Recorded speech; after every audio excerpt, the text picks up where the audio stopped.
Testing, testing. All right. I've been having so many hiccups with my beginning of our broadcast. I think my brain is still on vacation. But welcome in, my loves. It is time. I don't think anyone knows how much I absolutely love this podcast. Hello, dear. Welcome in. We will begin. Well, not begin. We will pick back up with the Magnus Archives, the horror podcast created by Rusty Quill. And if you've never had the opportunity to listen to the broadcast, please do check out their channel on YouTube or on Patreon. It is absolutely amazing for the voice acting. And if you're familiar with the game, what is that Slay the Princess game? Hold on, let me look on my Steam really quick. But yes, welcome in, my loves. Please allow yourself to get comfortable. We're gonna be here for a while. I hope that you brought some yummy snacks as well. Your voice is pretty. Thank you, thank you, thank you. I'm glad that you enjoy it. Let's see. It's not Slay the Princess. It is Slay the Princess, is it? Wait, am I wrong? No, I'm correct. So if you've played Slay the Princess before, the narrator's voice that you hear throughout that entire game, Jonathan Sims, I believe, that is who the show that we're going to listen to. They're a voice actor behind the Rusty Quill as well. So I'm just love good voice actors, and it's really amazing to me, because I think when we think about horror, whether it's like watching scary movies, I don't know if I've ever stopped to think about the different types of fear that we have. Que linda! Hello, dear. How are you? Thank you for joining us this morning. Or this evening, sorry. It is definitely the nighttime, because it's always nighttime insomnia.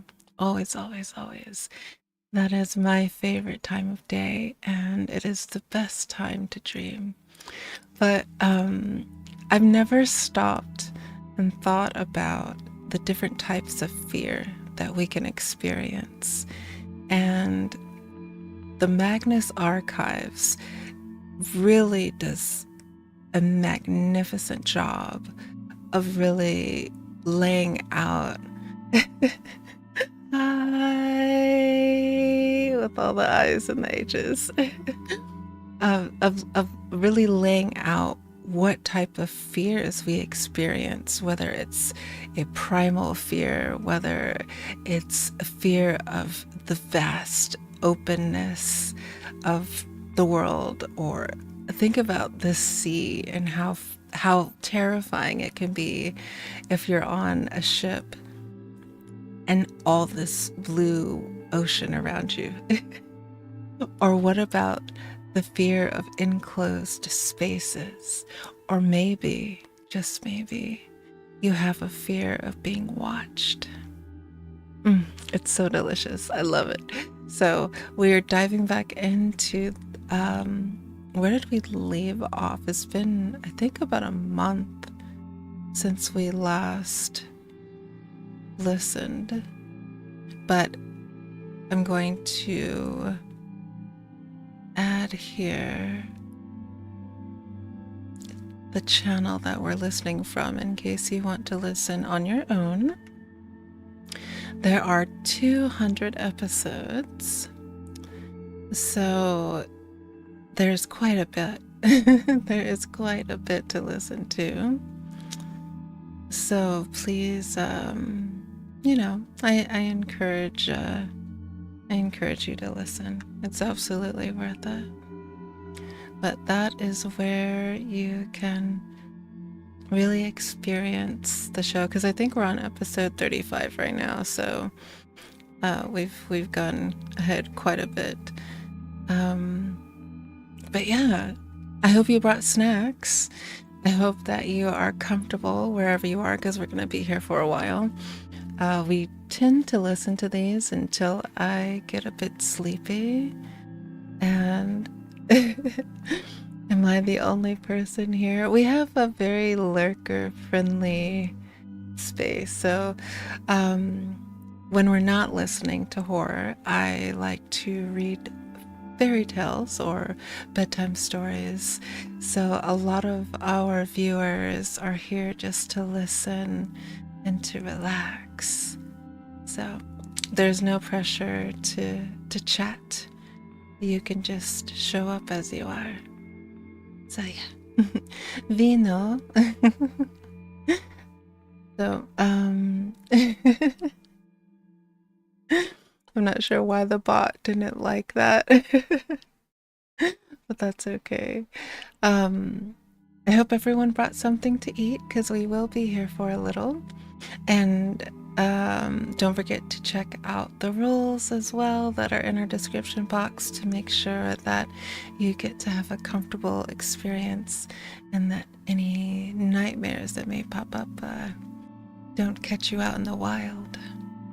So I want to do some sound tests really quick to make sure that you can hear the audio for the podcast. I'll be playing it. We'll have a timer. It's kind of like a watch along.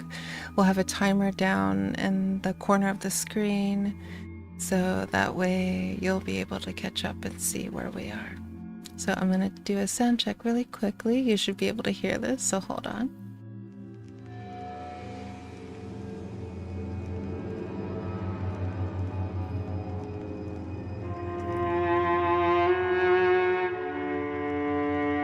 So you will hear that at the beginning of every episode. So that's kind of one of your cues to know that we've started a new episode. Yes. So let me get out our timer and make sure I frequently forget. We do a count backwards from 5, and then I'll start to play the episode. So get your snacks, get your blankie, get your stuffy, whatever you need to make you feel comfortable, and let's begin. We're on we're on episode 35, The Old Passage. And again, we're listening to the Magnus Archive, a horror podcast by the Rusty Quill. Hello, dear. And welcome again to everyone who, whether you're lurking or you are showing your presence, welcome in. This is also an 18 plus space, so please keep that in mind. If you're a young one, I don't want you to be scared. But yes. All right.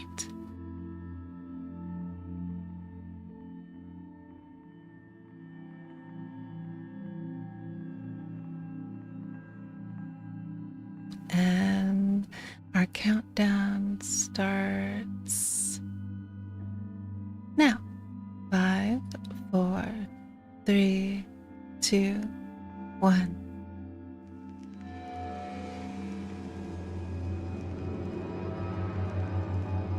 Yay!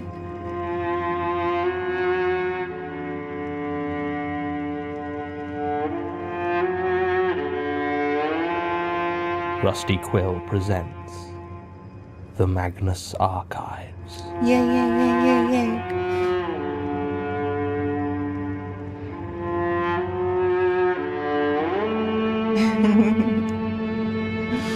Thank you for all the loves. Episode 35, Old Passages.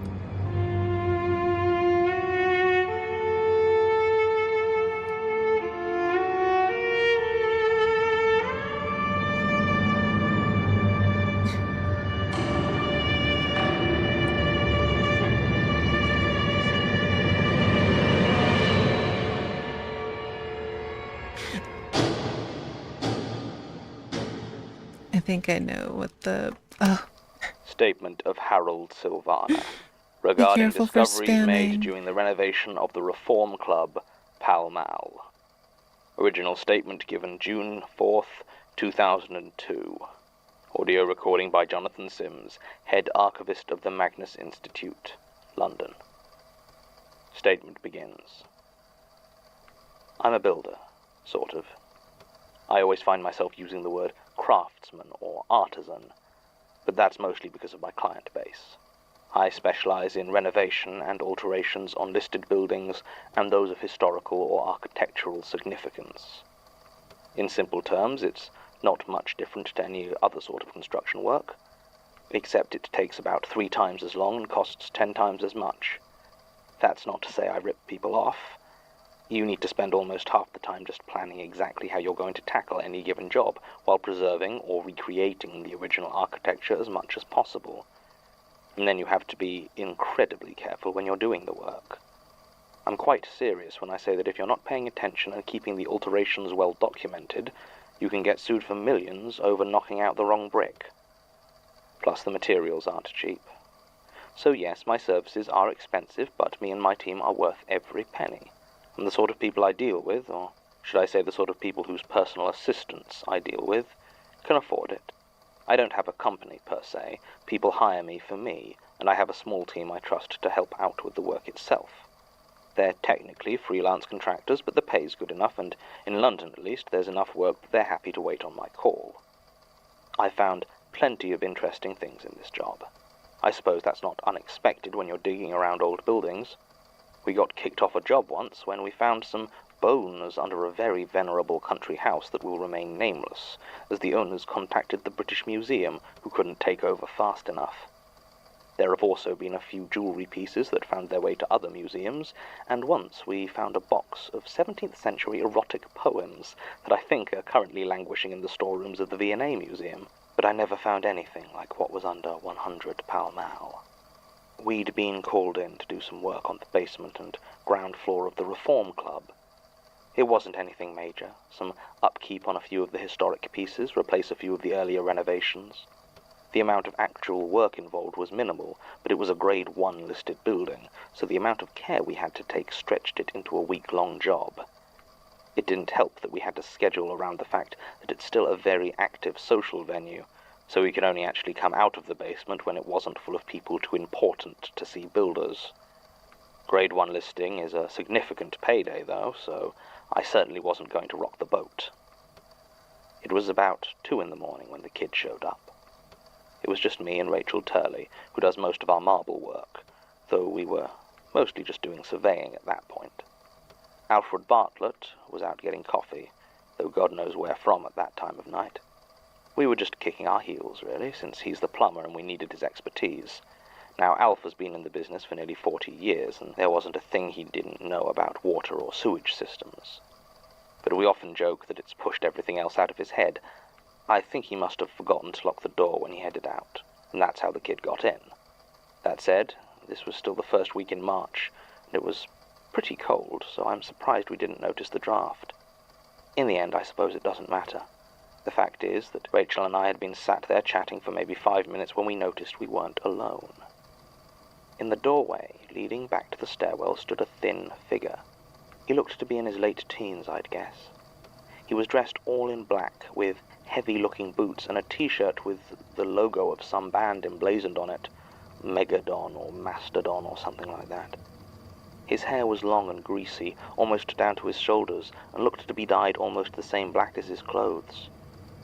It did not look like he was supposed to be skulking around the Reform Club, but I had encountered more than one member whose rich children were going through a rebellious period, so couldn't be entirely sure.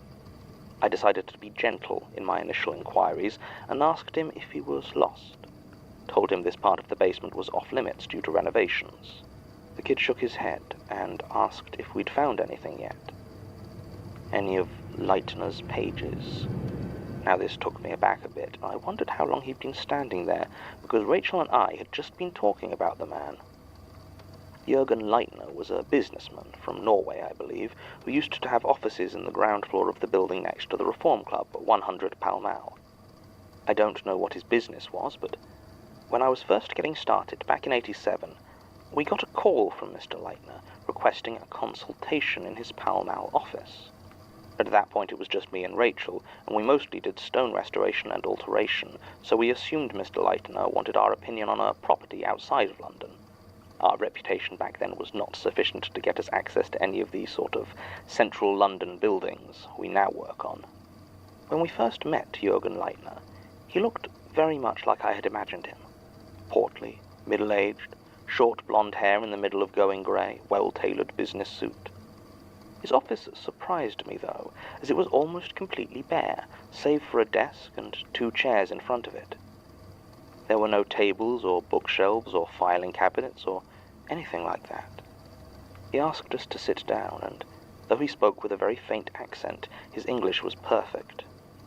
We made small talk, but he seemed impatient, eager to talk about whatever it was he wanted us to do. I asked him what the job was, and he stopped and looked at us closely. Then he said he simply wanted us to dig a hole. An unusual request, but not an unreasonable one, so I asked him whereabouts this was going to be. He rose, walked over to the corner, and pointed at the floor. He said he needed a hole put through the floor. I thought there would have been a basement under there, and he said, no, the building's basement didn't go under these rooms. He smiled an odd little smile as he said it, which put me a bit on edge. Now, there was no way we could do a job like that without the building owner's permission, and I told Leitner this. He began to get shifty then, and tried to tell us he already had the permission. When we told him we'd need to confirm it with the commercial landlord, he got very defensive, told us that it was fine and he'd need to discuss it with some other contractors first.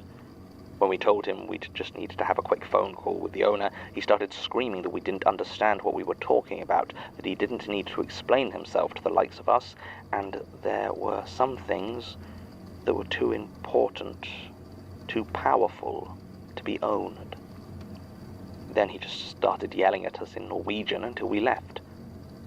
We didn't bother contacting the owners of 100 Pall Mall in the end. It was, without a doubt, the weirdest interview with a prospective client that we'd ever had, and being so close to the site of it had Rachel and I reminiscing when this teenage burnout turned up. I asked him if he'd been eavesdropping, and he shrugged, and again asked what we had found. I was just about done with this kid, and started to tell him that he was going to have to leave, when Rachel interrupted me and asked what there was to find. The kid laughed, as though he and Rachel were in on some private joke. "Can you smell it?"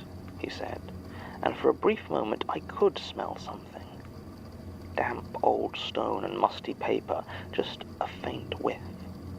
It took me off guard, and I think that was why I just stood there, as he walked past me and picked up the hammer. He strode over to one of the walls, and, with a swing far stronger than I would have thought possible from his age and skinny frame, he buried it into the wall. I heard a scream high-pitched, but it definitely didn't come from any of us. This was enough to break me out of my stupor, and I ran over and wrestled the hammer from the kid. He struggled and flailed, though he didn't say anything. As I tried to calm him down, Rachel called me over, and I looked at where he'd hit the wall. In the center of it was a neat hole. The other side was darkness. There shouldn't have been anything behind the wall except foundation. But it didn't look like this was a real basement wall. I let the kid go and walked over to get a closer look. Rachel started to examine it with her tools before she confirmed what I'd already guessed, that it was a fake. It looked like someone had blocked off a passage and then very carefully disguised it. It was at this point that Alf returned, and we had some considerable explaining to do. Through it all, the kid, who said his name was Jared, just sat there sullenly, listening to his CD player and waiting. When we asked him how he knew what was behind that wall, he just shrugged and told us that his mother knows all about this stuff. He didn't elaborate as to what this stuff might have been. We should have waited until morning and told the Reform Club staff what we'd found. We should have handed Jared over to the police, but Alf was always too curious for his own good, and he suggested we have a look inside. Rachel and I half-heartedly tried to argue against it, but I think deep down we wanted to know just as much as he did. So in we went. Knocking through the rest of the wall didn't take long. It had been built to look like the rest of the basement, but hadn't been constructed with the same skill. 10 minutes later, our coffees lay forgotten on the floor, and we stood before a passageway leading off into the musty darkness. A gentle breeze blew from this entrance, which didn't make any sense at all. We had plenty of torches, as you often need them during night work, so we each took one large one and a smaller backup in case the first had any problems. We tried to tell Jared to stay outside, but I could see immediately that, short of tying him up, there was no way we were going to keep him out of there. Tying him up did feel like a step too far, so we settled for keeping a close eye on him as we went inside. The passageway was cold, and the air thick with mildew, but the stone walls were in very good condition. Rachel said it looked to be from the mid-19th century, probably remains of the basement of the Carlton Club, which used to be located in what was now 100 Pall Mall. It was with a start that I realized that she was right. Based on where the corridor was going, we must have been underneath the building, almost exactly where Jürgen Leitner had wanted us to dig almost 15 years ago. We walked for some time, longer than I would have expected, given how big I remembered the building above us being. Alf kept asking Rachel if the corridor was getting narrower, and every time she would dutifully measure the width and inform him that no, it was exactly 5 feet wide. I couldn't blame him, really. I've never had any sort of claustrophobia, but I was finding it hard at points to catch my breath, to dismiss the feeling that the walls were pressing on me. Jared walked on ahead, seemingly unbothered by the place. We came to a crossroads, or more precisely a star. The chamber was small, round, and featureless, but there were doorways leading out in a circle. I counted 13, not including the one we had come in from. Looking down some of them made me feel oddly queasy. There was one that, for all the world, it felt like I was going to fall into it. Another was so dark that our torches didn't seem to reach more than a few feet inside. In the center, there was a date stone. It read, Robert Smirk, 1835, Balance and Fear. I don't know how much you know about famous London architects, but Robert Smirk was one of the foremost proponents of the Gothic revival in the early 19th century. His work was some of the first to use concrete and cast iron, and often described as theatrical, a description that makes a lot of sense when you look at the grand columns of the British Museum, his most famous building. Later, I would look up a list of his works, and discover that he had indeed built the Carlton Club in that exact spot. It had been destroyed in the Second World War during the Blitz, and the club itself had moved premises, but it looked like the underground foundations, or whatever this place was, had not been damaged. We stood there for some time as I explained this to the others. It took some time to do so, as, with the exception of Jared, I got the impression that none of us were in any hurry to go down the other tunnels. A deep apprehension seemed to have settled itself in the pit of my stomach, and everyone else also seemed to feel it. Then, without warning, Jared started running full pelt into one of the passages. I'm not sure which one it was of the 13. I called to him to come back, but got no reply, and Alf took off after him, running into the darkness and quickly turning a corner. Rachel and I looked at each other for a few seconds, but we both knew what we needed to be doing. I followed Alf into the passage, while she headed back down to the entrance to get help. This tunnel wasn't as dark as some of the others, but it was damper, and the walls seemed oddly slimy. After a few yards, the stone became so slick that I found it hard to keep my footing, and I fell. I put my hand onto the floor to push myself up, and it came away faintly tinged with red. I heard Alf cry out from further down the corridor. He sounded utterly terrified, and I started on towards him again.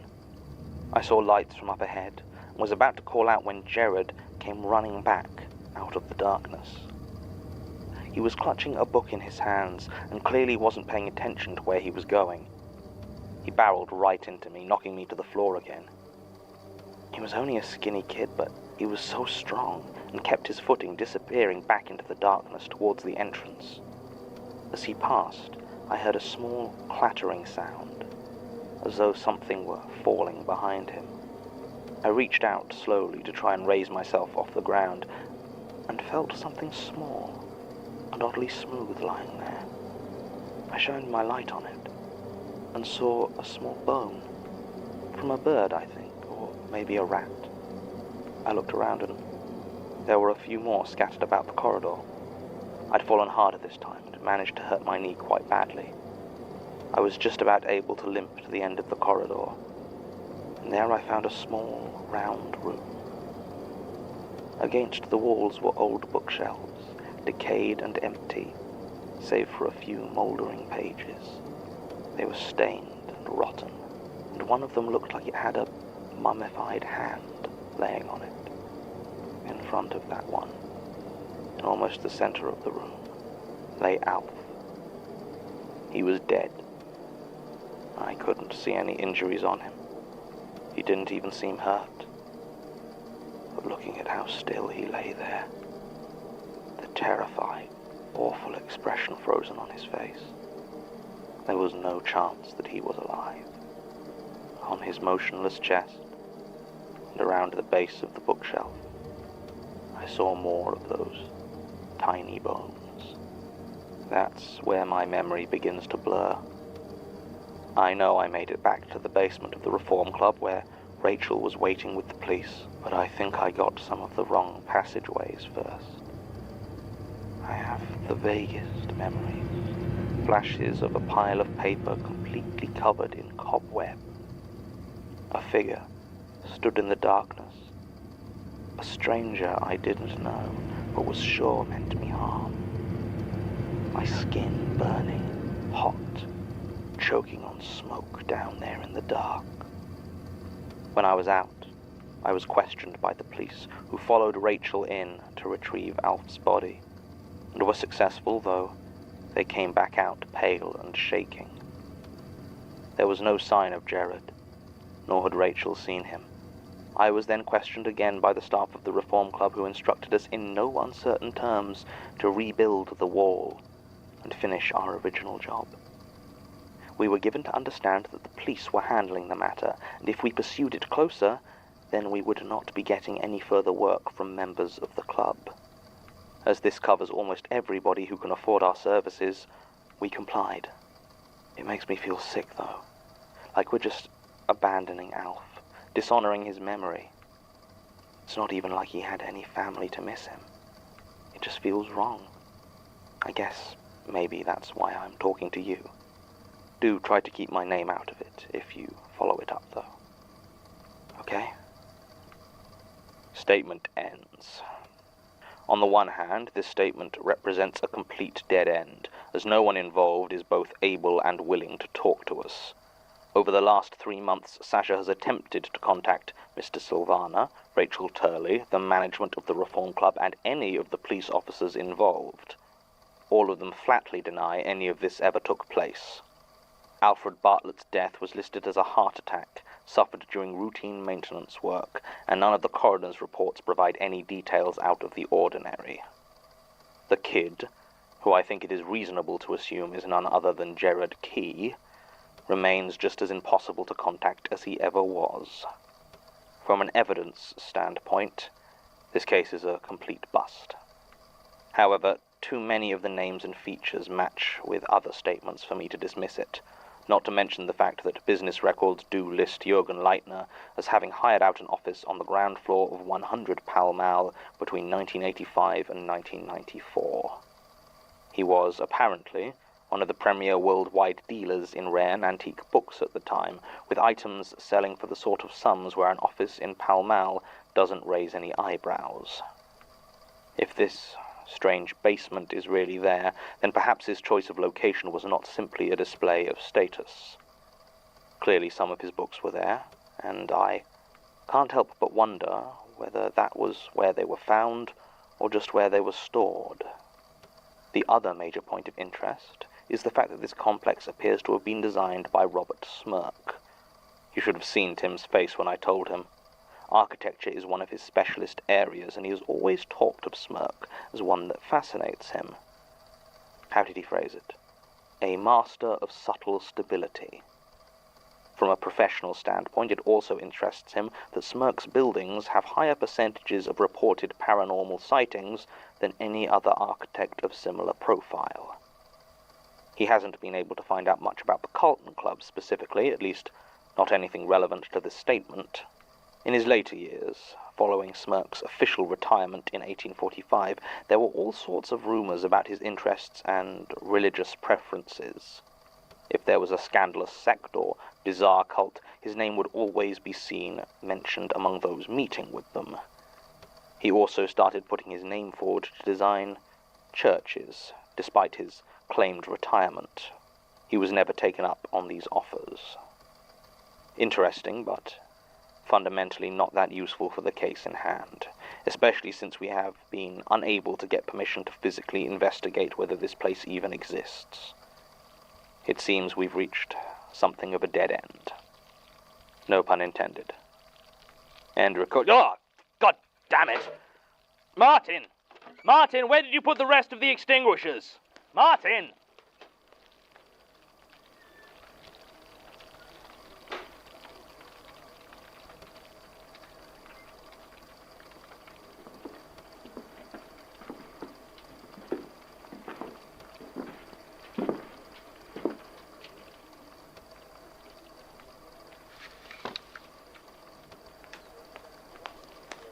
John, did you call Excuse us? Looking for the archivist. I'm sorry, you two actually meant to... Won't take up your time. Just got a delivery. Look, you really can't actually... Package for Jonathan Sims. Says right here. Oh, well, I don't really know where he is. We'll just leave it with you. Be sure he gets it. Okay, I will, but you really do have to actually...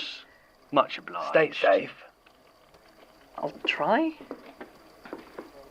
Your recorder's on, by the way. Might want to change that. Oh, so it is. Thanks. No problem. At all.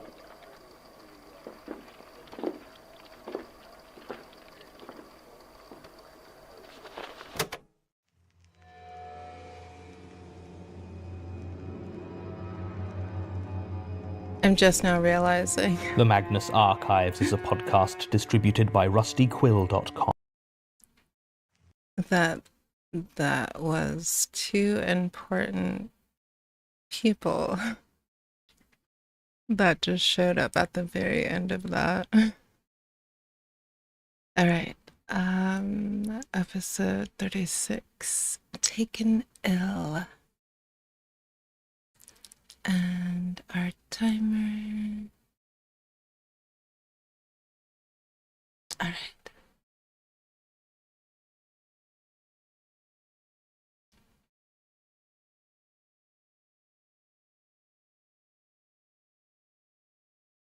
And 5, 4, 3, 2, 1.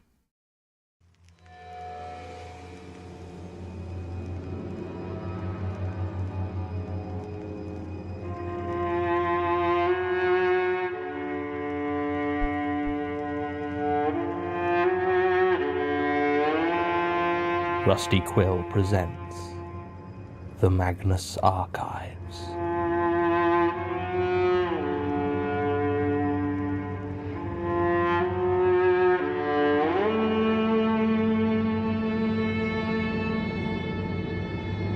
Episode 36, Taken Ill.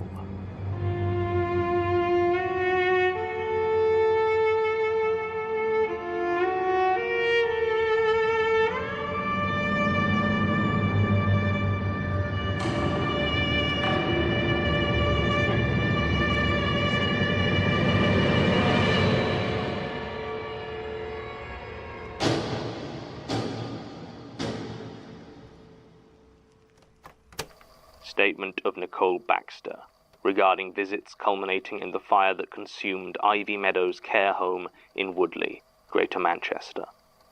Original statement given November 19th, 2012. Audio recording by Jonathan Sims, Head Archivist of the Magnus Institute, London. Statement begins. Fear is a strange thing, isn't it? What you're afraid of. For most people, a corpse is at the least unnerving and for some outright terrifying. Or maybe it's disgust. They are two very different feelings, aren't they? Though they often bleed into each other, if you'll pardon the pun. I work as a funeral director, so as you can imagine, how I feel about death and the body is a bit more complicated and more immediately relevant than it is for most people. Dealing with cadavers day in, day out forces you to confront all manner of things about yourself. Simply put, I have found that I do not believe in any sort of afterlife.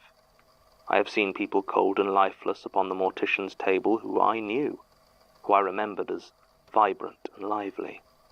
There was no soul that had departed, no special spark that passed on to something else, simply a body that no longer moved or spoke or thought. It feels odd to consider the fact that you will no longer exist someday. But you didn't exist for billions of years before your birth, so it doesn't seem unreasonable to conclude that you will not exist afterwards in much the same way. I try to see life as a pleasant holiday from non-existence. It provides some comfort when the truth of my own mortality stares me in the face every day. There is one thing about dead bodies that does bother me, though. One thing that eats at me, as it were, and does give me that sick tightness of fear deep in my gut. It is rot.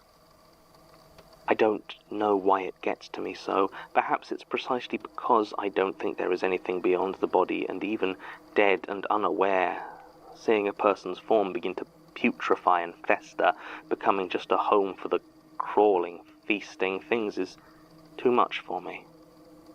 Perhaps it's just an unaccountable phobia.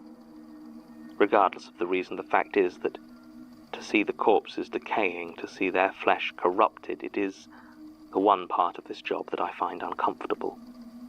So much so that I would describe reconstruction and preservation as my favorite part of the process, making sure the cadaver looks as peaceful and lifelike as possible. Make them the person they were, or as close as they can be while cold and senseless. Fighting off the rot, the insects, the disease. I don't know why I wrote disease just then. They're dead, so they can't be diseased in the normal sense, can they? I suppose it's just thinking about what happened at the Ivy Meadows care home links them in my head.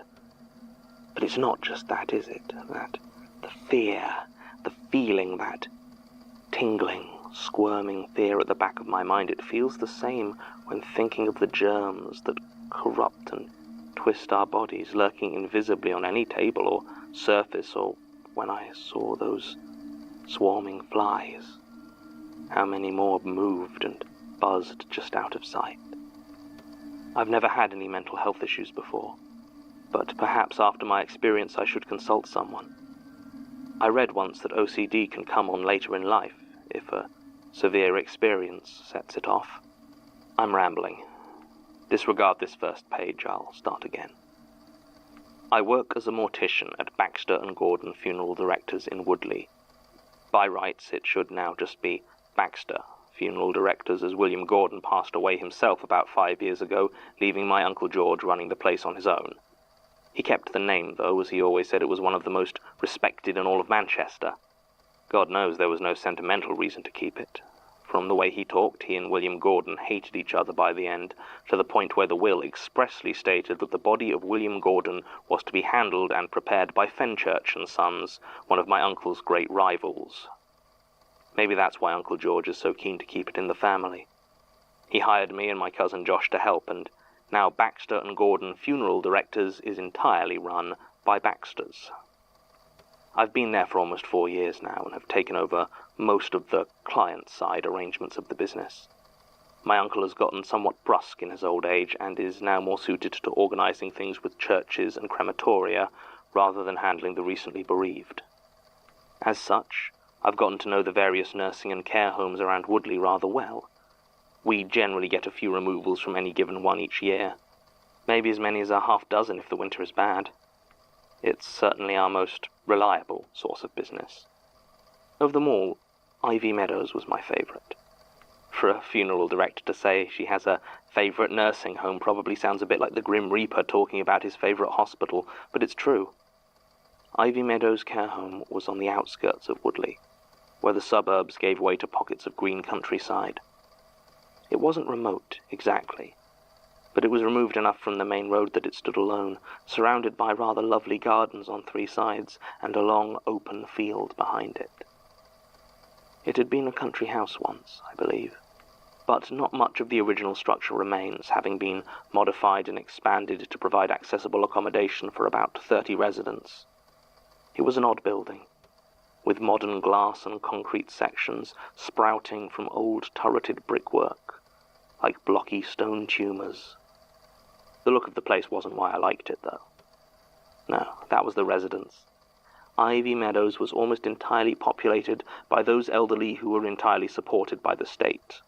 Most pensioners have some savings or property or family to support them, which means if they're unable to live alone, they can at least afford to pay for their own care, or some of it. It's rare for a person to reach that age and have literally nothing to pay for their care, but it does happen. In these cases, the state pays for them, but they have little choice in where they end up. Ivy Meadows was almost entirely populated by these. Old people without money or family, sent to be looked after by strangers. You'd have expected the atmosphere to be unpleasant, some morbid combination of prison and hospice, but it was quite the opposite. Something about the mutual loneliness seemed to lead them to create a real sense of community. It was the only place I ever went where the residents still gave me a smile. Hannah Ramirez, who ran the place, would always tell me a bit about the deceased and their time there, and I was inevitably shocked by tales of drugs, sexual escapades, and other gossip that sounded more like a high school than a nursing home. I think Hannah enjoyed trying to get a reaction out of me when I was trying to be solemn. It was just a happy place, even if I was only there to do a sad duty. It all started to change about 3 months ago, after Hannah left. I don't know exactly when she left her post or why. We hadn't had a call from Ivy Meadows for a couple of months, so it must have happened during that period. I don't know where she moved to either. It certainly wasn't any of the other care homes around Woodley, and it wasn't like I knew her personally. I'd gotten a call from one of the nurses, Alenka Kozel, who said that one of their residents had taken ill and passed away, a man by the name of Bertrand Miller. I asked her for a few more details. She started to say something else, but the call was cut off almost abruptly. I didn't really think too much about it. Most of the details could be worked out when we arrived, so I called Josh and loaded up the car for a removal. It was a hot, mid-August day, and the air was thick and humid, making everything feel sticky, like the whole world was running a fever. The sky was overcast, though, an orangey grey that cast muted shadows and seemed to muffle the world. It was about a 10-minute drive to Ivy Meadows, and neither of us said a word. I don't know why. At that point we had no idea that there was anything wrong, but looking back it seems like we both felt there was something off about it. Or maybe we were just too hot for conversation, and hindsight is colouring my memories. When we arrived, the place was silent. There were no cars in the parking area, which was not unusual, but I couldn't see a soul anywhere on the grounds. Maybe they were simply staying out of the heat. Josh and I got out of the car and approached the door. I pressed the buzzer, as I had done so many times before, expecting the cheery voice of one of the receptionists. Instead, there was just dead air, followed by the clunk of the door being remotely unlocked. I looked at Josh, who shrugged, and we went inside. Ivy Meadows Care Home was usually much as you would find any other, air-conditioned and smelling faintly of cleaning products and cheap potpourri. This time it was different. The smell now was just as faint, but seemed rancid, while the air itself was close and damp. The beige walls seemed dirtier than before, with dark marks at roughly hand height. There was a faint buzzing like a fly, but I couldn't see any source for it. None of it was so bad as to make us turn back, however, and we headed towards the reception desk.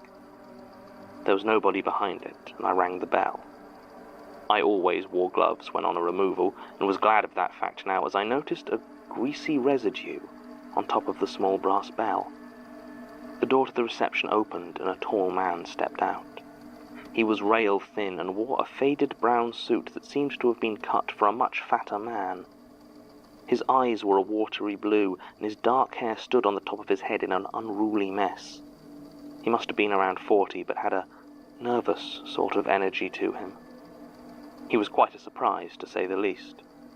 Josh recovered faster than I did and asked the man, a bit rudely, who he was, where we could find Hannah.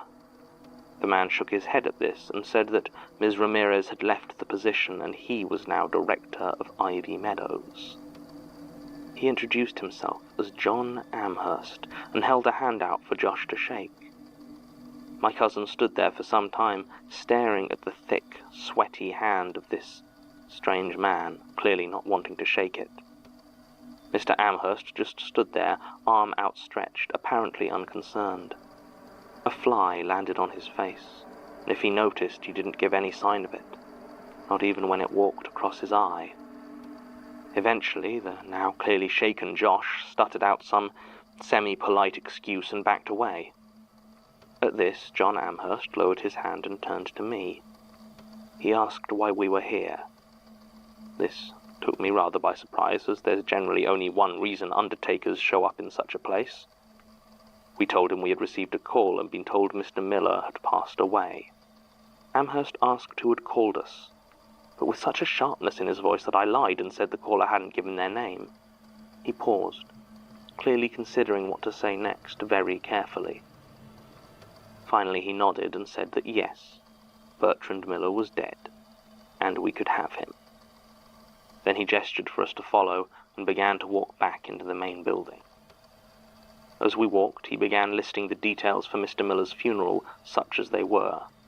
No family or friends, no savings or insurance, simple cremation as soon as possible, no service to be held at the crematorium, ashes to be returned to Ivy Meadows in whatever the cheapest option was for an urn made of brass. At this I asked what he wanted the ashes for, and he simply waved his hand in a vague dismissal and said they'd be wanting to have a private remembrance service. By now we'd been walking for a few minutes, and I hadn't seen another soul in the corridors.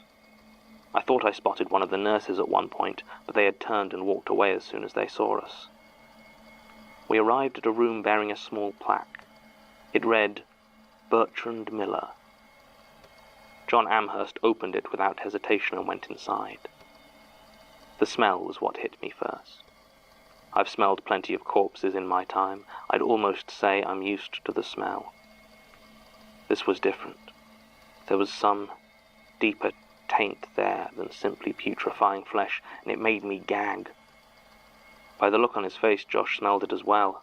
Then I got a good look at the body on the bed and almost turned and ran. Based on the colour of those sections of skin still whole and unblemished, Mr. Miller couldn't have been dead for more than a few hours, half a day at most. You wouldn't have known, though. Large sections of his body were covered in a wet, creamy yellow rash, which... I'm not a doctor, so describing exactly what it did to the flesh it touched would serve no purpose, except to start me having the nightmares again. Let us just say that it gave a plentiful home for the flies that swarmed around his body. We looked at John Amherst, utterly appalled. He said not to worry, that the disease that had claimed poor Mr. Miller wasn't contagious. He even produced the recently signed death certificate, though it was stained with some dark grey fluid, so I did not examine it too closely. He then apologized that the air conditioning had broken. I'm sure you know all about what heat does to cadavers, he said. I just wanted to get out of there, and have never been more grateful to whoever designed care home beds so that we could remove the body with as little contact as possible.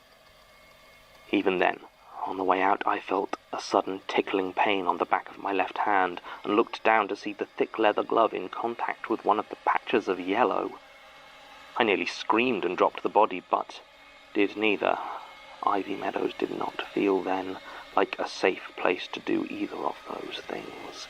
In fact, I kept my composure through the whole of the drive home. As soon as we arrived, I ran into the bathroom. Throwing my gloves into the medical waste bin, I scrubbed the patch of skin that still felt like it was crawling. I could see nothing wrong with it, but I kept scrubbing until it was bloody, then poured disinfectant over it until it went numb. When I finally left the bathroom, I found Josh arguing loudly with his father. Apparently, Uncle George was not satisfied with the explanation given for the state of Mr. Miller's body. He turned to me and asked what had happened. I told him the same thing Josh had, the same thing I've told you. We went over it slowly, point by point, until finally he stood there silently looking worried but determined. He had us tell it to him one more time before he nodded, told us to stay away from the corpse of Bertrand Miller, and left, telling us he had to make a few calls. I've never seen a cremation done with such a quick turnaround, and he was burned before the end of the day. I asked Uncle George about returning the ashes in a brass urn, but he shook his head and said he'd already had them disposed of. I knew my uncle wasn't one to share his thoughts when he didn't want to, and that seemed to be the end of it, save for those times throughout the day I would feel that tickling in my hand and run to scrub it away. I went on a couple of other jobs, and it seemed like we were expected to forget it. Josh didn't talk about what happened, and I got the impression he was trying to ignore what he had seen. He always was a practical soul. I couldn't let it go, though. It just kept playing in my mind. So when the phone rang 2 weeks later and I heard Alenka's voice on the other end, my heart skipped several beats. What she said did nothing to allay my fears. The line was bad, very bad, but I could have sworn she said, "Come quickly. We've taken ill. We've passed away." The words repeated as though on a recorded loop, though they were no easier to make out than the first time. Finally, I put the phone down. I was technically off duty at that point, having just finished my shift, so I could have ignored it. I could have walked away. Instead, I put on my normal clothes, grabbed 3 pairs of gloves, and got in my car. Drive there was dreadful. Still hot. I kept looking at turnings and junctions and imagining where I would go if I turned away from Ivy Meadows and just drove off. But I didn't. I kept taking those old familiar turnings, moving inevitably towards that sick, old building. When I arrived, it was quiet. The whole building looked filthy now, even from the outside, and the plants that bordered it had started to take on an unhealthy, whitish colour. There was one other car in the parking area, a faded white transit van I didn't recognise. I got out and started to walk towards the front door. The smell was noticeable even from out here, and by the time I got close enough to reach the buzzer, it had become so strong as to be unbearable. I tried to bring myself to press the button, but instead I turned and half-sprinted back to my car, desperate to breathe clean air again. I stood there, torn between wanting to flee and needing to know. Then in the silence I heard it. Tap, tap, tap. Someone banging rhythmically on a window. I scanned all the ones I could see, but they were dark. Tap, tap, tap. It showed no sign of stopping, and I began to make a wide circuit of the building. It was on the other side that I saw it. A large ground floor window showed what I think would once have been the lounge. The walls were dark, stained, and smeared to almost black, but the windows were clear. Stood the other side of the glass, weakly banging her fist against it, was Alenka Kozel. Her skin was mottled, covered with that leaking yellow rash. She saw me, and as her eyes locked with mine, she opened her mouth, and the buzzing of the flies that spewed out was almost as loud as her scream. I turned and began to sprint back towards my car. I had to get away to get out. Then, without warning, I felt something heavy hit me in the side and I lost my footing, falling to the ground. I looked up to see an old man pinning me to the ground, his long white beard matted and filthy. I screamed and tried to escape, but his age seemed to have done nothing to diminish his strength, and he kept his grip easily. Then he spoke in a thick Mancunian accent and told me to keep my voice down. I noticed that his skin was unblemished pink, and behind him stood a young woman, tall and lean, with close-cropped hair and a deep scar over her right eye. She carried a large canvas bag and was shaking her head, telling the old man to leave me alone. After a few suspicious glances, he got up.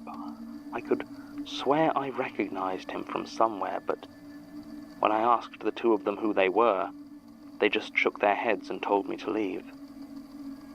I asked them what was going on, and the old man looked at his companion as if asking permission, said something about knowledge being a good defense here.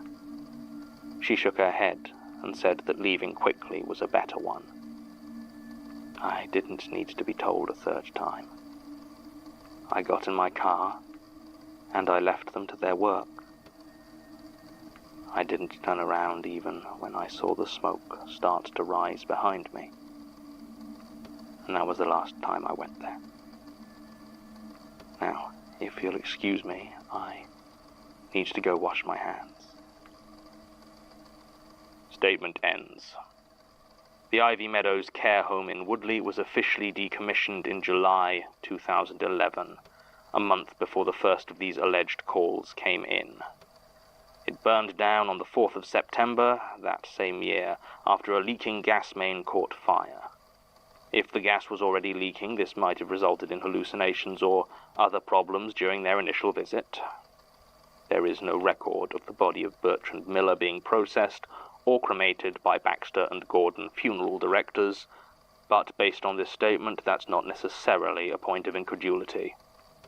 Bertrand Miller was a resident at Ivy Meadows, but according to his death certificate, he passed away on 19th July, a week before the home was decommissioned. There's no record of any funeral arrangements or disposal of the body. In fact, it seems the record from the closure of Ivy Meadows are, well, according to Sasha, calling them patchy would be very generous. There are only transfer records for 7 residents, whereas at last official count the home held 29. The others seem to have been lost in the system somewhere. The majority of the workforce also appears to be undocumented, and I can find no record of any Alenka Kozel on the system. Martin's research would seem to indicate the place employed a reasonable number of international staff they preferred to keep off the books, but it doesn't explain why none of the officially listed staff can be located for follow-up. Except for Hannah Ramirez, whose brief interview simply established she moved to Brighton shortly before the closure of Ivy Meadows and hadn't heard anything about it since. John Amherst, as best we can tell, doesn't exist. We're unable to locate anyone fitting that description anywhere within the care or medical sector, and he certainly never ran any nursing homes. Another tale full of dead ends. We did contact the Baxters. Joshua Baxter repeated the first part of the above statement. George Baxter told us not to listen to tall tales. Nicole Baxter said she stands by her account, but aside from losing her left hand in what she calls a workplace accident, there have been no further developments. Still, there's a lot here that puts me in mind of other statements. Something in the way Ms. Baxter talks about fear. I can't help but be reminded of statement 01423002, how Jane Prentice talks about her own fears. And the old man and his companion, who does that remind me of? If he wasn't dead, I'd think it might have been Trevor. Yes? Are you free? Yes. Yes, I'm just about finished here. What is it? Oh, nothing urgent. It's just Elias was asking a couple of questions about the delivery. Delivery? What delivery? Well, that's actually what he was asking. Apparently Martin took a delivery of a couple of items last week addressed to you. Did he not mention it? No, he... Oh, Yes, actually, I completely forgot. He said he put it in my desk drawer. Hold on. What is it? A lighter. An old Zippo. You smoke? No. And I don't allow ignition sources in my archive. Okay. Is there anything unusual about it? Not really. Just a sort of spiderweb design on the front. Doesn't mean anything to me. You? No. Well, show it to the others, see what they think. You said there was something else as well? Oh, yes. Yeah, it was sent straight to the artifact storage. Table of some sort. Looks old. Quite pretty, though. Fascinating design on it. Tim? Tim, it doesn't have a hole in it, does it? It's about 6 inches square. I don't know, maybe? I'll be honest, I didn't really notice. It was quite... Hypnotic, yes. Do you know who made the delivery? Did they sign in? No. Sorry, no, I don't know. I need to talk to Martin. End recording.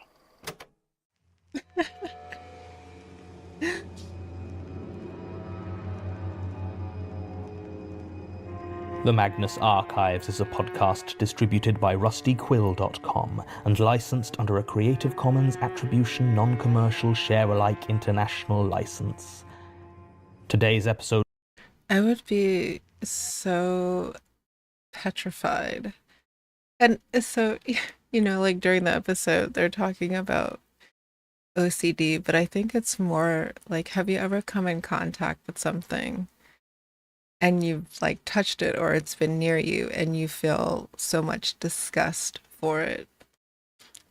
In the end, when he talks about Nicole Baxter losing her hand in a workplace accident, I think that was her OCD from her like scrubbing her hand so much.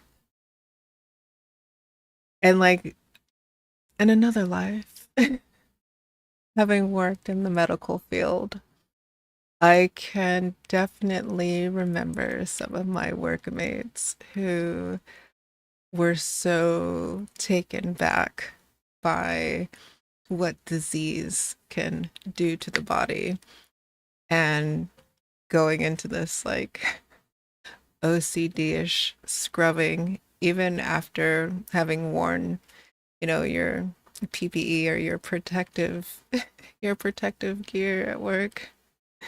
And sometimes I think people cannot get, like sickness and what it does to the body, like out of the mind. It is very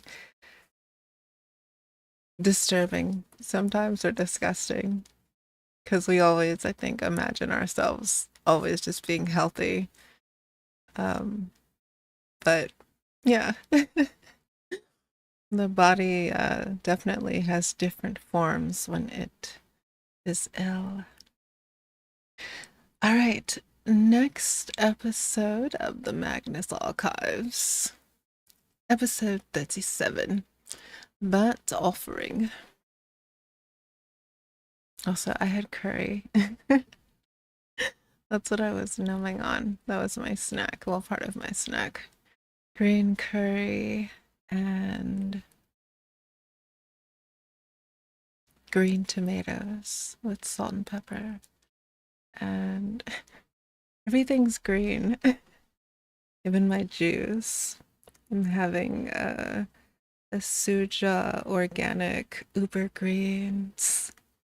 It's like a green juice. It has cold pressed cucumber, celery, grapefruit, chard, lettuce, lemons, kale, spinach, parsley, and mint tea. It's actually really yummy. Yum, yum, yum, yum, yum. All right. Let's cleanse our minds of the disease of the last episode. Cleanse, cleanse, cleanse. And let's get into burnt offering. Reset the timer. And 5, 4, 3, 2, 1.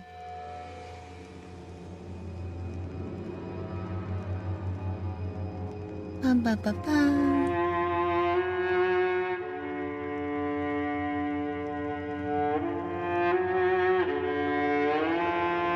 Rusty Quill presents the Magnus Archives.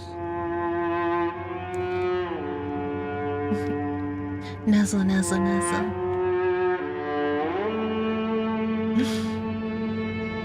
It's nuzzle, not no. Episode 37. Burnt Offering. We will hope one day that our closed caption will speak properly for me.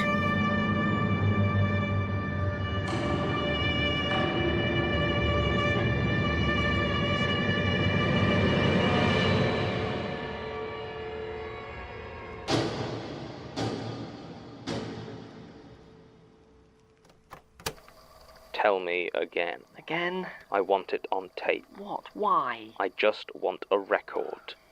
To make sure I have something I can check. Okay, fine. There were 2 delivery men, they were big, and they spoke with Cockney accents that might have been fake, and they delivered a package for you. I don't remember anything else about what they looked like. Nothing at all. They looked normal. Like you'd expect. They looked like 2 huge Cockney delivery men. I don't know what else you want. What about the table? I didn't see the table. I guess Rosie must have signed for it. I mean, it's her office on the way to artifact storage, so that makes sense. She says the same as you. 2 men, doesn't know how they got in, too intimidated to ask, looked exactly like you'd expect. Useless. Sorry. Look, John, I do think we should destroy the table, though. I mean, if it's the one from Amy Patel's statement, just in case. Elias told me the same thing. Luckily, he phrased it as advice rather than an instruction, so for now I'm more inclined to keep studying it. We're not in the business of destroying knowledge. I suppose. All knowledge is worth having. Can I go now? Yes, go on. Thank you. Look, you need to get some sleep. I'll see you later. Waste of tape, really. He's right. Might as well get some use out of it. Statement of Jason North regarding the discovery of an alleged ritual site found near Loch Glass in Scotland. Original statement given August 6th, 2009. Audio recordings by Jonathan Sims, head archivist of the Magnus Institute, London. Statement begins. I just need to know if you can save my son. I've asked, and your people only ever tell me to write my statement, put it down on paper for investigation. Is that going to help? No, of course it isn't. Even if you had the power to do something, would you? Or would you rather watch my son burn so you can take notes? I've been drinking. You can probably tell from the stains. Well, I don't plan to apologize for ruining your precious paper, and I don't plan to stop. Only way to keep the fear from settling in. If I'm scared I'm going to lose Ethan like I lost everything else, then I'll curl into a ball and never get up. I won't be able to do anything to stop it. I won't let my son burn, even if you cowards don't have the guts to step up and do something. I'm sorry, I know. There's no one to blame but my own stupid self, blundering in where I had no right to go. But yes, I know. You want the whole goddamn story, don't you? So you can look over it in 10 years and go, interesting, long after Ethan and me are dead. Well, fine. There's not much to it, really. For everything it's done to me, I didn't really do anything at all. Just messed around in the wrong clearing. I'm an ecologist. Was an ecologist, working for the Forestry Commission up in Scotland. It was a great job, for me at least. I suppose if you don't like hiking or being alone, you'd have a hard time with it, but for me it was a great fit. Now, up in the north of Scotland, the bit without all the people, there are plantations of evergreen trees, huge ones. And their job is the same as pretty much any other tree, to get cut down for wood. Trouble is, a lot of animals make their homes in and around those trees. Badgers, red squirrels, even pine martens. Do you know what a pine marten is? It's a wee bear, an adorable wee bear that needs to be protected, because the pine marten, like a lot of other species that live in those areas, is protected by conservation laws. Can't be legally killed without the sort of special permissions logging companies rarely have. So it was my job to walk through all these plantations with a clipboard and note down what animals had made their homes where. You don't need me to tell you that the job can take me a long way from civilization at times. Some of these plantations are off the beaten track. Everyone gets so caught up on how small Scotland is compared to other countries, but it's still huge compared to a single idiot wandering through the forests. And there aren't so many people, so you have large areas all but devoid of human life. It wasn't uncommon for me to find myself an hour or more away from a town or main road or any other human life at all. I didn't mind being alone, though, because I knew I had my little boy Ethan waiting for me back at home, 4 years old and already sharp as anything. And my wife Lucy. She used to be waiting for me as well. You see plenty of strange things out here. That far from anywhere, a lot of folks use it as their own personal dumping grounds. Fridges, microwaves, barbed wire, all sorts. Occasionally strewn throughout the forests and over the hills. I even found a corpse once. Not as exciting as it sounds. They were far too decomposed for me to tell anything about the death. Could have been a mafia hit, or could have been a hiker having a heart attack. Result was the same for me. Radio it in and then lose 2 hours of light babysitting a dead guy while I wait for someone to get up and take charge of it. So, when I saw the clearing, the trees near Loch Glass, I wasn't worried. I figured I'd seen everything messed up the forest had to offer. Heck, I even saw a friend of mine get impaled on a falling tree once. I reckoned there was nothing left to shock me. It didn't matter that the hairs on my arm began to stand up, or that I started sweating through my coat in the middle of February, or that dry, acrid taste at the back of my throat made me want to gag. I still headed on over to investigate this odd-looking clearing. It wasn't man-made, or at least nobody had cut trees down to make it. It looked as though the trees had been deliberately planted in a circle. If that was the case, judging by their growth, they must have been planted like that almost 50 years ago. In the center was a large piece of stone, crudely hacked into what looked like a small seat or maybe an altar. As I stood there on the edge, I realized that the trees around me were completely silent. And after a few seconds of examination, saw that it didn't look like there were any animals at all around this clearing. It was unsettling, sure, but it also meant that I had all the information I needed for my survey of that area. I could tick the boxes and move on. I didn't need to enter the clearing, but I did. The moment I crossed that threshold, I knew I had made a mistake. It was like an electric shock rushing through my body, and my already warm skin began to prickle and burn. I stripped off my jacket with sweat dripping from my fingers and reached for my water to try and get rid of that foul taste in my throat. I pulled the cap off and took a long swig. Half a second before I realized the water was boiling hot. I screamed. Well, it was more of a gurgle, really, and fell to the floor in agony. I lay there for almost half an hour, collecting myself and just breathing in the cold winter air of the highlands, waiting for the pain to die down. Eventually, I managed to compose myself and stagger to my feet.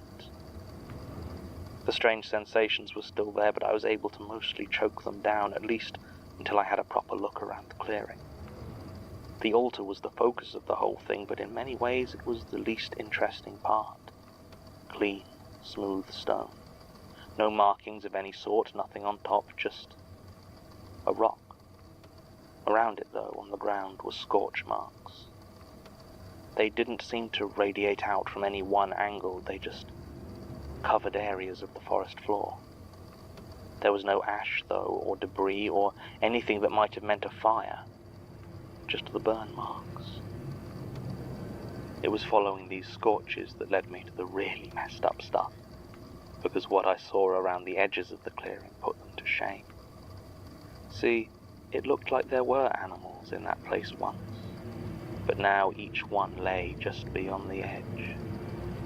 On all of them, the fur or feathers had been burned away, and all that was left was their skin, scalded a vivid, angry red like they'd been badly sunburned. They were dead, every one of them, though none seemed to have decayed any more than their compatriots. Either they had all died together, or something in that place was keeping them fresh. Neither option sounded grand to me. Finally, I looked at the trees. There was nothing wrong with the trees themselves, not exactly. Driven into the trunk of each one was a heavy-looking iron nail. I didn't count how many there were in total, maybe a couple of dozen. Each suspended a worn and dirt-caked glass milk bottle that had clearly seen better days. My eyes fell on the string used to suspend them, and I couldn't help but notice it seemed far cleaner and newer than the bottles or their contents. What was inside each one seemed to vary. Some had pine needles and twigs, some were full of dirt, and one or two even held what appeared to be rainwater. Though looking closer, I could see that it bubbled very gently inside those bottles in an endless simmer. In each, I could also see a small photograph, half buried in dirt or almost boiled clean. They all looked to be the same photograph, though it was hard to tell for sure. An old woman, probably in her 50s or 60s, wearing reading glasses, and grey hair curled into a tight bun. She stared out disapprovingly from every bottle. Weirdest of all, on the bottom of each was tied a lock of hair. It was long and grey, in poor condition, and I reckon it must have belonged to the woman in the photograph. It was tied up with the same new string as held the bottles, except for the fact that it was burned, ever so slightly at the ends. I was still in quite a lot of pain from the water earlier, but I've always been too curious for my own stupid good. I took a few pictures on my phone, but I wanted some clear shots of the photograph inside to show my friends. God knows I should have just left. It's not like there weren't plenty of warning signs, I just chose not to pay attention. I picked up one of the jars filled with twigs and took it off the nail, trying to angle it in my hand to get a better shot of the contents. Then my fingers slipped, and I dropped it.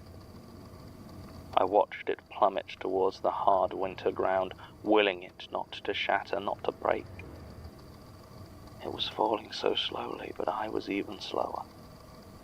It exploded into 1,000 glass shards, and instantly I knew that I had meddled with something I should have left alone. I turned tail and ran, stopping only to reach down and pick up the photograph. I don't know why. I suppose it felt so weird all of a sudden that I didn't think I could get any more cursed.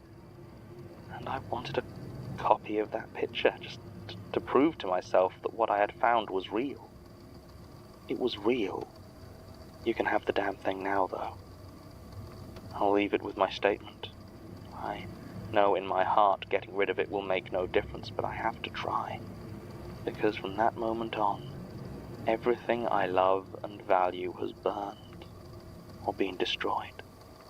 My car overheated on the way back to the Forestry Commission, and I barely got out before the engine caught fire. My house was a smouldering heap of blackened rubble before the end of the week. Electrical failure. I don't want to talk about what happened to Lucy. I don't want to think about her face at the end. Now there's only one thing I have left that I value, that I love, and I cannot lose him. I can't lose Ethan. I shouldn't be in this mess. It's absurd. I didn't do anything wrong. I just dropped a bottle. That's all. I don't deserve this. I don't. I asked about who might have gone to the area, but aside from some middle-aged businessmen on a hiking trip, no one's been anywhere near that clearing for years. There is no reason this is happening. I'm still going to lose everything. I am so scared. Statement ends. He didn't, in the end. Lose Ethan, that is. Ethan North is currently a healthy 11-year-old boy living with a loving foster family in Inverness. They declined to give an interview. I can't say I blame them. The rest is a standard muddle. Tim couldn't find any evidence of the clearing. Sasha established all the accidents that befell Mr. North and his loved ones appeared mundane in nature. The setup of the clearing matches rituals or spells in both voodoo and Wicca, but nothing definitive. And there is no hard evidence of anything supernatural occurring. There's no reason to believe that when Jason North doused himself in petrol on August the 10th, 2009, then lit himself on fire, he was doing anything other than acting out the delusions of a paranoid alcoholic. Paramedics took him to Raigmore Hospital, where he died 3 days later. He never regained consciousness. I suppose there is one piece of evidence. Mr. North did include with his statement the picture he found in the bottle. It is a photograph of Gertrude Robinson, my predecessor at the Magnus Institute, circa 2002, as best I can tell. I have no idea what this means. I have no idea what any of this means. I'm very tired. End recording. Special thanks to Samantha Emery. The Magnus Archives is a podcast distributed by... I can't believe that. I almost.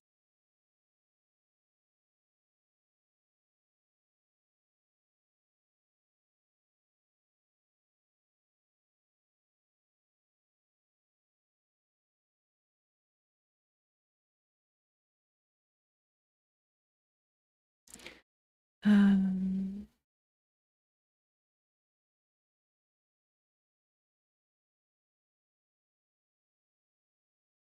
oh, I guess I should read I should read this. So on the wiki, it says the wiki offers several resources for new listeners. Let me move this over so that the closed caption will pick up. Okay. This wiki offers several resources for new listeners. A comprehensive list of content warnings for every episode, from episode 91 and onwards. Each episode also has content warnings in the show notes. An index of character names by episode. Episode pages are also written with new listeners in mind and can be persuaded or perused safely, as all spoilers are preceded by a warning. I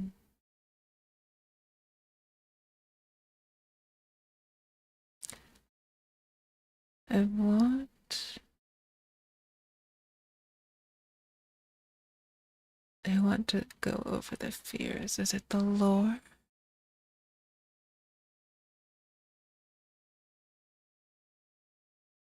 No, it's the entities.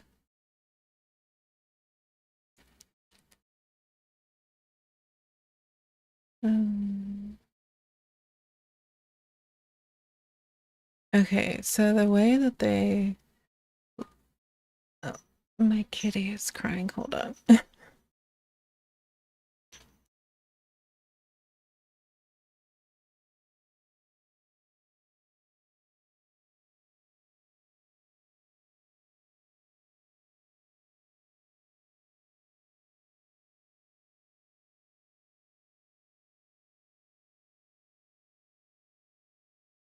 Pinky. What are you doing? Huh? What are you doing, you little baby? You are so sweet. You sweet baby. I know. I know. I see you.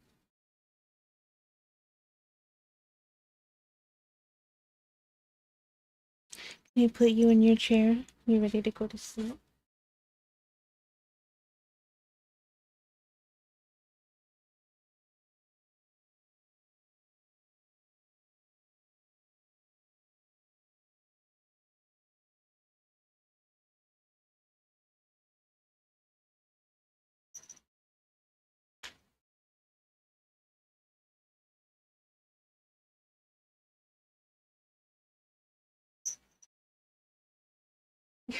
No.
What?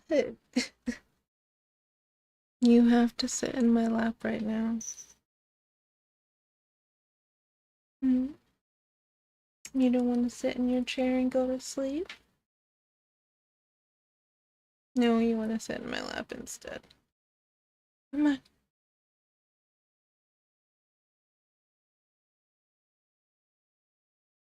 Come here.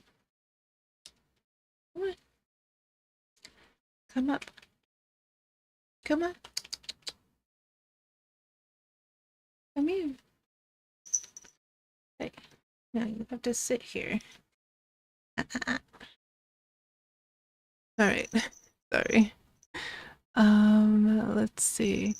So they describe like the fears that I was like talking about in the beginning as the entities or the powers or the dread powers or the things that were fear. So they're the principal antagonist of the Magnus Archives and the phenomena that more mundane and earthly antagonists serve. So there are various aspects of an amorphous force of fear that exists next to reality. They are variously also referred to as gods, powers, or simply as the fears. Their influence upon reality manifests as supernatural happenings. I see you. Hello, baby. All supernatural phenomenon in the world are simple extensions of them. These phenomena can take various forms, such as people, animals, monsters, books, objects, or places, all with the goal of evoking fear, terror, and paranoia from all who encounter them. These entities do not simply feed off of fear, but are fears. No, you have to stay in my lap, or you can go back to your chair. One of the two. Let's see. These entities do not simply feed off of fear, but are fears made manifest. It is not only human fear that counts, but that of animals as well, particularly for the flesh and the hunt. The more fearful the world is of a certain thing, the more powerful the related entity becomes, becoming empowered by the increased fear of its realm of influence. So, Mimi, are you gonna lay down? Stinky. Okay, so no. So let's go over these entities. Because I'm pretty sure most have somewhat partially been introduced already. So you've got the buried, the corruption, the dark, the desolation, the end, the eye, the flesh, the hunt, the lonely, the slaughter, the spiral, the stranger, the vast, and the web. No. Are you gonna get down? Are you gonna go sleep in your chair now? You want to get down? You cannot crawl on my desk. I will put you down. Little baby. Okay. My cat needs cuddles before she goes to sleep. And I haven't given them to her today, so well, not to this evening, more so I should say. But are you? Oh wait. Do you want to leave me now? Oh, you just came to get cuddles and abandon me. I see how it is. Hold on just a second. You came to get cuddles and abandon me. How dare.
The kitty has been pet.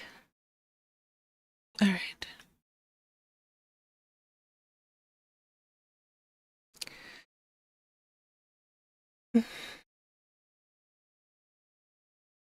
So those are sort of the entities, I should say, that are featured. Is that a good way to say it? That we come to know in the show. Did I forget our timer? I did. Alright, now it's reset. It's okay, we hadn't got to the next episode yet anyway. Stop. Alright. Let us go on, shall we?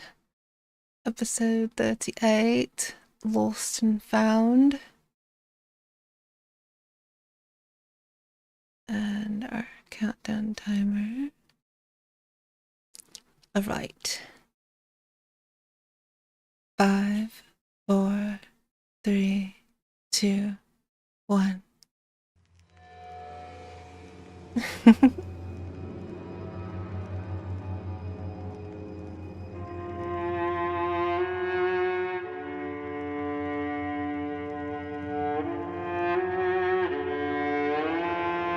Rusty Quill presents the Magnus Archives.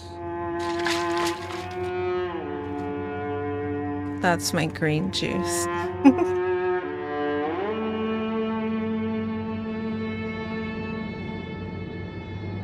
Episode 38, Lost and Found. Oh, you guys got to level 2. Good job.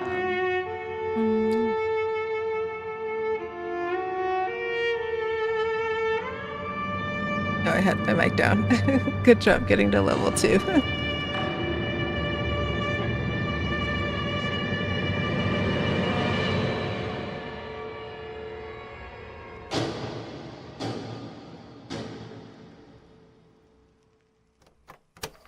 Statement of Andre Romeo regarding a series of misplaced objects lost over the course of 3 months.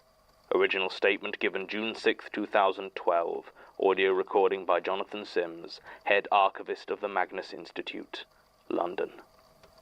Statement begins. Thank you for lending me your pen. I thanked you when you handed it to me, but I don't know if you'll remember. I wonder, will you forget you lent it to me and believe that it was my pen all along?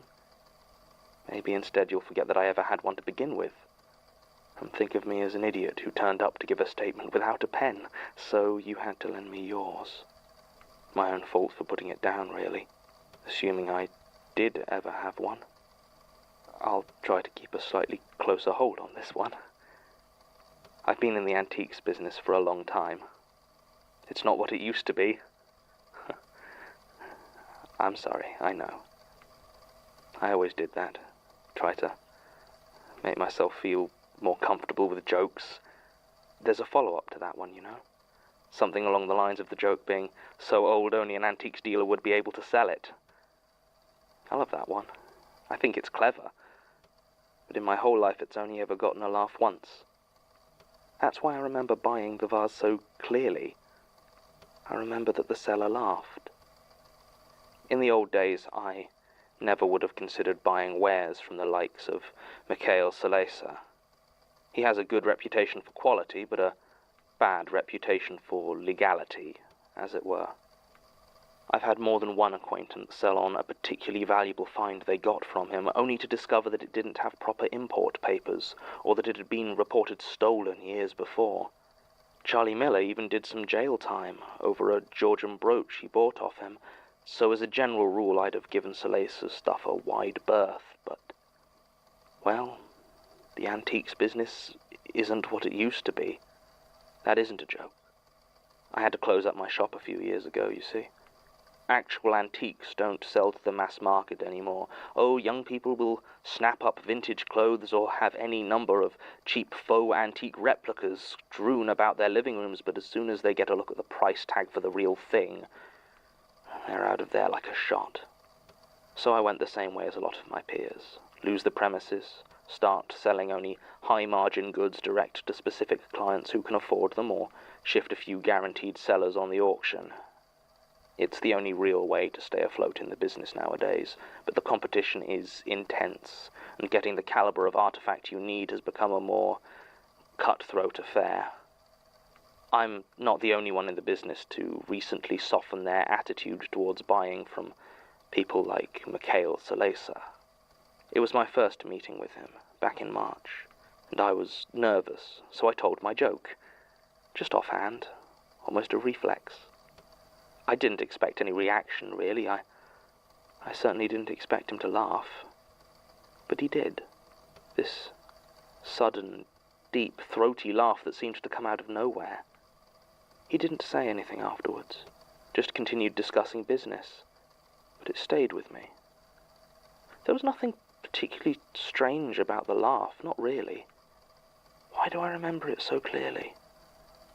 Salesa was taking me through his showroom. There was a fancy-looking sign above the door, but it didn't do much to hide the fact that it was basically a warehouse. Most of the antiques were still in their packing crates, and I couldn't help making a note of how quick and easy it would be for him to pack everything down and disappear if he needed to. Still, I'd made a few good purchases already and was cautiously optimistic. I'd bought a pair of cavalry sabres from the Revolutionary War, absolutely excellent condition, and a British artilleryman's tunic from World War I. A few other bits and pieces as well. I recall I felt a moment of relief that I didn't deal in books, as I caught sight of several crates packed to the brim with heavy-looking volumes. I was looking for something big, though. Something that would make an actual dent in the mountain of debt I'd been piling up. I found it in that old Chinese pot. From the Jiajing period, so Salesa said, and the construction seemed to back him up. The glaze and the workmanship fitted with mid to late Ming dynasty, but there was something off about the actual design. Instead of the pictures or scenes common to the ceramics of the period, the blue glaze was painted on in crisp, thin, geometric lines. They repeated perfectly, and seemed to get smaller and more intricate the closer I looked, but the shapes they formed never lost any of the precision, seeming to continue on however closely I looked.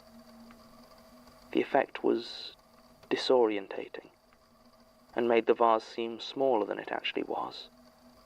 It made my head hurt a bit when I looked at it for too long. It was amazing. When he saw me staring, Salesa clapped me on the back and named a price that almost made me choke. We haggled a bit, and eventually reached a price I considered only a little bit unreasonable. I hurried my purchases home, feeling slightly soiled by my visit to the warehouse, and very much hoping it would be a good few months, if not years, before I was in such dire straits that I needed to go again. I got home, had a shower and some food, and immediately started to look into finding a buyer for my latest acquisitions. I remember I was planning to make a few calls, but my headache got so bad that I had to have an early night. The problems started soon after. It was little things at first, like my shoes. I'm not a particularly fashion-conscious man at the best of times, so I have 3 pairs of shoes. Comfortable loafers for everyday use, a pair of walking boots for hiking, and some well-shined, polished leather brogues for fancier events. Well, I had a rather upmarket auction that I needed to attend, so I went to put on my nice shoes, but they were nowhere to be found. Not the shoes, not the box I kept them in. Instead, there was a bag containing 2 shirts that I know for a fact I threw away the year before. When I asked my husband David about it, he told me point blank that I had never had any such shoes. Claimed I always wore my loafers when I went to auctions or parties. I know that, compared to some of the ghost stories you must hear in this place, a pair of misplaced shoes seems perfectly trivial, but something felt so wrong about the whole situation. In the end, I did go in my loafers. I don't remember if anyone at the auction noticed. It was about a week later that I got the invoice from Salesa. It was a pleasant surprise, far less than I thought we'd agreed on. That feeling lasted until I looked through the itemized list and realized why the cost was so low. He hadn't charged me for the Ming. I'll admit that I was somewhat conflicted over whether to raise the issue, but in the end I decided that even if Mikhail Salesa did work with thieves, I was not going to be counted among them, so I phoned him to try and explain the mistake. He seemed to be in a fine mood when he answered the phone and asked me if I'd had a chance to try out the sabres yet, which I'm pretty sure was a joke. I told him that there was an item he'd missed off the invoice, and he said that no, everything had been double-checked and was correct. I was getting suspicious at this point and thought he might be trying to pull a fast one of some sort with me. Maybe get me to take the blame for some illicit scheme gone wrong. I told him so in no uncertain terms and described our encounter and the vase in minute detail. He was quiet for a few seconds, and then asked me if I could send him a photo of the pot. His tone was different, and he sounded oddly wary when he made the request. I was very on edge by this point, but could come up with no good reason not to agree, so I took a few pictures with my phone and sent them through to him.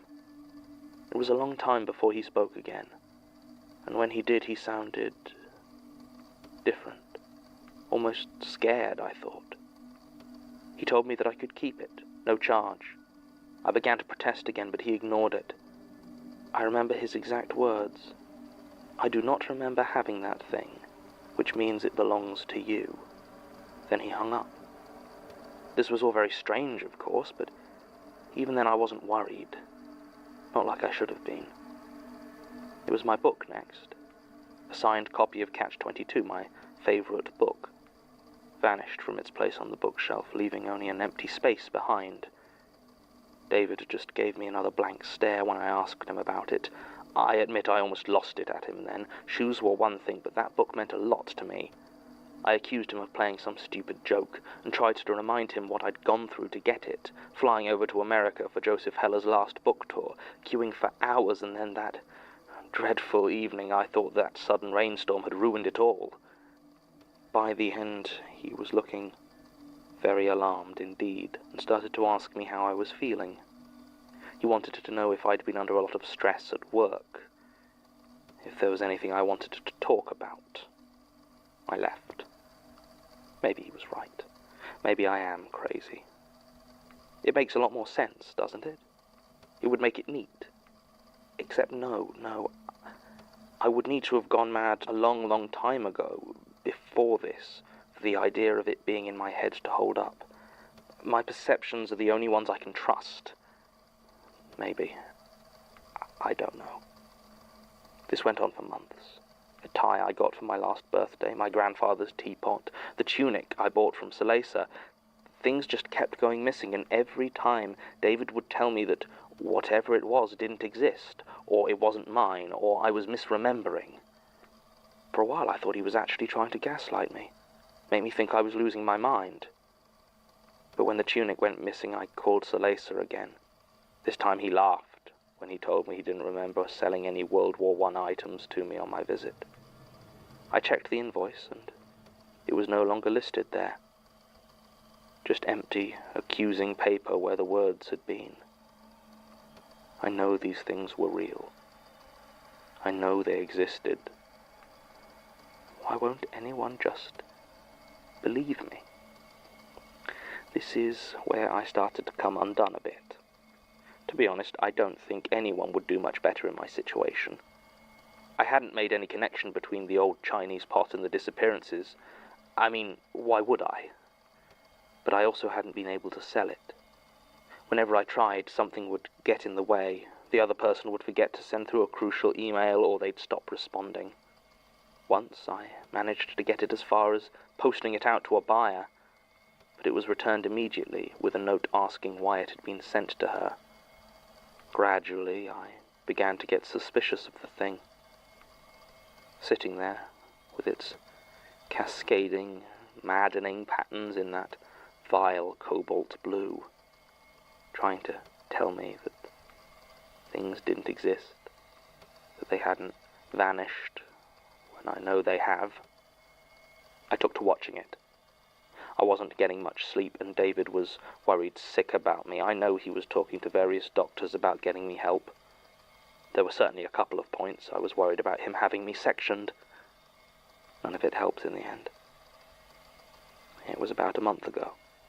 I had placed the vase in the center of the table and was sat, staring at it, keeping an eye on it, checking for God knows what. This had been my ritual for the previous week, keeping my vigil into the small hours, but that night I fell asleep in front of it. I don't remember my dream. Running, maybe? I know I woke with a start, sometime around 2 in the morning. As I tried to rub the sleep from my eyes, I heard a sound from the table in front of me. It was the dull thump of a heavy book hitting the tabletop. I looked, and sure enough, there was my copy of Catch-22 just lying there, in front of that strange ceramic thing, and not just my book, There was a small pile of objects around the base, my shoes, a tie, things I don't even remember losing. One by one they rose up out of the mouth of the vase and tumbled to the table. It didn't matter how big they were. They all seemed to fit. And then came the moment when everything had been disgorged. I saw all the things that I had lost, and I thought it must be over. It must be done. What else could possibly come out of there? And I saw the pale shapes of long, thin fingertips begin to creep above the lip of the pot. I remember thinking that it couldn't be a normal person living in that pot, because the fingernails were too dirty. Isn't that an odd thing to think at a time like that? I ran, of course, turned around and sprinted out of the door and into the street, and didn't return until morning. Maybe I should have called the police, but I was in no state to do much of anything except shiver under a tree for hours. David was gone. I allowed myself some brief hope that maybe he'd just left me. Maybe he'd escape with just a divorce. But no. One called the Housing Association confirmed that as far as they were concerned, I'd always lived alone. I want to smash that thing. I want to dash its maddening patterns to the ground and stomp on it until there is nothing left but powder. But it's also disappeared, of course. I can't find it anywhere. It's still taking things, though. Sorry about your pen. Statement ends. Before I dig too deeply into the background of this statement, I feel I should mention something that puts much of it in a slightly different light. Tim actually managed to find a copy of Mr. Romeo's marriage license. It exists, is signed, dated, and official, and half of it is blank. Only Mr. Romeo's details are on the document, and if it wasn't for the context of this statement, it would appear he was married to nobody. But he was married. This is not the first time Mikhail Salesa's name has come to the attention of the Institute. Even discounting the incidental role he played in case 0112905, he appears to have something of a knack for locating objects displaying more disconcerting phenomena. I believe some of the more bizarre things in the artifact storage area were purchased from him. It has been something of a... I see you. Ah! Oh, whoa! Yeah. A spider. A spider?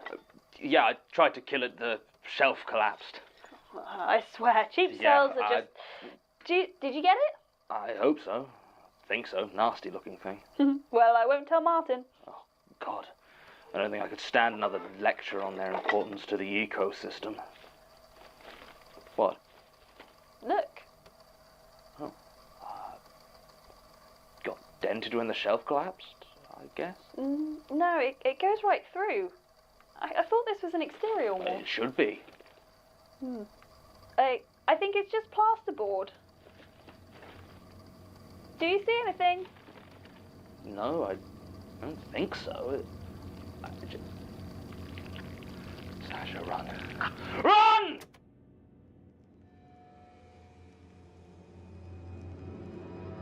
What a cliffhanger. Also, that episode makes me think about what happens to all the socks that go missing when I do laundry. I'm like, that explains it.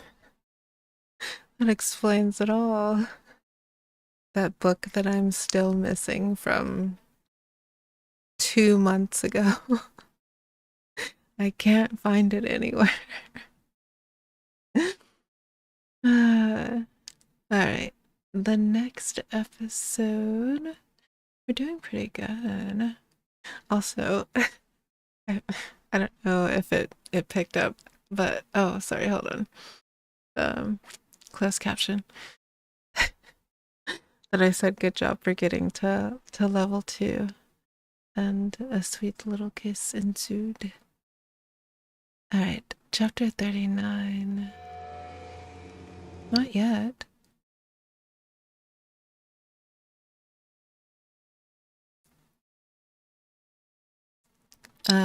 If you don't like bugs or you have a real fear of bugs, I think the next episode you might want to skip.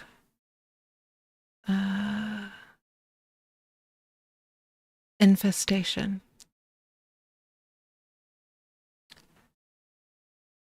5, 4, 3, 2, 1. Wait, no. Why didn't the timer restart? Sorry. Once more. 5, 4, 3. If you get to level 3, every level that you guys get to, I'll give a kiss for the next level. All right. One more time for the countdown. 5, 4, 3, 2, 1.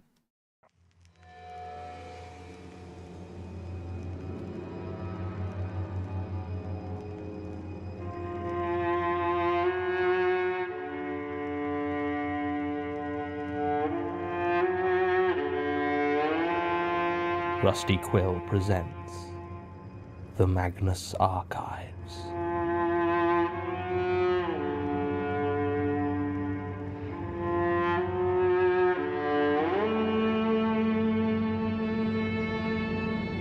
Episode 39, Infestation. Buggies.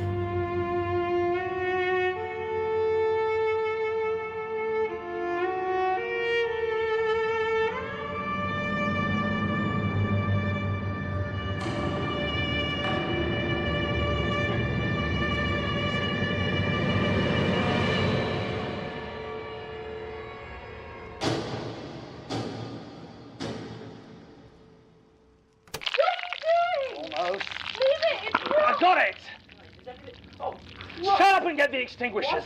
The CO2. Get the goddamn CO2 now. Yep. Ugh. Too many. Just keep We staying. need to go. Where? Let me think. Do you see Prentice? If you can get her. I don't see her. John! John! This way. Come on, this way. Look out! There we go, recording again. Did you get it? There! And I just want to point out that I didn't make this much of a fuss. I think your removal was substantially cleaner. I'm still not sure why you have this. Drinking in the archives? What? No, it's for worms. What? Well, for pulling What? the worms out of people, like now. You, what? I used to carry around a knife, but I started thinking that, well, cutting into someone laterally wasn't really the most efficient way to get them out. And besides which, they seem to be quite slow burrowing in a straight line. So, given their size, the corkscrew just seemed to be the better option. Look, you guys got to go home every day, okay? I didn't. I've been thinking for a long time about what to do when, well, you know, this happens. Well, thank you. That's why we're here. Yeah, the room's sealed. I checked it myself when I moved in. Climate controlled as well. Strong door, soundproof. These old files are far better protected than we ever were. All right. I'll grant you it's a good place to lay low, but... They could still come in through the aircon. Not easily. And not en masse. It is actually safe. Ha! Except, of course, that we're trapped. Ah. Yeah. Sorry.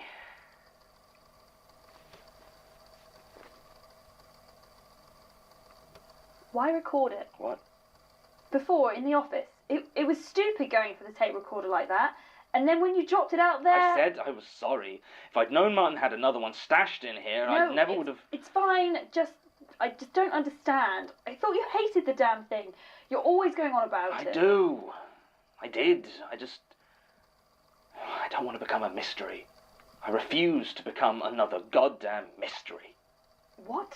Look, even if you ignore the walking soil sack out there and the fact that we are probably minutes from death, there is still so much more happening I'm not here. entirely sure that we can ignore Every real statement just leads deeper into something I don't even know the shape of yet. And to top it all, I still don't know what happened to Gertrude. Officially, she's still missing. But Elias is no help, and the police were pretty clear that the wait to call her dead is just a formality. If I die, worm food or something else, whatever, I'm going to make damn sure the same doesn't happen to me. Whoever takes over from me is going to know exactly what happened. You don't think that would put them off? I hope so.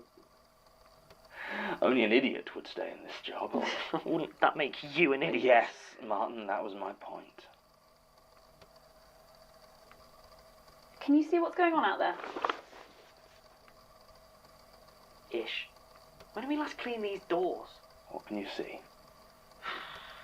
Worms seem to have backed off a bit. There's a few lurking in the corners. Oh, hey, there's the other tape recorder. Any sign of Prentice? No, it looks like they're waiting, I think. For what? I don't know. Tim, maybe? Oh, God. I think he was out at lunch. Quick, someone call him. Tell him not to No come back signal inside. in here. We just have to hope he heard the noise.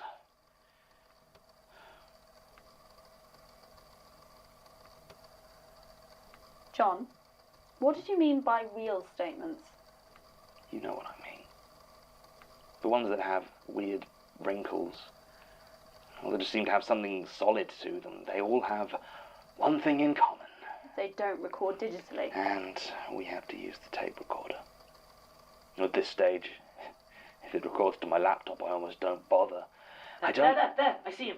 What? Tim. Tim's outside. Oh, God, he doesn't know. He doesn't see them. Tim. Look out! It's soundproof. Tim! He can't hear you. What is he doing? No, Tim, just run. Leave it alone. No. Oh, God, turn around. Just turn around. There she is. Oh, screw this. Wait, Sasha, no! Tim, look out. Watch out for the tape! Working? Okay, test. What are you doing on the floor? Statement of Joe Spooky regarding sinister happenings in the downtown. Tim, look out! Sasha? Behind you, run! Oh. Do you hear that song?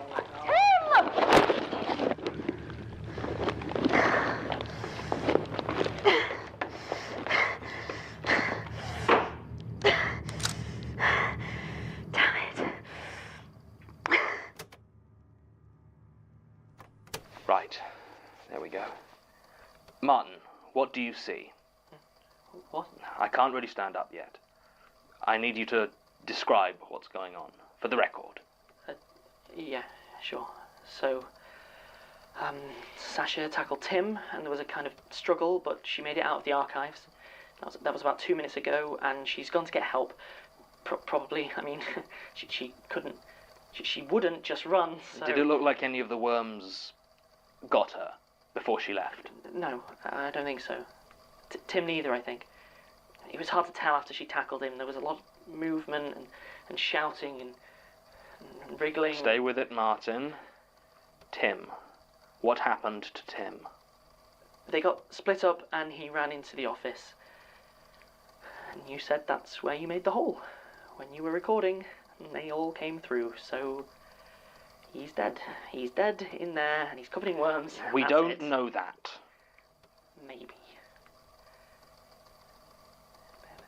Maybe he found the spare CO2. Spare? What? Where? I never saw Oh, any. I hid them in old case file boxes. What? Why? Well, so the worms didn't know they were there. Look, I know it's stupid. Yes, it is. They're just unclassified parasites. They don't have consciousness, they can't plan, they're just an unthinking infection. Seriously? What? Why do you do that? Do what? Push the skeptic thing so hard. I mean, it made sense at first, but now, after everything we've seen, after everything that you read, I hear you recording statements and you just dismiss them. You tear them to pieces like they're wasting your time. But half of the rational explanations you give are actually far more far-fetched than just accepting it was a a ghost or something. I mean, for God's sake, John, we are literally hiding from some kind of worm queen thing. How could you possibly still not believe? Of course I believe. Of course I do. Have you ever taken a look at the stuff we have in artifact storage? That's enough to convince anyone. But even before that, why do you think I started working here? It's not exactly glamorous. I've always believed in the supernatural. Within reason, I mean. I still think most of the statements down here aren't real. Of the hundreds I've recorded, we've had maybe 30, 40 that go on tape. Now those, I believe, at least for the most part. Then why do Because I'm scared, Martin. Because when I record these statements, it feels like I'm being watched.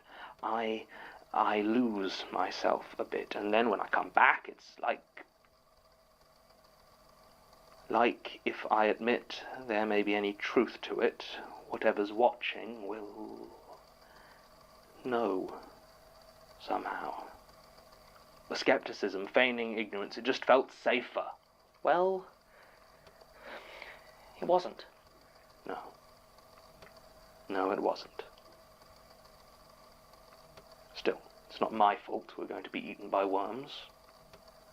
Speaking of, can you see anything? Not much. They're just there. How many? Too many. And more keep coming up through the floor. I didn't think they could get through. Prentice? No, I can't. Oh, there she is. What's she doing? I don't know. She's messing with the boxes. She's holding one up and... Oh. What? She's destroying them. Sort of. Sort of. Well, I don't really know what the stuff coming out of her mouth is, but I think we should probably burn them. Right.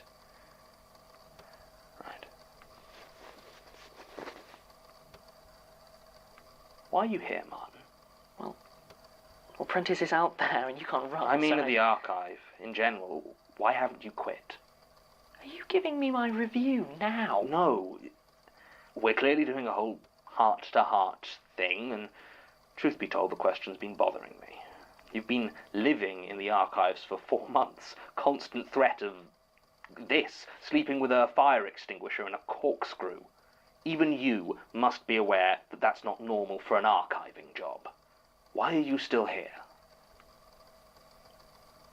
Don't really know. I just am. It didn't feel right to just leave. I've typed up a few resignation letters, but I just couldn't bring myself to hand them in. I'm trapped here. It's like I can't move on, and the more I struggle, the more I'm stuck. Martin,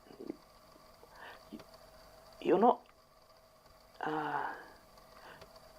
You didn't die here, did you? What?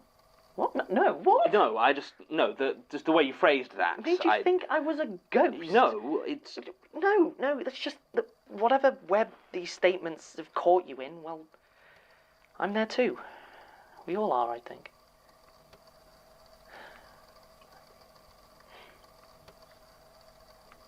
A ghost? Really? Shut up, Martin.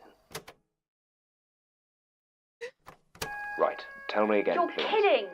You did bring a tape recorder. I just thought John would appreciate as many supplementary recordings as possible for the record. Well, for the record, if we don't do something now, it won't matter either way.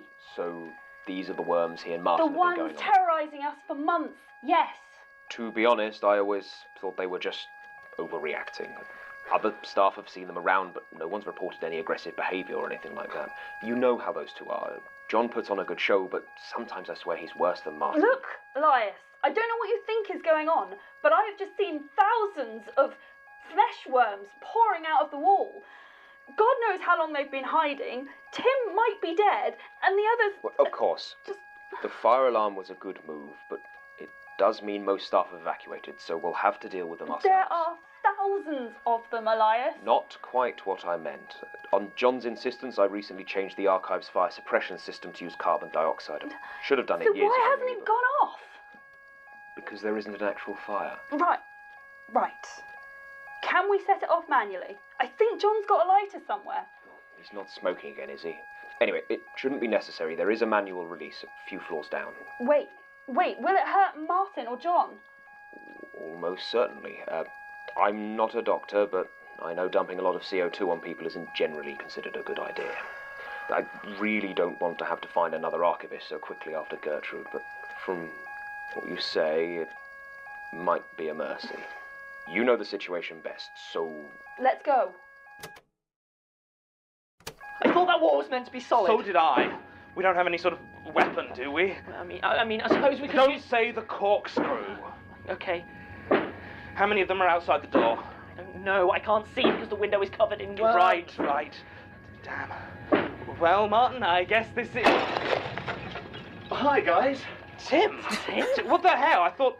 How did you... You made it! Funny story, really. I ran into the office, worms everywhere, horrible death and everything. Tripped and fell into some boxes, and there were like 20 cans of gas in there. Are you all right? You seem a bit... Fine, gas, bit lightheaded. Not a lot of ventilation in the tunnels. Come on. Into the tunnels? Yeah, actually, not that many worms in there anymore. I think they've mostly gone into the archive, although the ones down here are faster for some reason, and quieter. You're not bitten, are you? No, I don't think so. Have a look. Yes, all right, Tim. You look fine. Put them back on, please. Can you walk, John? No, I can limp. Then let's go. Martin, could you pass me the tape recorder? Sure. I think it's running out, though. Fine. I suppose I can turn it back on when we're being eaten alive. Why do you have a second tape recorder, Martin? Oh, well, I've been using it to record myself. I write poetry, and I think the tapes have a sort of lo-fi charm. I see. Okay, John. I know you want to know what's been happening. If you're still alive after this. The worms are on the upper floor. Not as many as down in the archive, but enough. I set the fire alarm off, so everyone's evacuated except me and Elias. I didn't see any signs of the fire brigade, but I haven't been near a window in a while. There was I guess you call it a wave of worms. I got cut off from Elias. I hope he made it to the fire system, but who knows? Maybe everyone's dead already. I've had to retreat into artifact storage. That should tell you something about how bad it is out there. God, I hate this place. Did I ever tell you I first joined the Institute as a practical researcher? I had to analyse and investigate all the stuff in here, take notes after sleeping in the rusted chair, write in the memory book, all that sort of thing. I transferred after 3 months. Would have quit, but couldn't afford to back then. Never understood why they keep this stuff secret. I mean, we've enough in here to send any skeptic packing, but it's just locked away. I asked Elias about it once, but he just muttered something about funding and mission statements. He's good at changing the subject, isn't he? Sorry, I'm rambling. No worms though, so that's good. Oh, hey, I found that table you were talking about. Don't really see what all the fuss is about. Just a basic optical illusion. Nothing special, just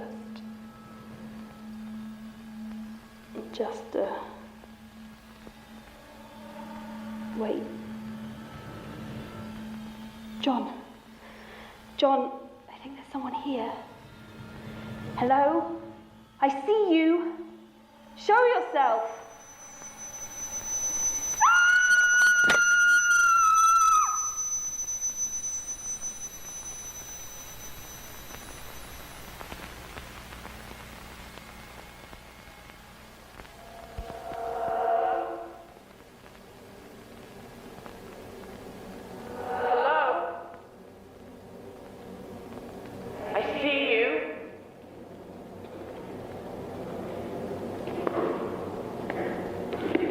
I see you.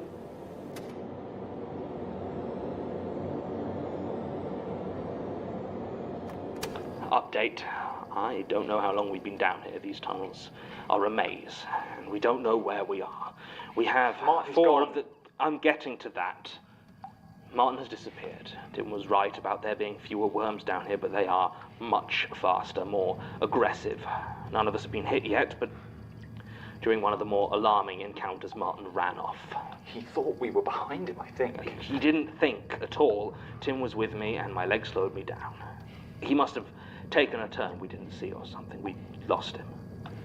But Tim has managed to find what looks to be an actual trapdoor, so we won't need to bludgeon our way through any more drywall. I'm recording this in case... In case the trapdoor opens back into the archives and Prentice is there to kill us. In as many words, yes. Tim? All right.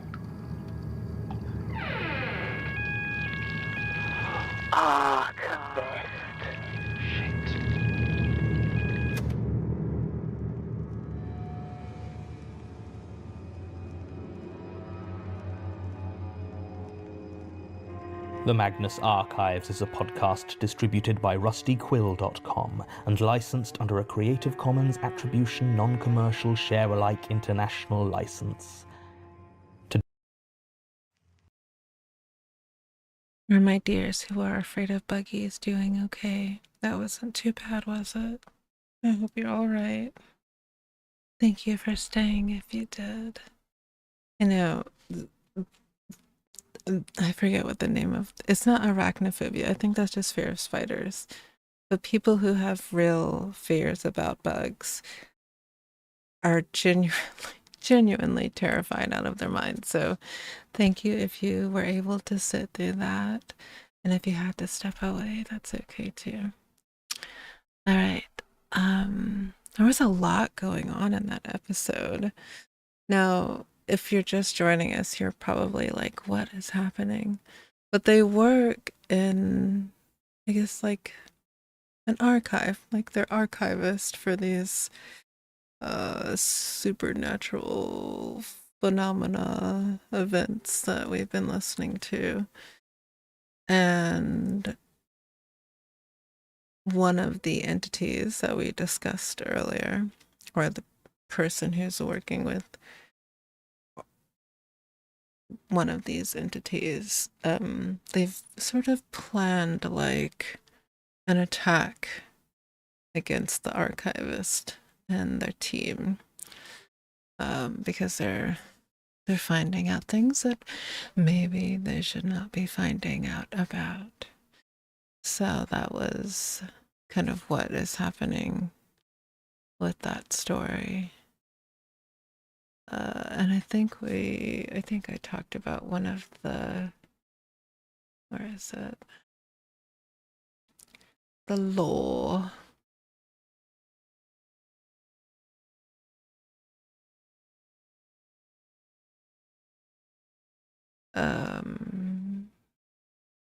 I'm trying to think if that entity with Jane Prentice was with the web or hold on. Jane Prentice,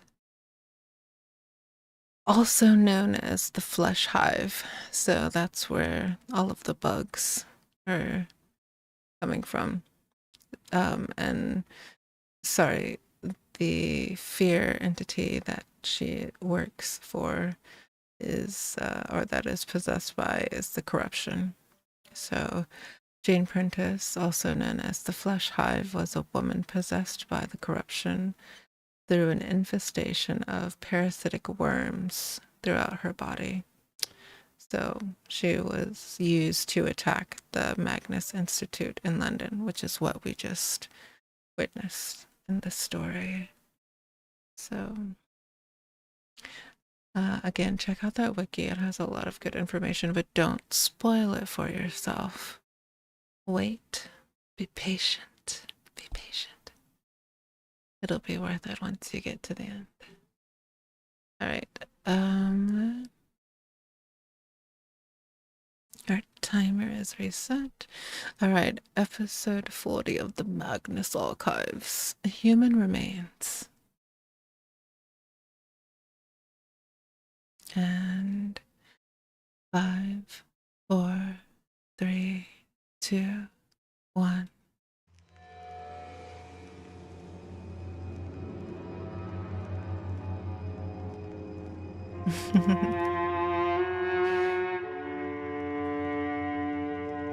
Nuzzle, nuzzle, nuzzle. Rusty Quill presents The Magnus Archives.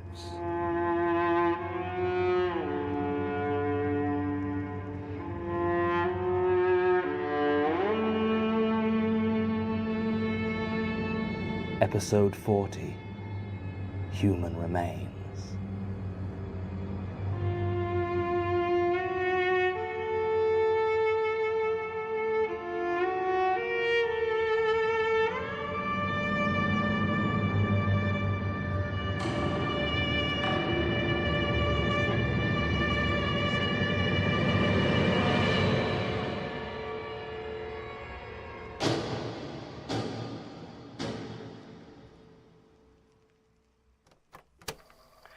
Statement of, John, as your boss, I'm telling you to go home. I'm fine. Look, you look like a mummy. You need rest. Our friends in the hazmat suits gave me a clean bill of health, bloody holes notwithstanding.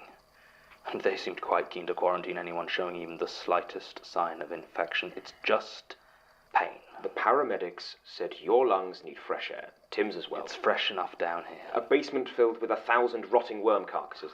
Surely we could do this in my office. No. I need to be here. Keep watch. I need to be sure. John, she's gone.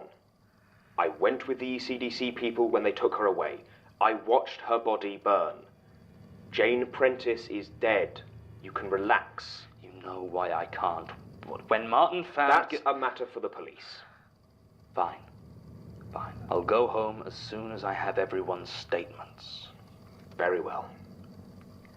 Statement of Elias Bouchard, head of the Magnus Institute, regarding the infestation by the entity formerly known as Jane Prentice.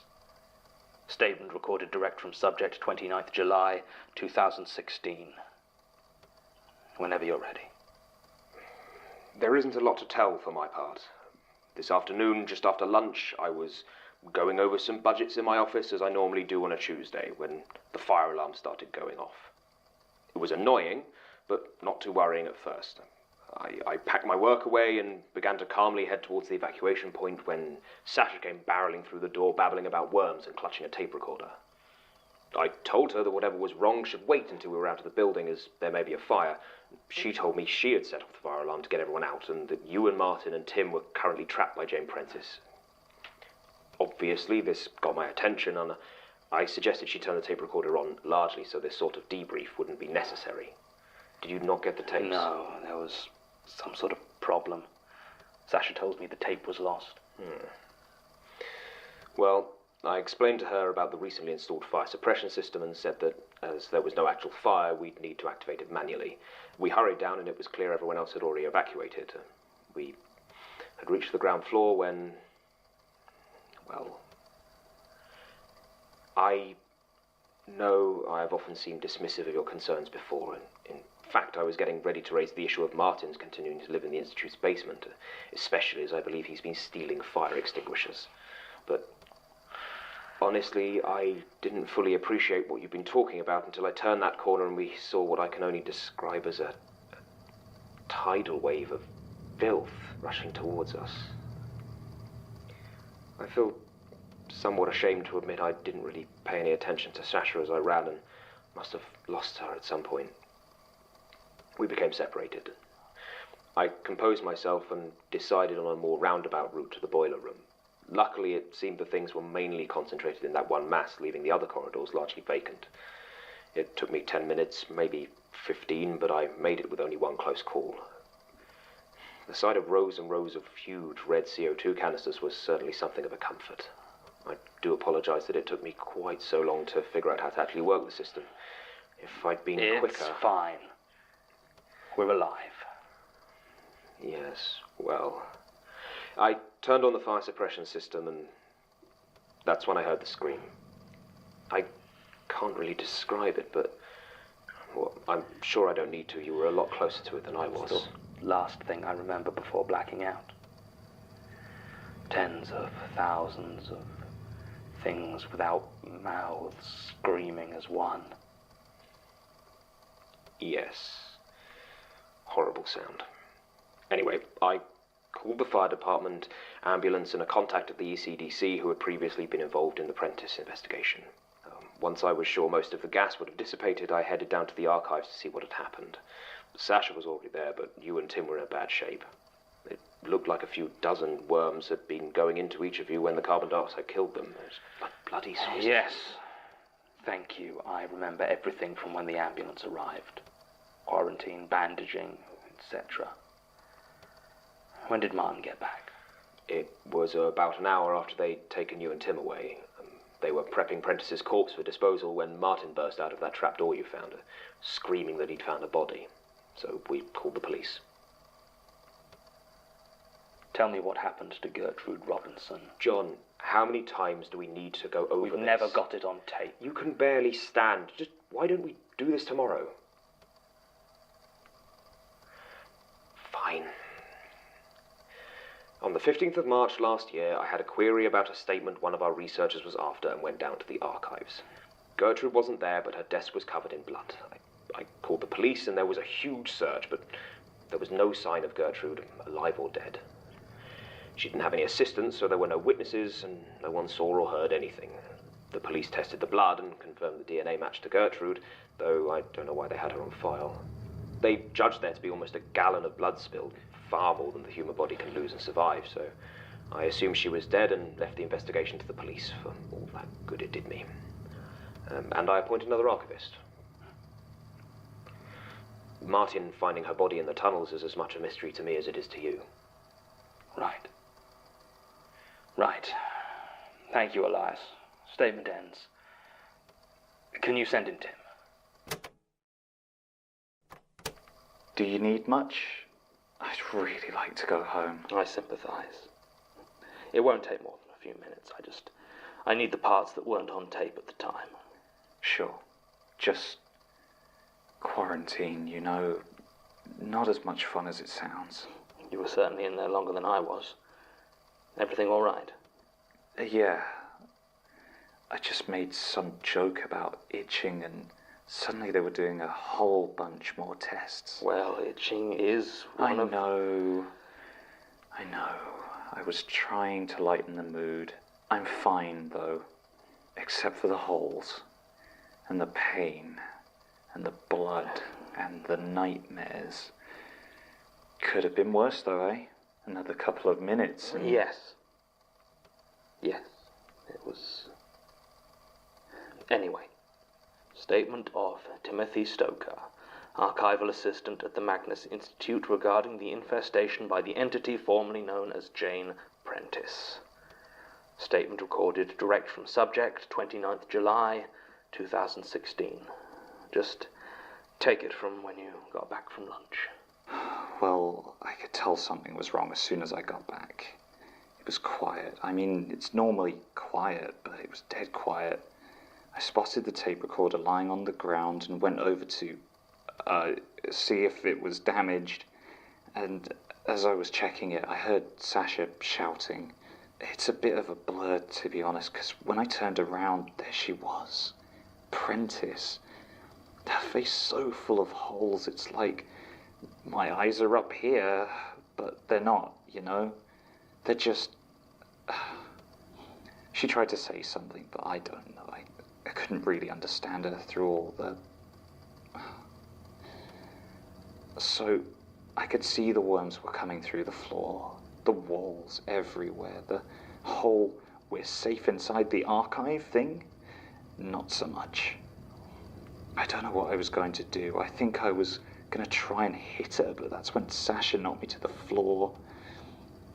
It was a good move, actually. Prentice didn't seem to expect it, and we crushed a lot of worms when we fell. They were slow to react. We were running before they really went for us. I mean, all this happened in the space of a few seconds, so I'm not exactly certain. Sasha had to basically drag me behind her. I saw the shelf in front of us was about to topple. There were so many worms on it, so being the hero I am, I let go of her hand and told her to go get help. She made it out of the main door. I turned to run into the office. I was just trying to get a door between me and Prentice. I didn't know that's where you made the first hole. There were loads of them. Some jumped at me as I ran inside, so I dodged out of the way, but ended up sprawling into this pile of boxes that I thought were case files. Instead, I found myself lying on top of a whole bunch of CO2 canisters, which are damn hard, by the way.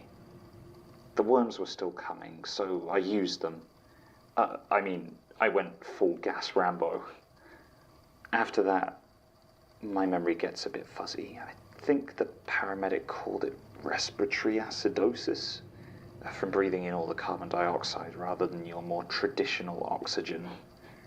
I remember finishing the first few extinguishers, killing the things, but they kept coming, so I grabbed a few more and saw the massive hole in the wall.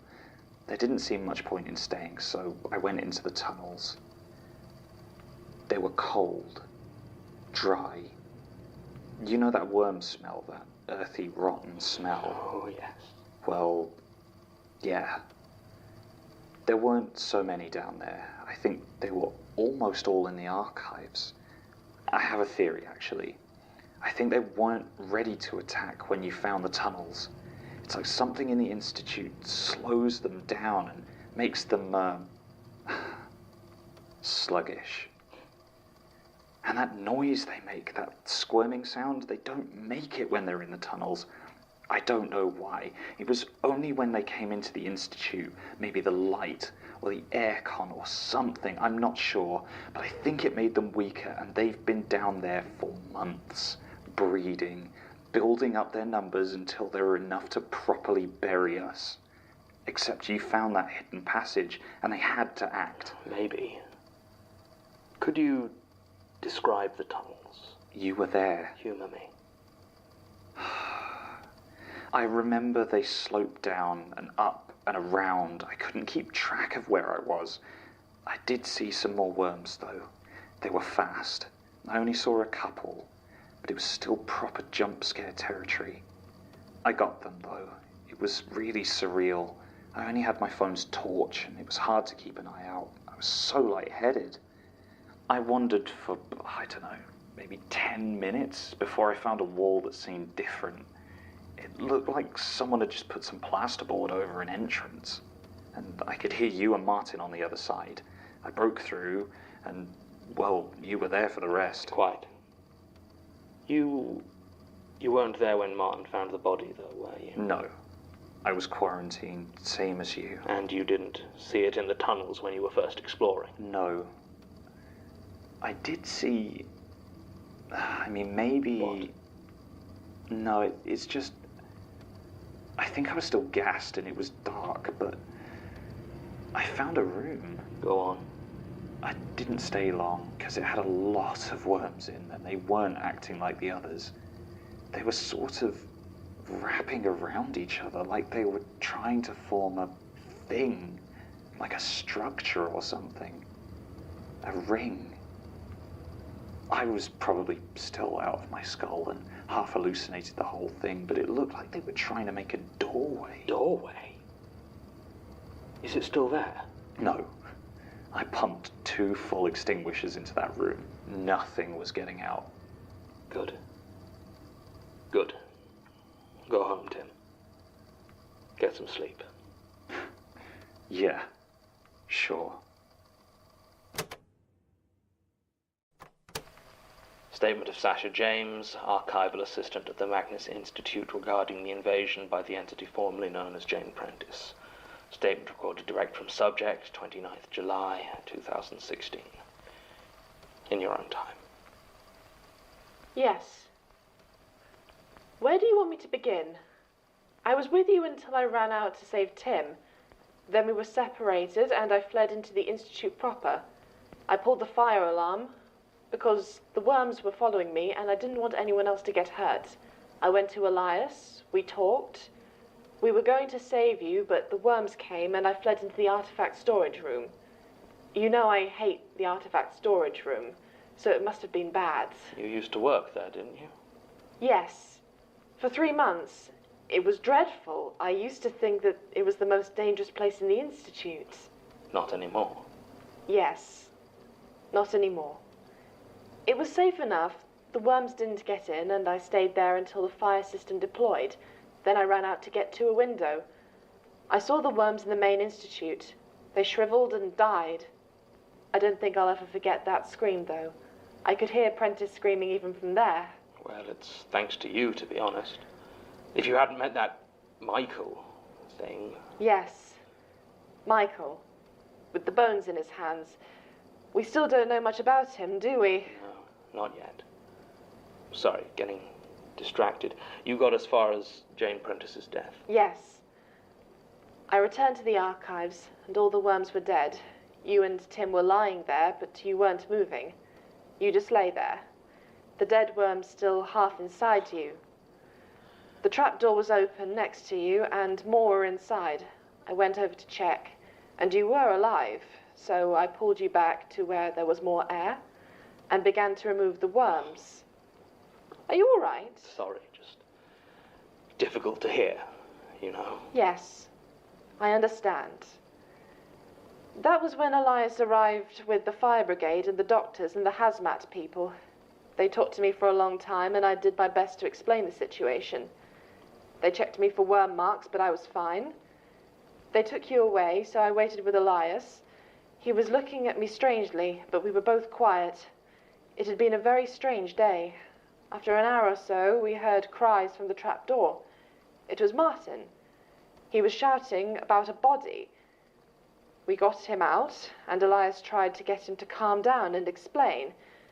He said he had found the body of the previous archivist, Gertrude Robinson. And that was when Elias called the police. I tried to calm him down, but he was in bad shape. The police arrived, and I gave them pretty much this same statement. Right. Right. What about the tape? You had the tape recorder, the one I'd just recorded Mr. Romeo's statement on. But when you gave it back, it was empty. Yes. I dropped it a few times. The eject button must have been hit. I didn't notice until you pointed it out. It's probably around somewhere. Is it that important? It's important to me. Are you feeling all right? You seem a bit out of it. Yes. I am very tired. It's hard to keep track of things sometimes. Right. Go get some rest, Sasha. Yes, I will. She sounds so sus. I mean, I already told the police. Well, now tell me. I need to hear it. I need to record it. All right. Are you okay? Fine. Painkillers are starting to wear off, but it's fine. Statement of Martin Blackwood, archival assistant, etc., etc. Go. Right. Well, I was doing some background checks for case 0081709 when you and Sasha started screaming. Yes. I was there. I was with you for almost the whole time, and that tape survived just fine. Sorry. It's fine. I only need from when you got separated, from when you got lost in the tunnels. No, I mean, I'm sorry I left you. Mark. It was an accident. I thought you two were with me. I mean, the worms came at us, and they were so much faster, and then there was the gas and the running, and I thought you were right behind me, but when I turned around, you were gone. You were both gone. It was an accident. I know. It's fine, Martin. Everyone's fine. I just need you to tell me what happened next, and then it's finished. All right. So, yeah, we got separated, so I tried shouting, but you didn't answer. The walls seemed to kill the sound dead, and there wasn't any echo. They were old stone, like really old, and there was no light except my torch. I always keep my torch on me, ever since I moved into the archives, so I had that at least. I wondered for a while, It's a maze down there, John. I don't know how far the passages go, maybe miles. I think it must be the old Millbank prison, like Tim was saying before. I even found some stairs at one point, but I really didn't want to go down them. I hadn't seen any worms for a few minutes, and weirdly enough, that actually started to worry me. Like, if there weren't any worms, then I'd gone too far from the Institute. And there was more dust in those corridors too, and dead rats. Even some discarded wine bottles. At one point, there was an empty packet of mint Imperials. Martin. Sorry. Yeah. I was trying to go back. Not that I knew what back even meant down there when I heard the scream. I don't even know how to go about describing it, but I thought, well, I hoped. Well, when I started to find the shriveled bodies of worms all over the place, I knew she was dead. So I wanted to get out of there. I was looking for a way up, but it felt more and more like I was trapped. Every turn just led me to another empty corridor. When I finally found a door, I thought it might actually get out, but instead, it was a small room, square. There was dust on everything. Cardboard boxes were piled around. They were full of old cassette tapes. That's where you found her? Yes. She was sat in a wooden chair in the middle of the room. No worms, no cobwebs, just an old corpse. Gertrude Robinson. She was slumped forward, but I could see her mouth hanging open. So I ran, and I found the trapdoor soon afterwards. Did you find the room again? I don't know. Maybe. The police certainly expect me to, although I get the feeling they're not too keen to explore the tunnels either. Martin, how did Gertrude Robinson die? I don't know.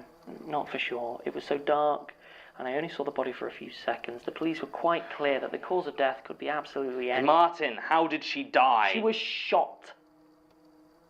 3 times that I could see. 3 shots to the chest. Right. Right. Thank you, Martin.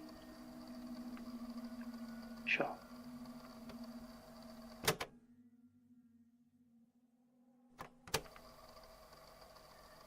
Gertrude Robinson, the last archivist at the Magnus Institute and my predecessor, was murdered. There were no worms to infest her, no strange, ghostly apparitions to warp her mind or caves to entomb her. She was killed in the archives by someone who used a gun. And that scares me far more than any spectre or twisted creature. Because that means someone here is a killer. The police will investigate thoroughly, I have no doubt, but given their track record in this matter, I am not optimistic. There is something in these files, in these statements. I know that now, some deeper mystery. I think Gertrude Robinson found it, and I think that is why they killed her. Some of my tapes are missing. Maybe it was Prentice, but she seemed more interested in the written files, and the other tapes seem fine. There's no sign of debris or anything that would indicate they've been destroyed. But, in addition to the tapes Sasha lost earlier, the tapes for cases 00517001 and 0160204 are gone. I don't know why these 2 specifically, but I cannot trust anyone. I'm going to figure this out, and I'm not going to stop. They'll have to kill me first. End recording.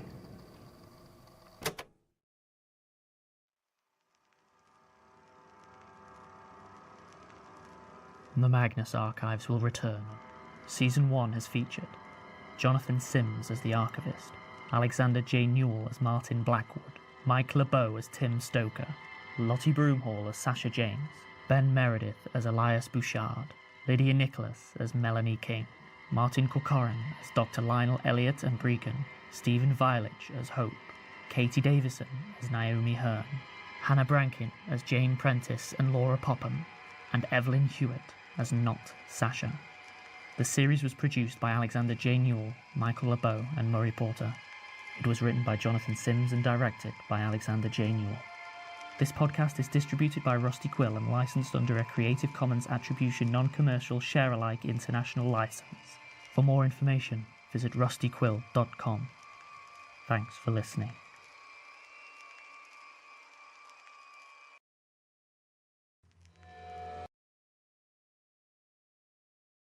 I wanted to let that last episode play all the way through because he goes through and highlights all of the voice actors for the first season.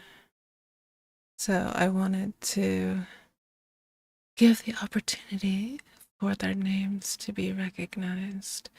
It really is just so amazing. And I think they have their website. I don't know what it is, but if you just type in Rusty Quill on YouTube and go to their page, you can see their Patreon and their website, and they're actually coming out with a book. They're going to have a book that is, I believe, it has something to do with the Leitner books, which we hear about throughout this entire series. And I'm trying to think if the book is a prequel to everything that's happened before this episode, or this season, or this show of the Magnus Archives in its entirety. But I have already pre-ordered it. And I kind of feel sad. Only for the thought that, sorry, I'm realizing our closed captions are like so off on our vertical, sorry.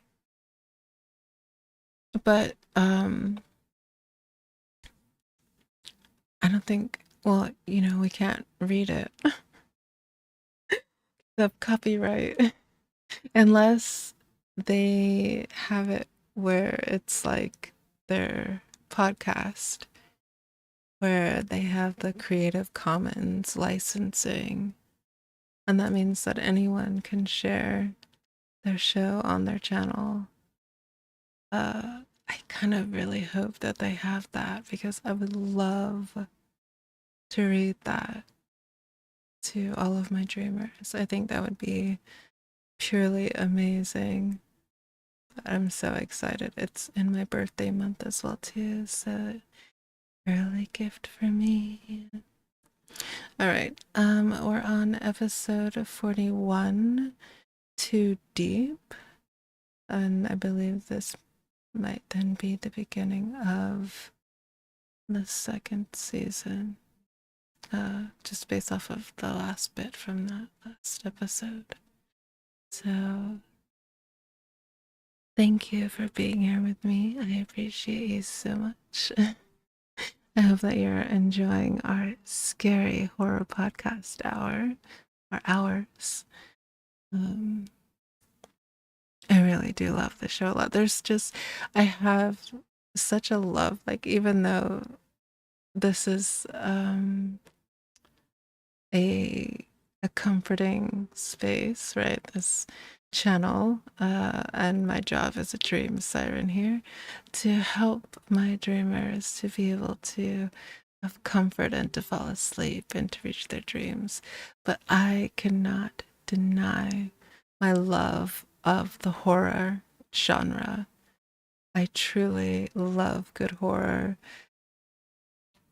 I think the book that I was mentioning that I recently finished in a day, Uketsu, is a Japanese author whose books have only recently been translated to English, and I am through the roof so excited, because his books and his writing are just something that I've been looking for in a horror novel And of course, complete Junji Ito fan, and have most of his manga, but I just think it's hard to find like particular horror that's not, you know, hack and slash. You think about things like I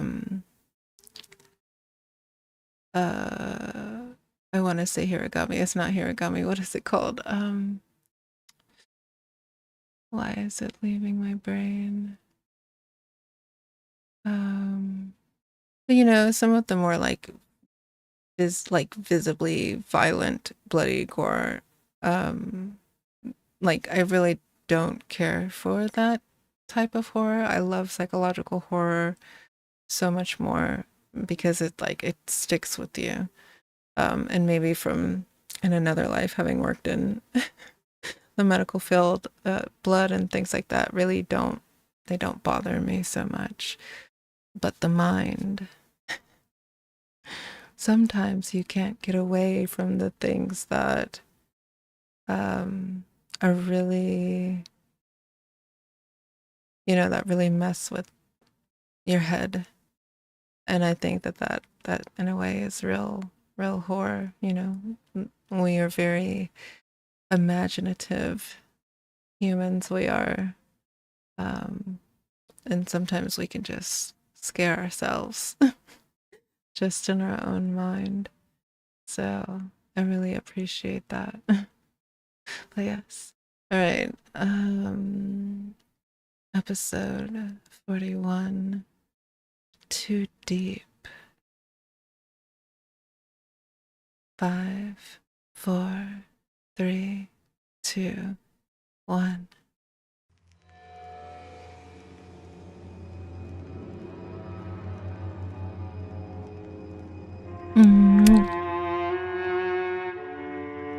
Thank you for being here.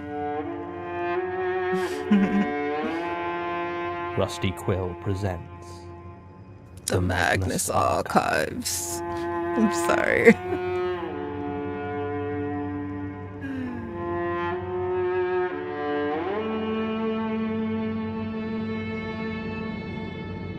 Episode 41. Too Deep.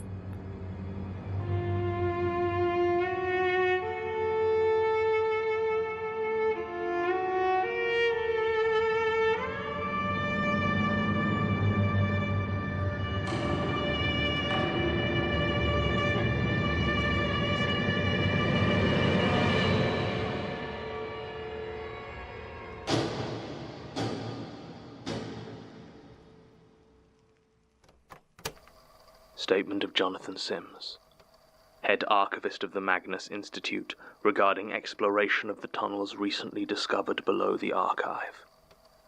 Statement given direct, 2nd September 2016. Statement begins. I've been going into the tunnels. Jane Prentice is dead. I know this. I have a small jar on my desk of what are supposed to be her ashes, though I don't believe it for a second. I think Martin just gave me a jar of dust to try and calm me down. Give me something to focus on for closure. I hate to say it, but it does appear to be working. A victory for the placebo effect, it would seem. But that's beside the point. The worms have been cleared and incinerated, the floors and walls repaired, and the archive looks remarkably like it was never attacked at all. Unlike me. I've healed enough in the last month to return to work, but I'm told it's unlikely the scars will ever truly fade. Tim is still signed off.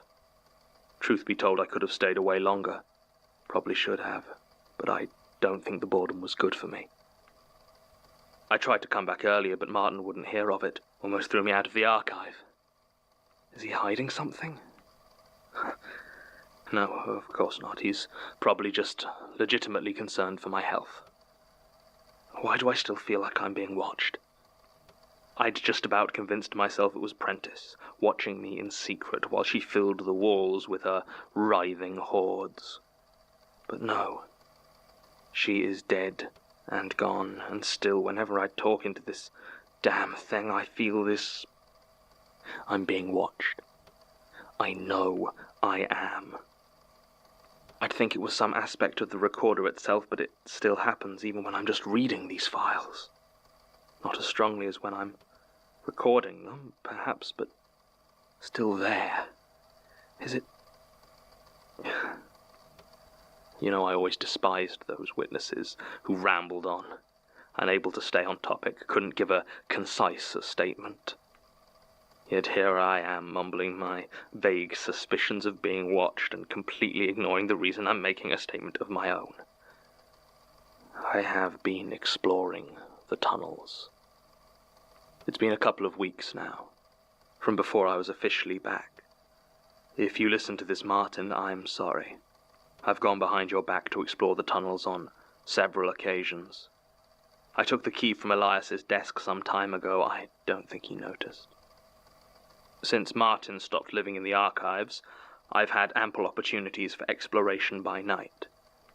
Part of me still wonders if going down there after dark was more dangerous, but the pitch black of those tunnels will be no different in the daytime. The only light down there is what you bring yourself. The first time I attempted to explore them, I had no idea. I brought one torch, and that was it. The lights in the archive were off when I arrived at the Institute. I hadn't been down here since it was full of worm carcasses. I'd never explored down here by torchlight, and the shadows were starker than I had anticipated. Every time I walked between the shelves, I swear I would see movement out of the corner of my eye. But when I turned, there was nothing. Obviously, there was nothing. What was I just saying? Then I came to the trapdoor. If Sasha hadn't thought to clearly mark it with hazard tape, I'm not sure I would ever have found it again. But there it was. It took several minutes of fumbling before I was able to figure out how to lift the concealed handle and expose the lock, but I managed it. The key turned with a click that I found oddly satisfying, and I pulled it open. When I had thought about that moment before, I had always imagined it groaning open with a tortured, ominous creak. But it was almost silent. It glided open as though on freshly oiled hinges, with only the faintest puff of stagnant air being released from beneath it. The opening was utterly black, with the faintest hint of decay in the cold, clammy air that rushed out of it. The stairs down it were steep, far steeper than I remembered them from when I had first climbed out. But those memories are unreliable, and tinged with other, more potent experiences. I turned the torch on, and was pleased by how easily it penetrated the darkness, illuminating the rough grey stone below. I was expecting my torch to be met by hundreds of decaying worm husks, but the passage seemed to be empty. I headed down into the tunnel, closing the trapdoor behind me. It is hard to put into words how it felt to be down there in the cool, mouldering air of the tunnels. Have you ever left a crowded room and literally felt the silence as you walked out into the night? It was something like that, a sudden, quiet absence. Not in itself a fearful thing, but unsettling, in a way I hadn't noticed through the fear and adrenaline of my first time in the tunnels.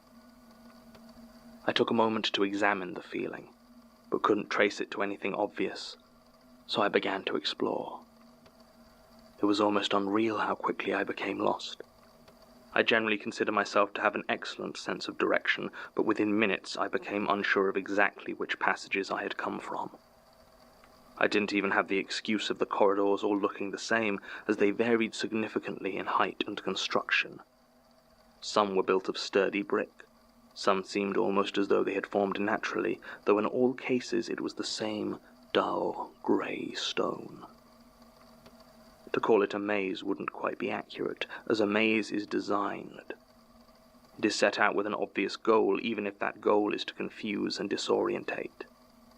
This place, it felt, more organic in its unpredictability, as though it had been intended to be used, to be travelled, but had gotten twisted somehow. I found spaces that seemed intended as rooms, but without doors. Elsewhere there were doors that seemed simply attached to the walls. Most of these were firmly shut, though some opened to reveal the flat grey stone behind. Only a handful I opened had actual rooms behind them, and in every case I found myself wondering whether that was where Martin had found her. There was no way to tell. Even when the police finally found Gertrude's body, they took it, chair and all, as well as all the tapes. Evidence, they said. And they might be right, though I don't envy them the task of going through all of them. There must have been hundreds. No, I suppose in some way I do envy them. They are an insight into my predecessor's time here, something I desperately want to know more about. Whatever's on them, it must be important, because either she chose to hide them down here, or whoever killed her did. Either way, I have a feeling it isn't something the police are going to understand. I half hoped to stumble across a lone cassette lying in one of the corridors, dropped and overlooked, but there was nothing. Just dark and empty tunnels, silent and unwelcoming. I foolishly didn't think to make a note of the time I entered the tunnels, so it was hard to say how long I had been down there, or how far I had gone when I found the first of the worms. But it can't have been more than a half hour. They were long dead by then, shriveled, stringy things like discarded sausage casing. And it was odd to see how clear a line there was between the wormless tunnels and those where they lay rotting. A clear line beyond which the cleaning crews had decided not to advance. When I crossed that line, I half expected the corpses to spring to life, turning their squirming heads towards me with a predatory lunge. But they were still. Nonetheless, I went slower through those deeper passages, picking my footing carefully so as not to touch them. The air was colder here, suffused with the faint tang of rot. And I began to wonder how much battery I had in my torch. I had put a fresh one in before my expedition. I'm not stupid. But the more I thought about it, the more I realized that I don't actually know how long batteries last for continuous use in a heavy-duty torch. I hadn't even been down there an hour, but already it felt like the light it cast was weaker, somehow. And I realized how unsure I was of my exact route back. I decided I would rather cut my first trip unnecessarily short than risk being trapped down there without light. So I turned back. It was almost impossible to retrace my steps. I tried to remember my route using what vague oddities I could remember as landmarks, a burned door, a particularly warped corridor. But trying to find them again was useless in the winding passages. In my increasing panic to find the way out, I almost forgot the things I had originally gone down there to look for. Then I found the circle of worms. When Tim had first described it, I had only half believed him. I'm sorry, Tim, if you're listening, but the CO2 had done some strange things to you at that point. He had the right of it, though. By the time I found it, there was little left but a thick carpet of dead worms, but a few were still embedded in the wall, providing the clear outline of a circle. The ceiling was higher here, and all told it must have been about 10 feet in diameter. Its size was not the most disconcerting thing, though. Inside the circle, the stone was wrong, somehow. Solid, but oddly wavy, like chocolate that's melted and then rehardened. It took me a minute or two to work up the courage to wade through that shallow sea of filth, but I did. And when I touched the warped wall, it felt soft and porous, but stable. I turned and left, but not before noting that another path also appeared to have been pushed through the worms on the floor, though when it had happened or who had made it, I couldn't say. It took me almost another hour to find the trapdoor again. My torch showed no signs of giving up, but I was still on the verge of panic. My hands were so slick with sweat that I fumbled several times with the handle before finally pushing it open bodily and falling through it onto the floor of the archives. It was about 3 in the morning by that time, and I had managed to open a few of my partially healed wounds, so I headed home to rest. It turned out the trip had taken far more out of me than I had thought. It was almost a week before I felt like I might be up for another excursion. This time, however, I decided that I was not going to take any chances. I packed 3 torches, with enough replacement batteries to last for days, food and water in case I was down there longer than expected, a box of white chalk to clearly mark my way, and the largest knife I was able to buy at short notice. The first time down there I had, on more than one occasion, been almost certain that I could hear sounds of movement from further into the tunnels. At the time I had convinced myself it was simply a combination of echo and my mind playing on my fears, but on the chance there was something down there, well, I had my doubts how effective a knife would be, but it certainly eased my mind. Beyond that, I made sure to take one of the smaller CO2 fire extinguishers from the archives. I was determined that any surviving worms would not be so for long. Again, I waited until nightfall before letting myself into the archives and heading down into the tunnels below. Almost as soon as I got down there, I started marking the walls and intersections with white chalk arrows. They pointed the direction I'd come from, the direction I'd need to follow when I wanted to leave. If there was anything down there and I had to flee, then I reasoned all I would need to do was follow the chalk arrows back to the entrance. For a while this worked. Once or twice I discovered I had inadvertently made a loop or gotten turned around and was facing one of my earlier arrows, but it was a relatively simple matter to correct it. I also set up my watch, so I had a clear idea of how long I had been down there. After a half hour I had gotten far deeper than I had in my entire first expedition, and gotten past the empty area into the tunnels still lined with dead worms, and then beyond them to those tunnels wholly empty and, apparently, undisturbed since the days of Millbank Prison. I had done what research I could on Millbank. First proposed and designed in 1799 by Jeremy Bentham, a philosopher who wished to test his theories of the panopticon prison, where cells would be arranged in a circle around a single central guard tower, so all cells were observable at once.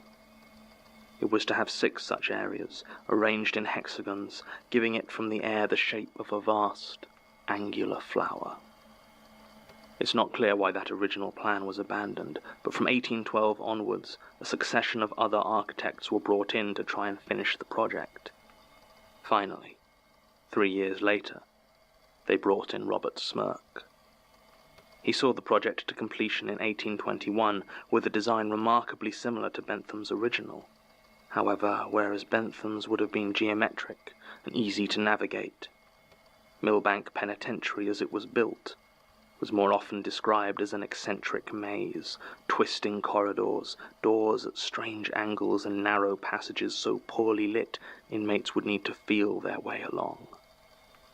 Throughout much of the 19th century it was where prisoners were kept before transportation to Australia, and the brutality of the jailers was said to be second to none. Its position on what was then marshlands hardly helped, with sickness and disease rife within their walls. It was a huge complex, covering much of what we now call Chelsea, and when it was finally closed in 1890, it was demolished, flattened, which meant that what I was in now couldn't be the old prison itself. It had to be something built below it. And it was this that gave me such pause when I found the first set of steps leading even further down. They were stone, spiraling into the darkness at an angle so steep it made my legs weaken slightly. The steps led higher as well, but after a few meters disappeared into the solid stone of the ceiling. I made a note of their location and carried on, keen to explore as much of the first level as possible before going any deeper. It was becoming very apparent that these tunnels must have covered the entire area of Millbank, or even further, and there was every possibility that they continued for miles. I had seen little down there of note thus far, something I will admit gave me a pang of both disappointment and relief, and took a short break to drink some water and compose myself. It was shortly after this I found the next staircase. It was identical to the first in material, in construction, and look. It was the same in all but one detail.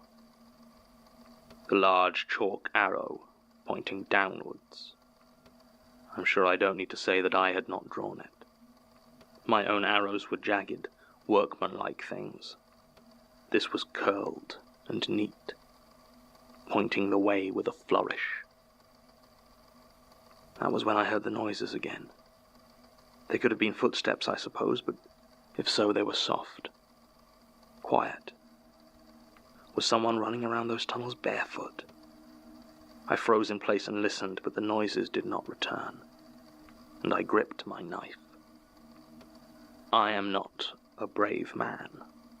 I believe I am starting to come to terms with that fact.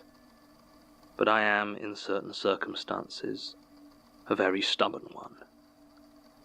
And there was something inside me that made the decision that I would rather die at the hands of some tunnel-dwelling beast than work above without knowing what it was.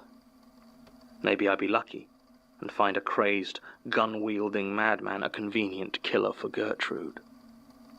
I can almost hear my assistants chiding me for not turning tail and running there and then, but it's hard to fully explain the borderline mania that gripped me when I saw that arrow, mocking and inviting all at one. I was not so foolish as to run down the stairs, but I descended them quicker than was safe.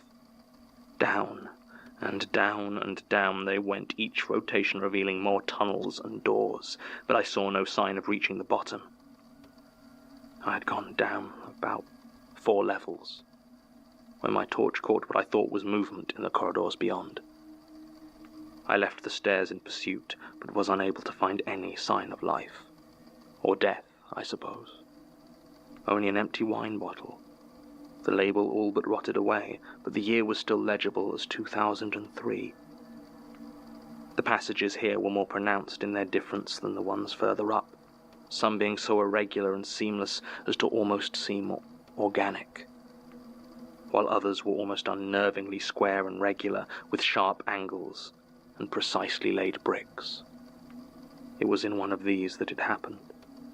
I had continued to mark my route with chalk and was scratching an arrow into a particularly flat wall, when I looked up to see the turning ahead of me was no longer there. Instead, there was simply a dead end. I could find no sign that there had been any movement, nor had I heard anything. I turned back and immediately noticed that the wall opposite me was closer than it had been before. I took a step back in shock, and my feet hit the wall behind me. The passage was getting narrower, though I could not see any movement. I stood completely still, and for several seconds there was silence. Then, from somewhere in the darkness, I heard a single word, clear as day. Leave. It was spoken simply, without intonation or threat, just a command. So I did. I began to shuffle back as quickly as possible the way I had come, keeping my eyes open as long as I could, as every time I closed them the wall seemed to get even closer. By the time I reached the stairs back up, it had almost pinned me. I fled back up the stairs, followed the arrows I had left back to the trapdoor. It took me barely 10 minutes, but I was moving faster than I would have thought possible in those cramped tunnels. I locked the trapdoor behind me, and placed the heaviest objects I could find on it. I have not been below the Institute since then. It took no small amount of consideration to decide I should officially make a statement. I did not think to bring the tape recorder with me. I suppose I've gotten out of the habit during my recuperation. I am no closer to determining what is lurking down there than I was when I started. If anything, I have more questions. Why point me downwards only to then demand I run back? Was it some sort of trap? A test? I don't know. But right now, finding whatever secrets might be lurking in those tunnels is my primary concern. End recording.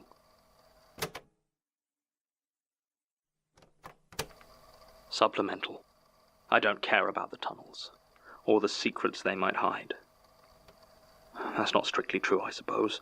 I do have a burning curiosity as to what is down there, but my primary focus must be on who killed Gertrude Robinson, and I do not believe for a moment that it was a wall-moving spectre from the depths of the earth. No, far more likely it's one of my colleagues. Elias is a prime suspect, but it could have been any of them. I've told Martin the second tape recorder was lost in the attack. Having two means I can make 2 tapes from each recording, one containing the main statement and notes which will be stored in the archive, and the other containing the statement, notes, and this supplement, which will chronicle my own investigations. These tapes will be hidden. If you're hearing this, I assume you're my replacement following my death or disappearance, and have received instructions on where to find them. I have little more to add to this initial account, as I have only recently returned to my position in full and haven't had time to begin personal investigations. My statement was, of course, completely true, though I have deliberately overstated my interest in the tunnels. If my colleagues believe that to be my main focus, they may let their guard down. This level of paranoia is new to me, but I'm learning fast. Trust can get you killed. End supplement.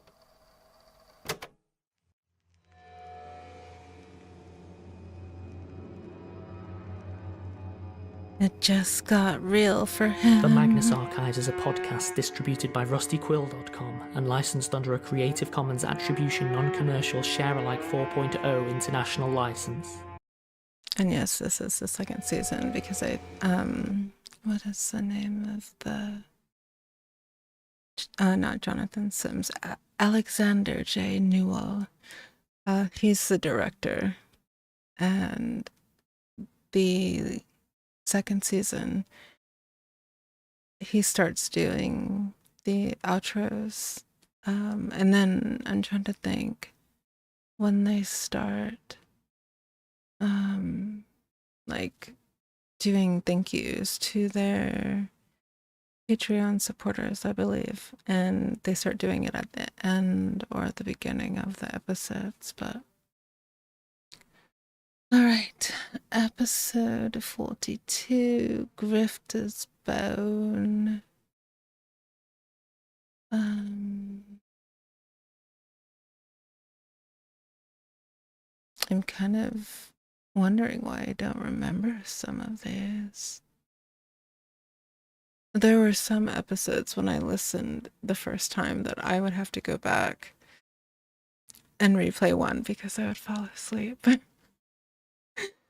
Because the first time that I found out about the show, I couldn't stop listening. And I would listen to it from the moment that I was like up for my day. Oops, sorry. Keep forgetting our closed caption. But when I would get up at the beginning of my day, I'd start to listen to the show. And then I'd, towards the evening, start listening again to try to get through the episodes. And I'd fall asleep to it. But this next episode, I don't remember much of from the description. And if you are listening with us, when we get to the end of the series, I would like to know what your favorite episode is. I already have mine, and it's towards the end of the series, but you'll have to let me know which one of yours is your favorite. All right, episode 42, The Grifter's Bone. 5, 4, 3, 2, 1.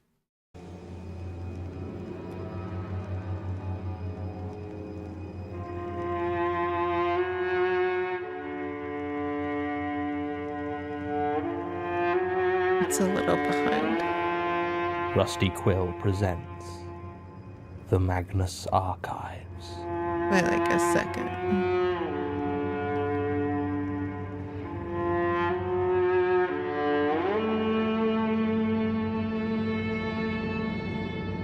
Episode 42, Grifter's Bone.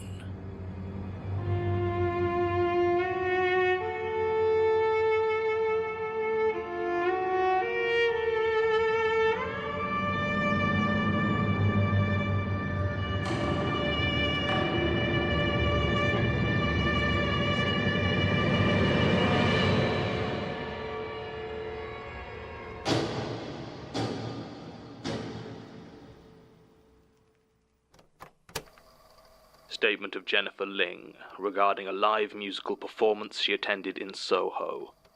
Original statement given November 3rd, 2013. Audio recording by Jonathan Sims, head archivist of the Magnus Institute, London. Statement begins. Anyone who's written about music long enough has at least heard of Grifter's Bone. An urban legend, I guess you could call it. Not quite a ghost story, not quite a joke, not quite a real thing. Sometimes they're a band, sometimes it's just the one guy. If the story has them as a band, then the only one whose name the old-timer knows, because it's always the old-timers telling these stories, is a guy named Alfred Grifter. Some will swear blind it's his real name, others will just give you a knowing look and ask if it sounds real. Fact is, no one knows a damn thing about him except the name he goes by, so it's all just story and gossip. But there's still plenty to go around. Story goes of a mediocre musician with a hunger for more who turns to the dark arts, usually devil worship or witchcraft, but gets it wrong. I've heard it told as a curse, a badly worded wish, or even a devil that just gets mad at being summoned and beats him till his hands don't work. The end is always the same, though. His music is so grating, so gut-churningly awful that he, or sometimes his band, have to sneak into gigs to play unannounced to any audience they can find. And the music is dreadful, a grim cacophony of discord and noise, too much to bear. You can always tell when Grifter's Bone has been on, they'll tell you, because of all the torn-off ears. They're not entirely wrong. I've been writing for Earful for a while. Used to be just me, firing my music thoughts onto a blog, but a few years back my then friend, now boss, Tommy Moncrief, said he was starting up a music site and would I write for it. I said of course I would, and now here I am running video content for it. Earful.com's only been around 3 years or so, but to be honest, in the world of music sites, that gives us a pretty decent pedigree. Tommy's from the old school, used to write for dozens of music magazines back in the Dead Tree days, before print became an embarrassing older relative that just wouldn't die. Point is, he knew a lot of older contacts and writers, most of which he brought on board for Earful. That means I was quickly brought up to speed on decades worth of London music scene gossip by middle-aged white men who only ever wore t-shirts for bands that ended tragically. And that's when I started to hear about Grifter's Bone. Whenever someone was listening to some subpar submission or even just some music of their own that wasn't well regarded, one of the old-timers, usually Mike Baker, would shout over, "I see you got the new Grifter's Bone album," or "I didn't know Grifter's Bone reformed," or something like that. It was annoying as hell, but I never really brought it up. And after hearing every possible variation of the story from a half-dozen drunken writers at our Christmas do, I just kind of decided to let it go. I didn't think much more about it until earlier this year. There's a guy who works for Earful by the name of Lee Kipple. His official title is Submissions Editor, though we call it something a little more vulgar, and it's his job to listen through all the music we're sent unsolicited. CDs, MP3s. Recently there's even been a weird fad for sending in music on novelty USB drives. He listens to all of it. As you can imagine, most of it's awful. Still, Lee is pretty much the nicest guy I've ever met, and I don't think I've ever once heard him complain. He's tall, a bit lanky, with long blonde hair that covers his ears, and his eyes if he's not careful. Because of his job, Lee obviously gets a lot of comments about listening to crappy music, and if it's one of the older folk, you can bet they'll mention Grifter's Bone. It took me a while to notice how weird his reaction was when this happened. Whereas most of the staff would fake laugh, sigh, or maybe swear a little, Lee would go very still. He'd nod gently and reach up to scratch his ears, still mostly covered by hair. No one seemed to notice. I kept watching him, and the pattern repeated whenever the band was mentioned. I don't know when I decided that he must have seen Grifter's Bone perform live, but I did. And more than that, I decided he must have fake ears, having torn his own off when he saw the show, and that's why he wore his hair so long to cover them. I didn't really believe it, obviously. It was just a fun little theory I liked to play around with. But the more I watched Lee, the more it seemed that he did deliberately try to keep his ears covered. Finally, about a month ago, I decided to just ask him. We'd all gone out for drinks, and I'll admit I may have had a few more vodka tonics than would have been wise, but when the others had headed home and it was just Lee left, I decided now was the time. I asked him if they were as bad as everyone said. He looked puzzled, and I leaned in closer. Grifter's Bone, I said. He froze, completely still. I waited for him to touch his ears, but instead he just stared at me, unmoving. He began to stutter something about not knowing what I was talking about, but I cut him off. It was written all over his panicked face. He had seen them. I watched as he decided whether or not to try and run. There was a moment I was sure he was going to literally bolt for the door, but instead he sighed and nodded his head. It was 4 years ago, he told me, at the Good Ship in Kilburn. Lee had been watching an up-and-coming metal band whose name he could no longer recall. They'd been fine, a bit disappointing, so he was in a mood to finish his drink and leave. The rest of the audience seemed to be of a similar mind, so nobody noticed when a man climbed onto the stage and set up a small keyboard.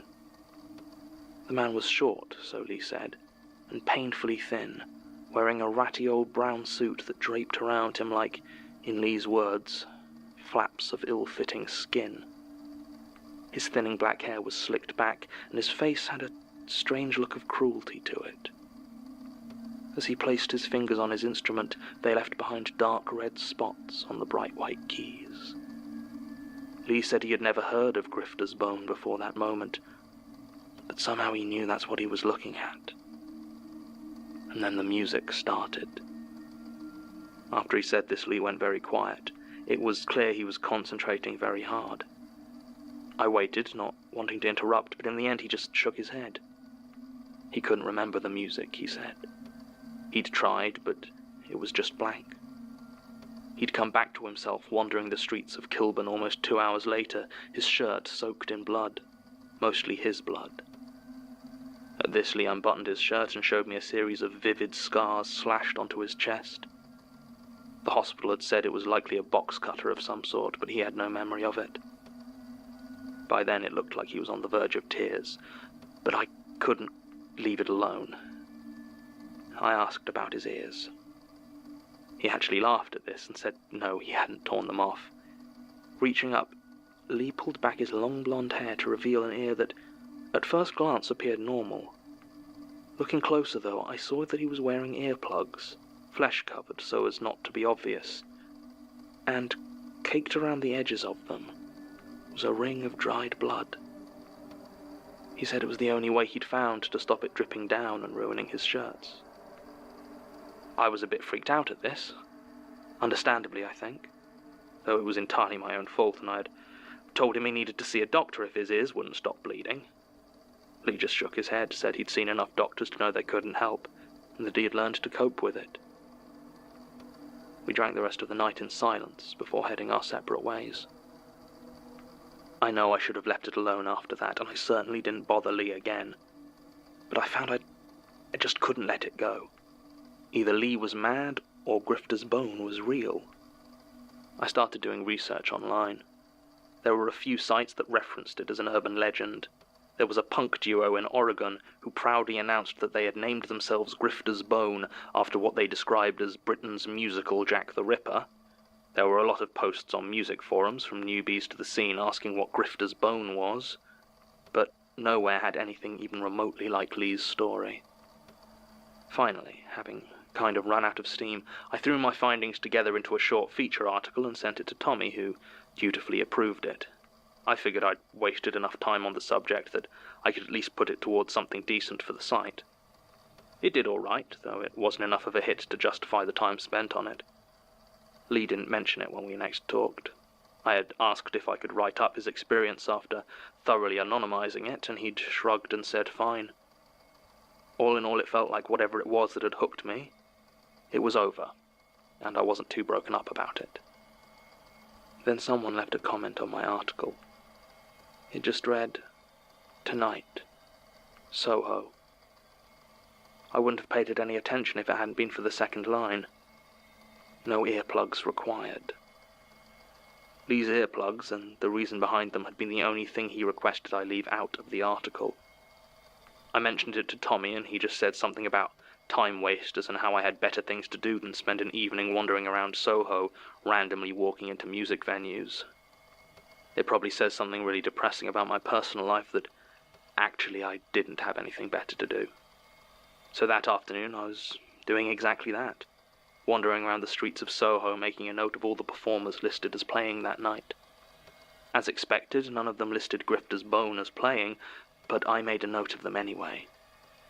It wasn't that late, but it was already dark, the world illuminated by the colourful glow of the Soho signs and shop fronts.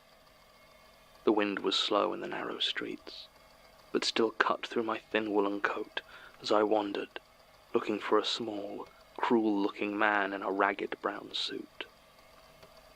I'd kept my watch maybe an hour when I saw someone staring at me from the doorway of a small shop. The sign above didn't have an obvious name, simply reading Crystals, Books, Tarot. He was tall, black and careworn, deep lines of worry etched into an otherwise handsome face. When he saw me looking at him, he began to walk up to me, still with that intense look. I took a couple of steps back and asked if I could help him. He shook his head as if unsure what to say, then asked me what I was listening to. A chill ran over me as I realized he was staring at my ears.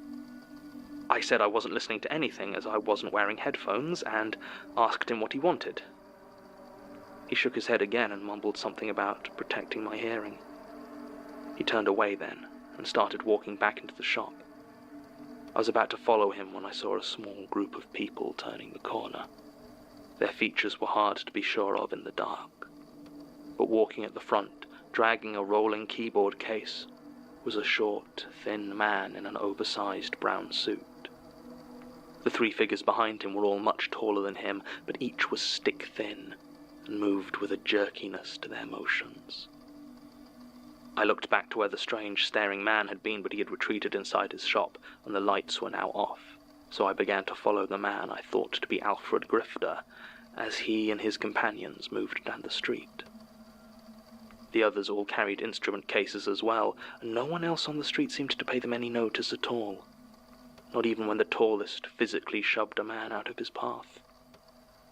Finally, they turned down a flight of stairs into a basement jazz bar I didn't recognize. After a few seconds, I followed them. The bar was dimly lit and quiet, with red and orange lights giving it a warm, smoky feel. Patrons stood around, drinking and chatting. I counted 11 in total. I remember I made a note of the number because of how empty the place was. Most seemed to be dressed for an evening of jazz, but I noticed a few of them seemed to be wearing thick coats or jackets, and one, an older white man with a shock of silver hair, appeared to be wearing a silk bathrobe. Behind them, on the stage, Grifter's Bone were setting up their instruments. Now, despite everything that happened thus far appearing to show the contrary, I am not an idiot. I remembered Lee's story very clearly indeed and had no intention of staying for the show. Instead, I took out my phone, set it recording video, and placed it in a small alcove near the entrance with a good view of the stage. I checked to make sure the microphone was working, and then I left. I stood at the top of the stairs into that dingy jazz club, and I waited.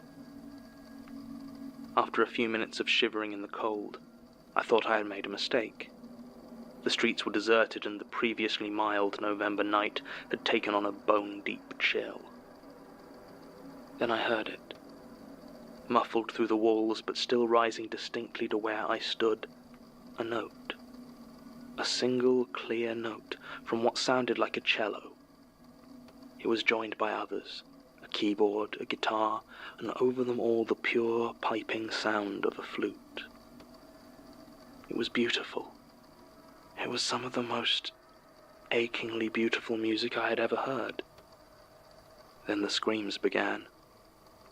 There was no build-up to the screams, no lead-up to explain the sudden eruption of sounds of agony. There were crashes as well, noises of impact, and once or twice something that sounded like tearing. Through it all in the background played that beautiful music. I stood there, frozen in place, not wanting to go down there, but not feeling able to flee. As below, all I could hear was haunting music and butchery. I went to pull out my mobile to phone the police, but I realized I'd left it down there recording in the jazz club. I finally made the decision to run for help when the noises ceased abruptly, and there was silence. I looked around for anyone who might have heard the cries of pain and panic and be coming to help, but there was no one. Just me. I began to slowly, carefully make my way down towards the basement. If whoever was down there wanted to kill me, I would be easy enough to find with the information on my phone. One way or another, I was at their mercy. When I opened the door, it was hard to know exactly what I was looking at. In the dull red light, the torn and mangled remains of the people I had seen alive not half an hour ago were almost indistinguishable from the carpet and furnishings. On stage, the musicians calmly packed away their instruments. They did not have a spot of blood on them. The one in the brown suit, who I assumed to be Alfred Grifter, looked up. He gazed straight into my eyes and said, "Encore?" I grabbed my phone and ran. I didn't phone the police. I was too scared of what might happen. I watched the news obsessively, waiting to see anything on the massacre, but there was nothing. It's been almost a week now, and I've heard nothing. I haven't been able to access the footage from that night. My phone says it's incorrectly formatted somehow. But I'll keep trying. I did go back to the jazz club, but I can find no sign of violence, no sign of Grifter's bone, and no sign of the 11 people who died that night. Statement ends. Our own investigations into the band Grifter's Bone yielded little that Ms. Ling did not include in her own remarkably comprehensive article, Spooks and Solos, The Slim Pickings of Grifter's Bone. Certainly her statement appears to be easily the most detailed account of any encounter with the band, assuming it is to be trusted. The Dean Street Jazz Club strenuously denies any violence took place on its premises during the dates in question, and there are no police reports that seem to match up with Ms. Ling's description. Well, I suppose that's not quite true. According to police reports, in the month of October 2013, there were a total of 11 deaths by violence in the Greater London area. It's impossible to match the details of all of them based on the information in Ms. Ling's statement, but one of the victims, Mr. Albert Sands, 67 years old and beaten to death in his own home. Although it happened 2 weeks before the events of this statement, according to the police, he was wearing a silk dressing gown when he was brutally murdered. We are unfortunately unable to follow up with Ms. Ling. It seems roughly 2 weeks after giving this statement, she assaulted Agatha Norrell, her elderly neighbour, with a claw hammer. Ms. Norrell was left in a coma from which she did not recover, while Ms. Ling turned the hammer upon herself. By the time the police arrived, she had done so much damage to her head that there was no hope of saving her. I have an uncomfortable feeling she might have finally gotten that video to work. End recording. Supplement. I've been watching Martin. He's been very attentive to my needs and recovery since I returned to work, almost to the exclusion of his own tasks. Previously, I might have ascribed such ministrations to his own lax work ethic, but in the stress of Prentice's attack, I am sure I glanced moments of competence or even cunning that are beyond what his previous work would indicate. Is he playing the fool? Purposefully failing in his tasks to delay or hinder my investigations? It's possible. He has also shown remarkable interest in my own theories as to who killed Gertrude. I have thus far diverted him by saying I believe it to be whatever is lurking in the tunnels below, but he seems unsatisfied by that response. I'm glad he's moved out of the archives, as it gives me a chance to work here without his constant presence. Also because he managed to leave some of his possessions behind. For the most part, it's just a few books of relatively awful poetry. There are a few pieces I feel could almost have been affecting if his style wasn't so obviously enamored with Keats. But there is an unfinished letter addressed to his mother in Devon, in which he mentions that he is worried about the others finding out I've been lying. It may be nothing, some inconsequential deception or other. After all, it is ostensibly written to his mother.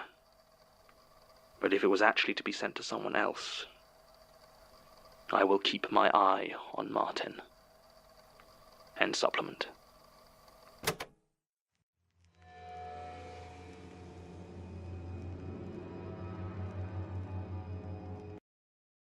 And the paranoia grows.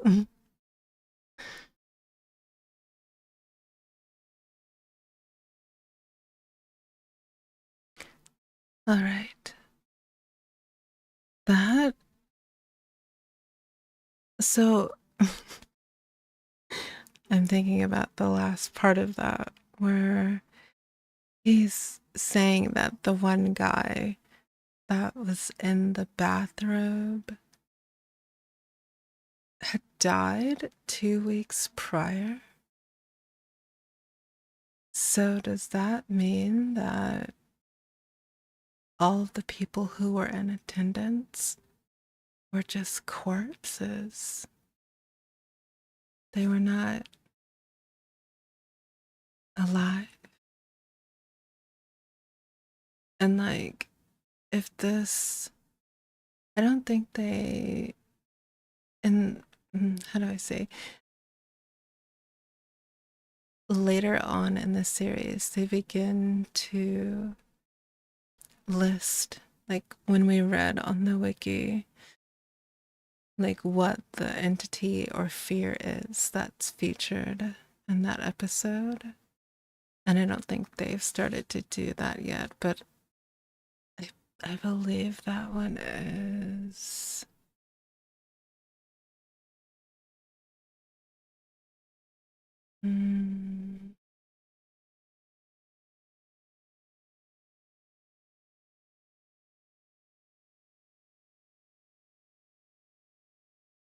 is that one the flesh? That would sort of make sense, right?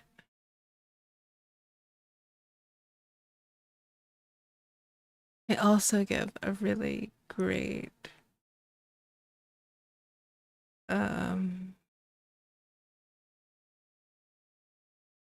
explanation under each fear or god.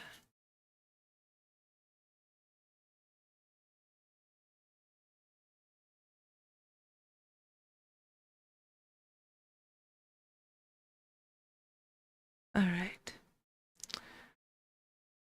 We are almost at 4 hours. I think, let's see, we started on 35. Let's see if we can get to 45. And then that'll be 10 episodes closer to the end.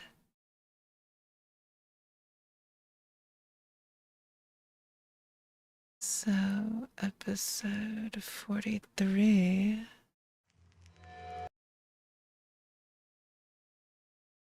is section 31.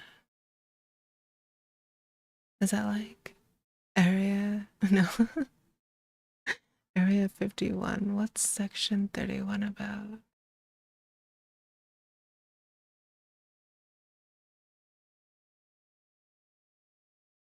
I don't believe I remember this episode either. Oh, I forgot to stop our timer.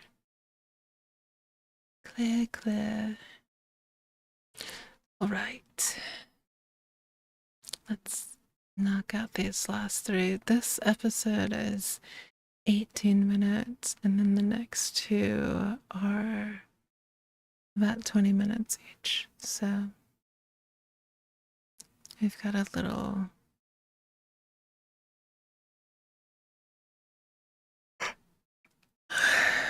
We have a little bit to go. And I'm getting sleepy, so that's good. Hopefully you are getting sleepy as well, if you're not already asleep.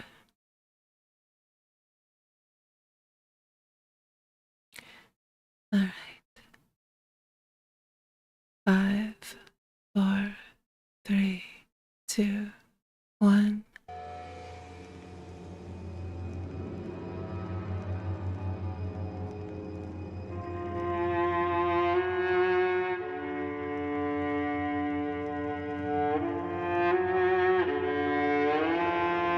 Rusty Quill presents The Magnus Archives.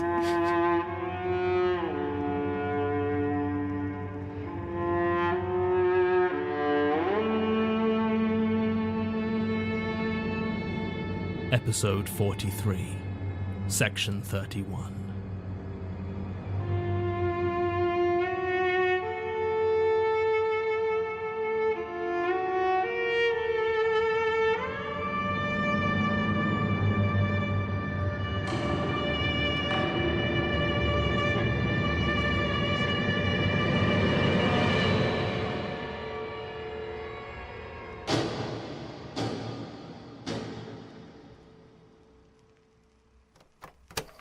I really shouldn't be talking about it on tape. That's entirely up to you. You came to us. Yeah. Just want to talk about it with someone, you know? Very much so. I'm breaking the law by talking to you. You understand that? I think so. There's some sort of non-disclosure agreement, I believe. Pretty much. Do you need my real name? Technically, no, but from what I understand of your situation, you'd be rather identifiable even without it. This is not the first time we've had statements from witnesses in sensitive positions. I'll mark the tape and file it for internal use only, which means it comes under the Institute's own very strict NDA policy and cannot be referenced or requested by external agencies or authorities, such as the police. That's the best you can offer? I'm afraid so. Though I remind you again, you are under no obligation to make a statement if it makes you uncomfortable. Or if you're worried about your voice being recognized, you could always write it down. I'll make an audio copy later. I'm not really big on writing. I'm more of a talker. Odd choice of career, then. I hear there are lots of forms to fill in. Not much since I became Section 31. Yes, you mentioned this Section 31. You know what, we will cover it in the statement. Statement of Police Constable Basira Hussain regarding her time investigating strange occurrences as part of Section 31. Statement taken directly from subject, September 19th, 2016. Statement begins. Now? Yes. Right, well, first off, I'm not part of Section 31. It's not like a unit or a division within the police force or anything like that. It's a form you have to sign. Section 31 of the Freedom of Information Act covers exclusions for information pertaining to law enforcement. It just means that any information that could interfere with the prevention or detection of a crime can't be given out as part of an FOI request. So what happens is, when you stumble across something a bit weird, then after it's over, you're taken to one side and told to sign a form officially declaring what you saw and experienced was directly related to a crime. Then it's covered by Section 31 and can't be revealed under the Freedom of Information Act. There's a whole bunch of other NDA stuff in there as well, but it basically means you have to keep quiet about it. The thing is, signing your first Section 31 really marks you out. Word spreads fast in the station, and once they see you've signed one, people start to push you in that direction. They call you sectioned, which I guess is kind of appropriate.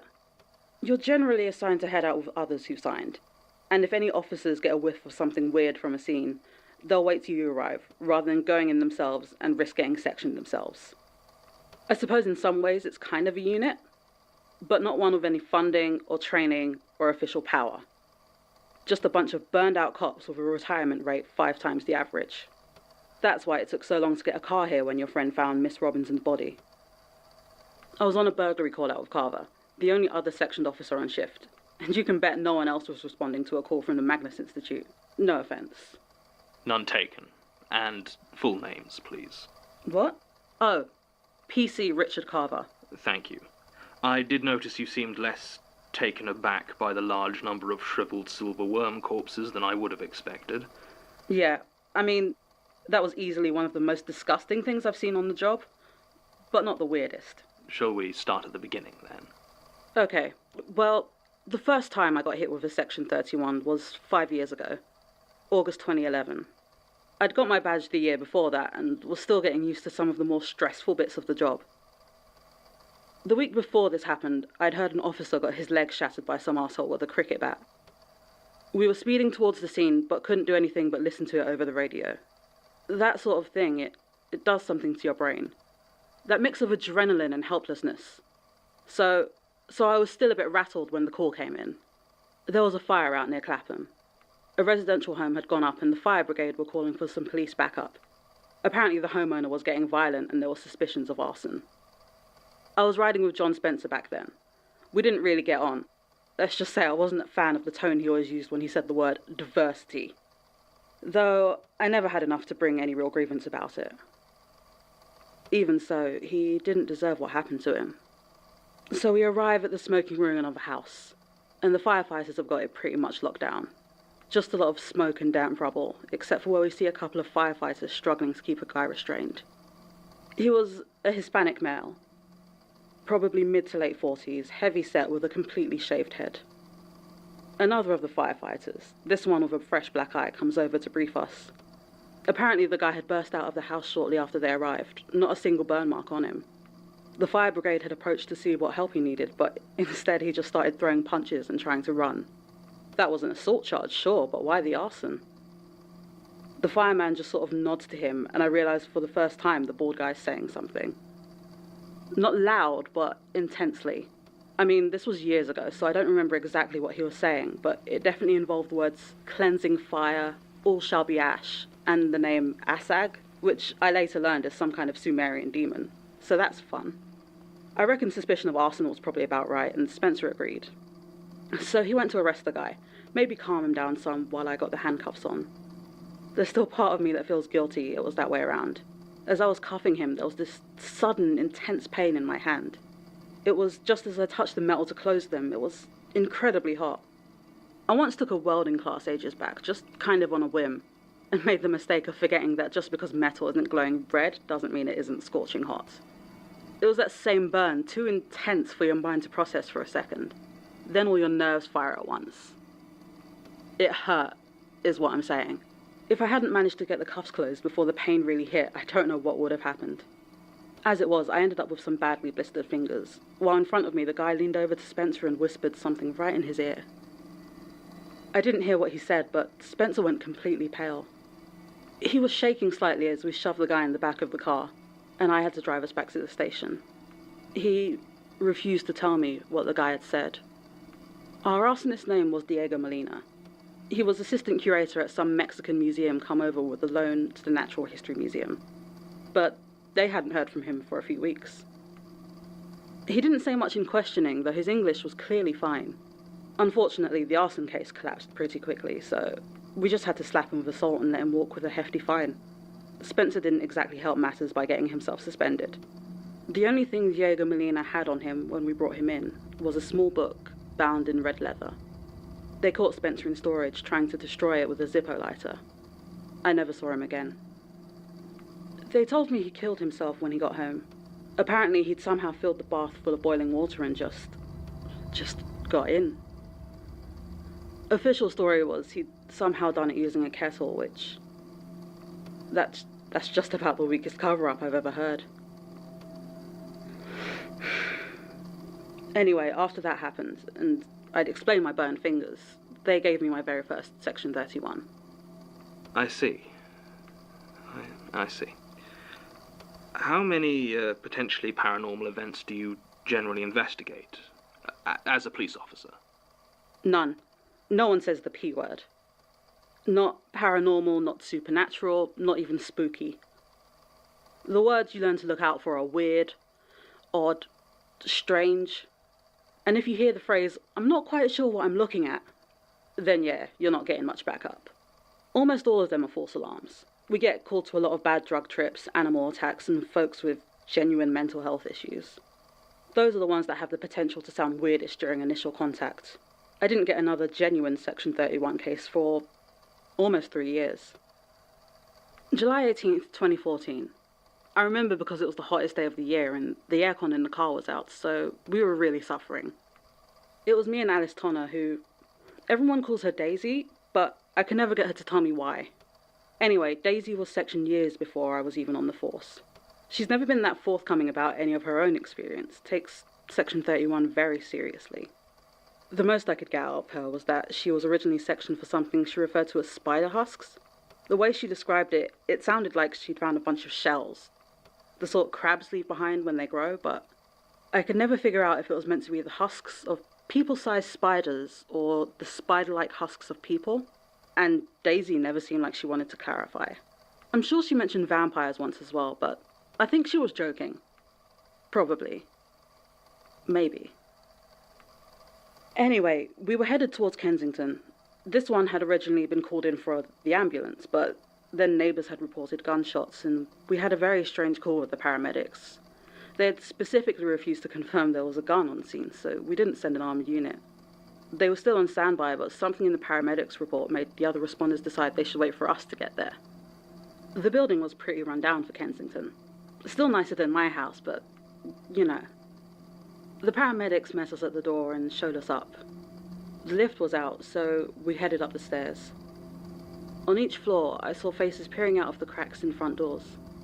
They must have been the neighbours who heard gunshots. We carried on up until we reached the door that was already open. The lights inside were off. Paramedics said they've all been smashed. The windows had all been painted over, and it was like a boiler room in there. But even in the gloom, it was clear there was a lot of blood around. A lot of blood. We found the victim in the living room, sat on a large armchair. His face was a mess. We got a torch on him, and it was clear he'd been shot in the head multiple times at close range. He was male, white, youngish. Age was hard to guess from what was left of his face. His clothes were new, and there were a lot of expensive-looking trinkets about the place. A lot of old-looking domino sets in glass cases. Daisy spotted the gun lying next to him and went over to retrieve it while I checked the place for any other signs of life. I just turned around when I heard Daisy scream. The guy was moving, trying to gurgle something through what was left of his jaw. He was reaching for the gun. Daisy leapt for it, but it was right next to him and she missed. The man, who he should have been a corpse already, raised the gun and pointed it into this mass of flesh that was his head. Daisy grabbed the gun before he could pull the trigger again and managed to wrestle the gun away from him. Then he made a noise, just a really horrible sound. I think he was trying to cry. The paramedics took him after that. They didn't really want to, but it was clearly more in their domain than ours. I assume hospitals probably have their own version of a Section 31 those poor idiots had to sign later. Daisy and I told them we'd clear it up on the police side. Just a standard suicide, and the body was taken by the ambulance. It cut down on the forms, and neither of us wanted to sign another goddamn Section 31. Fascinating. What other cases have fallen under this classification? Officially, I've only had one other, and that was yours. Officially? You get a few dozen calls a year from people who have strange experiences, but they don't have any evidence. I mean, if what they say is true, then it would be a Section 31, but there's nothing that can be investigated or proven, so there's nothing to report. I always feel bad for them. They're always so sincere, so sure you can help, but unless they can point to the ghost or the spooky clown doll or whatever, there's not really a lot we can do. I've also been quite lucky, to be honest. I've dodged quite a few of the nastier Section 31s over the years. I remember Harry used to get wasted and tell all sorts of grim stories. Full names, please. Sorry. Sergeant Harry Altman. Worked with him a few years back before he retired. Right.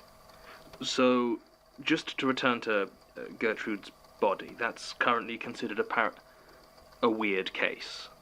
I mean, we're investigating it as a murder because that's what it is. But you guys are basically an automatic Section 31, so I've got almost no help on it. Maybe that's why I wanted to make a statement, you know? I can't talk to anybody about this stuff, and then I come here and you've got all these people's experiences listened to and file away. I don't know. I've been meaning to come in ever since that call out. Yes. So no one is helping you with Gertrude's case? No oversight? Not really. I tried making the argument that the murder didn't seem to connect to any of your paranormal business, at least not directly, but nope. I've got a shot corpse, 3 boxes of cassettes, and Daisy, who's CID now, which I suppose means it's technically her problem, but she's now the only detective who's already sectioned, so she's always way too busy. As far as I know, neither of us have even had a chance to actually start listening to the tapes. Interesting. Obviously, further investigation of the police cases to which Ms. Hussein refers is out of the question. Ensuring that the breach of non-disclosure and spreading of confidential information remains hidden is our top priority in this instance. Further investigation, however subtle, could put that in significant danger. Beyond that, Ms. Hussein did not appear to expect any such investigation. I can't say I blame her. Much as I value the deductive powers of my team, they are not trained detectives with the force of the Metropolitan Police behind them, so I imagine there would be little more they could unearth. Certainly nothing worth the risk. If nothing else, it appears we now have a name for our mystery burn victim from case 012-1102, Diego Molina. And I have a suspicion I know where he got that book. It's a shame he's dead, of course, but a piece of the puzzle is not something to be ignored. End recording. Supplemental. I have convinced Basira to give me access to the tapes. It won't be many or often, as they are currently police evidence and thus hard to subtly remove. And she can't necessarily guarantee the ones I get will be the most pertinent to the case, but it is still a significant victory. I only ever spoke to Gertrude once or twice during her time as archivist. I was very new. I don't remember what her voice sounded like. Part of me worries about what I might find on these tapes, but a bigger part of me worries I will find nothing. This uncertainty is wearing on me, and I don't know how much more I can take. End supplemental.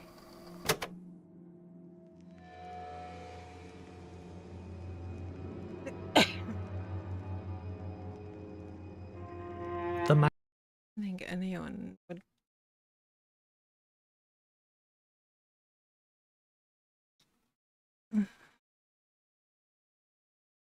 I have to remember to turn all of the things back. I think anyone would be rather paranoid if their place of work had been attacked and they knew that there was this group of whomever that he's trying to figure out about was trying to murk him. Okay. All right, episode 44. 2 more. Sleepy time.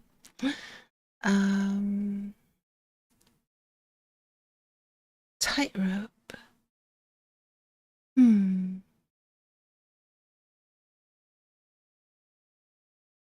Do I remember this episode? Oh, I forgot to stop our timer. All right.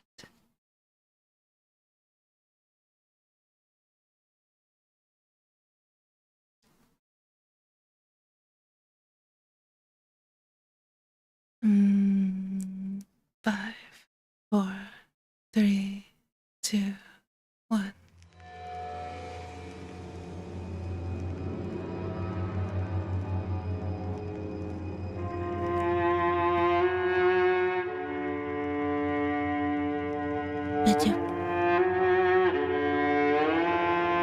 Rusty Quill presents the Magnus Archives.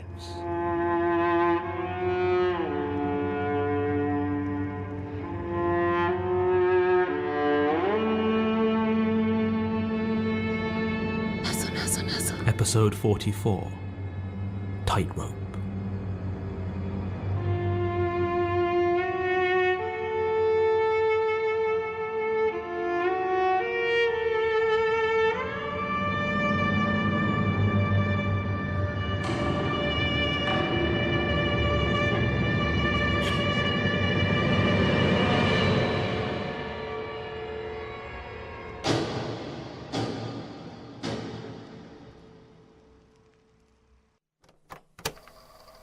Case 9790302, Yuri Utkin. Incident occurred in the village of Algasovo, Central Russia, November 1952. Statement given 2nd of March 1979. Committed to tape 15th of April 1997. Gertrude Robinson recording. As a child, I always loved the circus. I grew up in the little village of Algasovo, deep in the forest steppes. We were tiny, far below the notice of the district's Raysovet, and as such we were quite a poor community, with little hope of being added to the circus routes as anything but a way station. Every year he would take my brother Ivan and me, and we would make the journey down to Moshansk to see the circus as soon as it arrived. Jugglers, acrobats, wild animals. It took my breath away every time. My favourites were the clowns. Not as you would think of them. I've seen what you call clowns in this country, but back then clowns would actually tell jokes, not simply hit each other and fall over. I didn't always understand the jokes they told, but there was something intoxicating about sitting there, surrounded by people all laughing and cheering. Even if I didn't always share their amusement, I always shared in their joy. I never liked the acrobats, though. I would watch them swinging from the top of the tents, leaping between the trapeze or walking their tightropes, and my chest would tighten, and all I could see in my mind would be the image of them falling to the sand-covered floor. I've never been afraid of heights myself, you understand. I used to spend half my summers at the top of the tallest trees I could find. When I was 6, my best friend Pyotr fell when we were climbing together. He survived, but broke his leg so badly that he still walks with a limp today. From that moment, that long, terrible moment when I watched him fall, whenever I would watch the acrobats fly through the air, it was all I could do not to close my eyes. Still, that doesn't change the fact that my visit to the circus in Moshansk remains some of the happiest memories I have of my childhood. One day in early November, the circus came to Algasovo. To say this was strange is to put it very mildly. As I've said, we were a small village and far below the notice of the troops that travelled the region. More than that, winter was beginning to set in, and it should have been many months before the touring season began again. Then, as now, all circuses were owned and run by the government, something that is taken very seriously. So the idea that it might be an independent company that had simply found itself in Algasovo was unthinkable. There were always rumours of vagrants or travellers who would set up their own shows, but these would be small things, always half ready to move on if someone reported them to the local Selsovet. This circus was huge, easily as big as the ones I would see at Moshansk.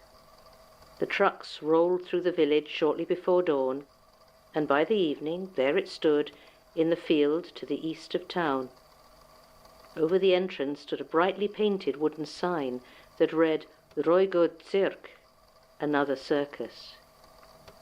I begged my father to go. He was weary, but it became clear that almost everyone in the village was planning to visit, even if only so they knew what to report to the Selsovet later. Soon a mob of us were heading through the icy November evening towards the colourful tents and bright lights. As we approached, I heard a shrill piping sound. I'd never before heard a steam organ. They'd not been used in the other circuses I'd visited, and I found the noise invigorating. There was something in its shriek that thrilled me, though it was the last time I would be able to hear such a sound without being filled with the deepest dread. There was no fence around the outside, but instead the gate stood alone before the circus, with the name illuminated by gaslights either side. It was not a surprise that such a place would not have electricity like the ones in Morshansk, but still it seemed as though the flickering shadows cast by those lamps were starker than I was used to. Next to the gate stood a short woman in a leotard, seemingly oblivious to the cold. As the group of us approached, she began to wave with a slow, languid motion and called over for us to come in. The circus was open, she said, and all were welcome. Her voice was strange. The Russian she spoke was perfect, but her accent, her intonation were all wrong. Each time she spoke it was abrupt and repetitive, like a scratched record. If my father and his friends noticed, they didn't show any sign of it, though they were suspicious enough already. I didn't care. I was too excited about the circus. Ivan was even keener than I was, and upon hearing this invitation, he burst out of the crowd and ran eagerly through the gate. And then it was as though some spell were broken, and the wariness seemed to disappear all at once. My father took my hand and led me through under that bright sign, paying the 5 rubles for entry. Beyond it there were more gaslights, casting their pallid glow on tents and wagons. That whistling steam organ still played, giving the place a feeling of life and energy, while the air was full of sweet smells.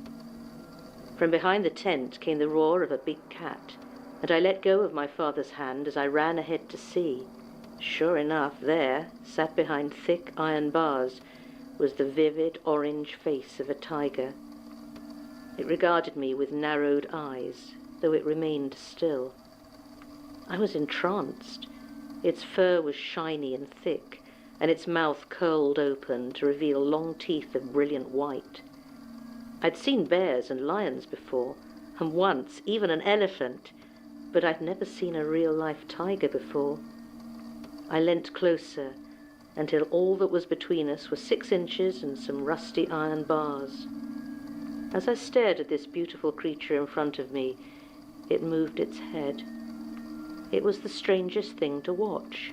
It seemed to shift its position slowly, like a doll having its joints twisted, but its face remained completely still. The mouth stayed curled to reveal its teeth. The ears stayed alert and pointed forward, and the eyes still stared out, though where they had at first seemed brilliant, they now had an almost glassy look to them. Without warning, it roared, the same powerful cry of violence that I had heard before, but as it did so, I fell back in surprise. The tiger's mouth had not moved. As I scrambled back, I felt a large hand on my shoulder and looked up to see 2 huge men in overalls. They lifted me easily, so my feet hung almost 2 feet from the ground. They talked fast, crude Russian, and their words seemed to shift back and forth between them, telling me that behind the tent was off limits, and that I should leave the tiger alone, as it wasn't ready to perform yet. At least that's what I thought they'd said at the time. It was only later that it struck me their exact phrase had been that the tiger wasn't finished. They carried me back to my father and placed me down next to him. He thanked them and asked me if I'd seen my brother. Ivan had not returned after he ran off through the gate, and my father was growing concerned. He was standing talking to a pale man in a flamboyant red coat, whom I took to be the ringmaster. This brightly dressed man said there was no reason to be alarmed, that he would ask his people to be on the lookout, and that Ivan would no doubt return when the show was about to start. There was much to explore in the circus, he told my father patiently, and children often let their excitement get the better of them in this strange new place, but they'd never lost one yet. This last part he said with a smile that I think was supposed to be reassuring, but reminded me too much of the tiger with its shiny, unmoving teeth. I left them arguing there and went off to find Ivan.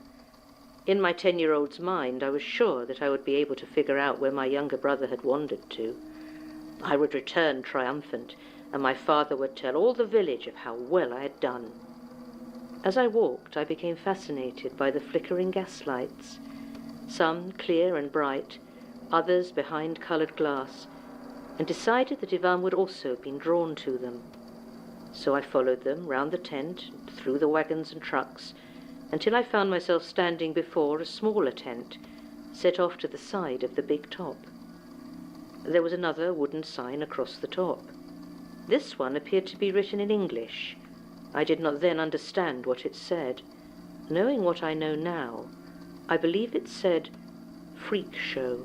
Now, you must understand that the freak show was not part of a Soviet circus. Indeed, I believe even in America, the practice has been out of fashion for many, many years.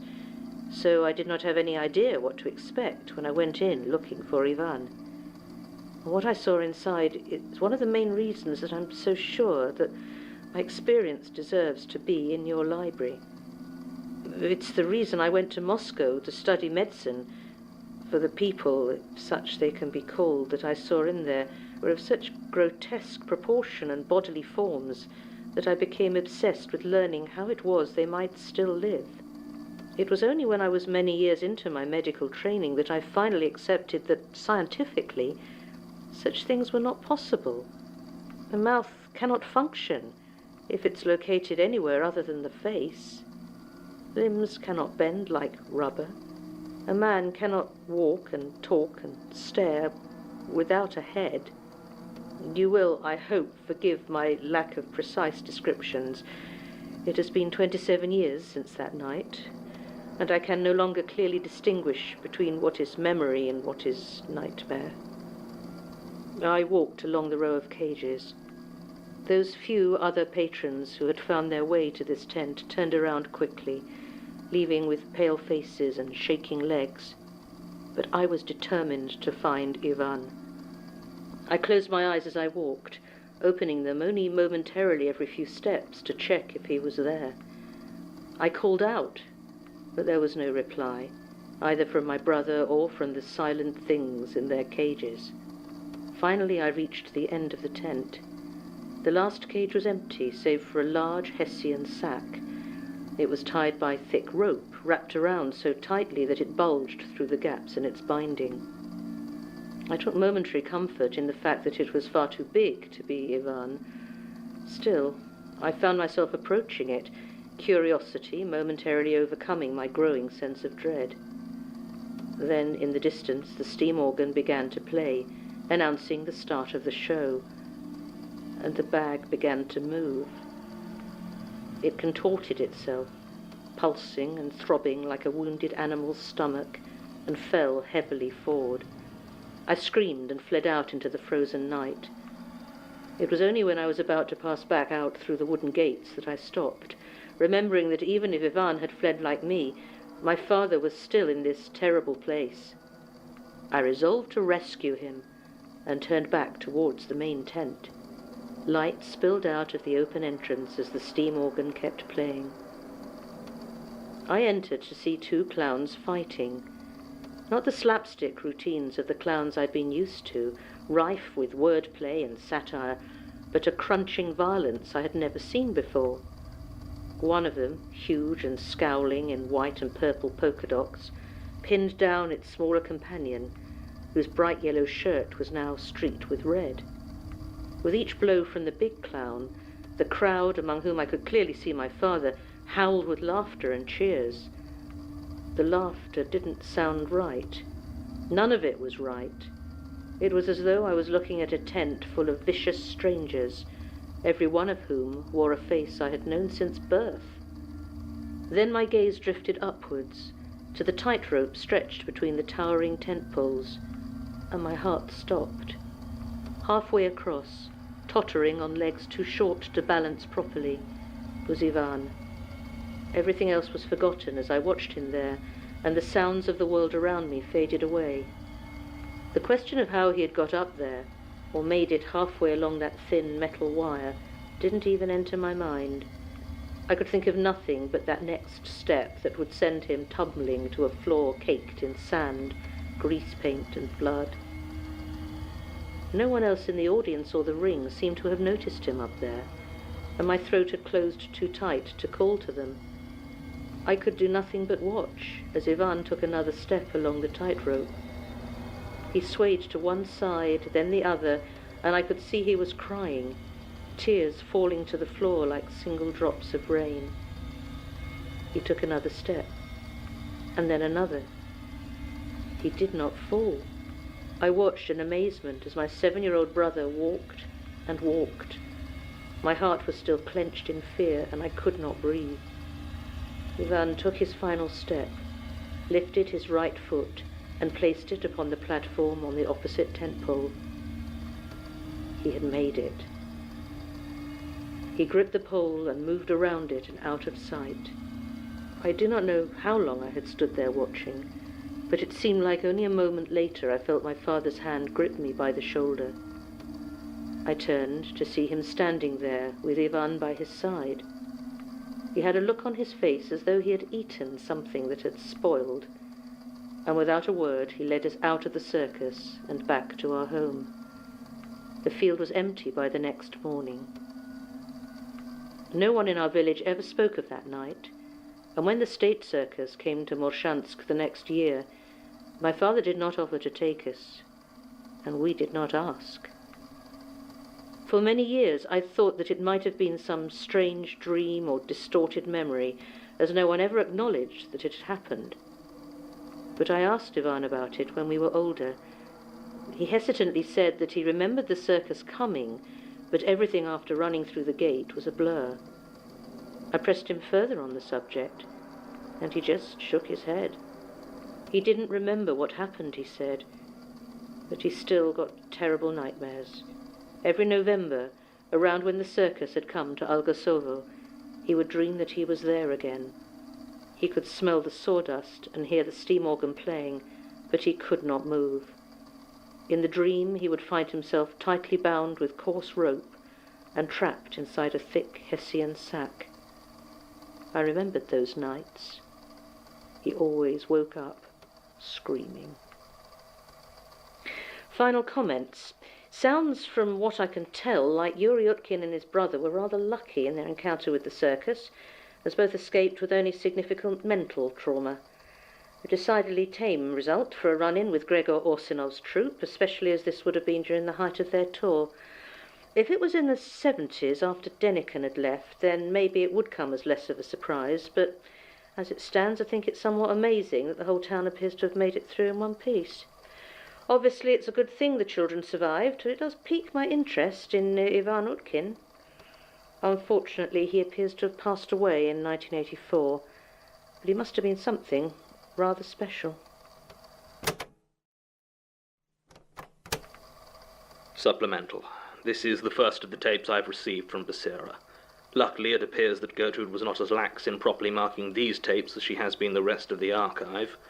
While it provides some interesting context for Leanne Deniken's statement and this strange circus, I will admit to some disappointment it doesn't address any of my more pressing questions about Gertrude's tapes. Why did she begin recording them, and why stop? If she'd been doing so right up until her death, she would have likely gotten through much of the archive, and moreover, I wouldn't have had to find this tape player tucked away in the storage room, covered in dust and cobwebs. Moreover, she clearly knows a lot more about what is going on than I had previously assumed. This is far from the first time she has encountered the other circus, or the circus of the other, or however it translates. I suppose I'll have to return the tape to Becerra and wait until she can get me another one. It is infuriating to have to simply wait like this, but there is little else I can do. Additionally, I think someone may have found these secret tapes. They do not appear to have been disturbed, but the drawer in which I kept them is slightly more open than I left it. I have not mentioned it to the others, as if any of them did open my drawer for innocent reasons, then I don't want to let them know there is anything significant about the tapes inside. I have prized up one of the floorboards and will be hiding them beneath there from now on. End supplement.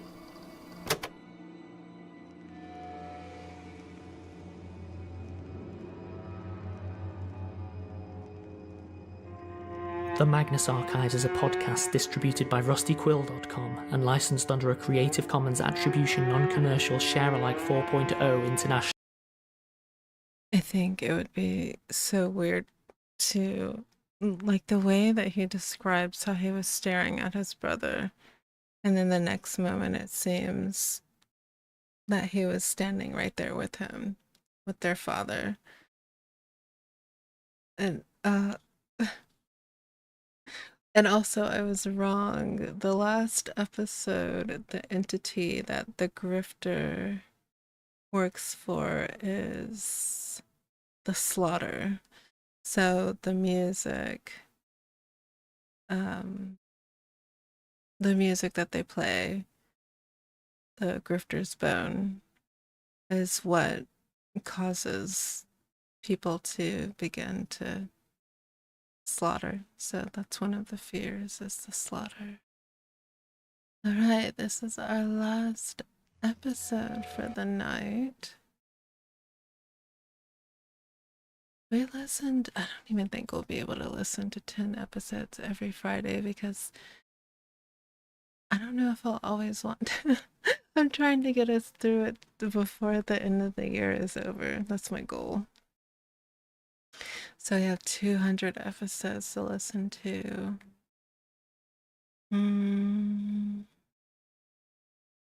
We'll just have to get to it as we get to it, I guess.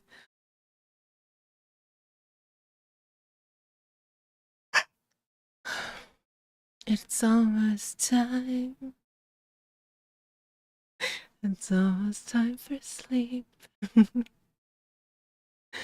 All right. Episode 45. This is the blood bag.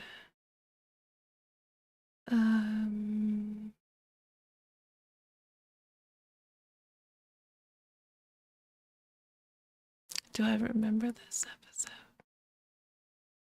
I feel like I remember them as soon as it gets like 5 minutes into it. I'm like, oh yeah. That was it. Alright, this is our last one for tonight, my dears. Thank you for being here with me. I hope you have enjoyed these as much as I have. 5, 4, 3, 2, 1.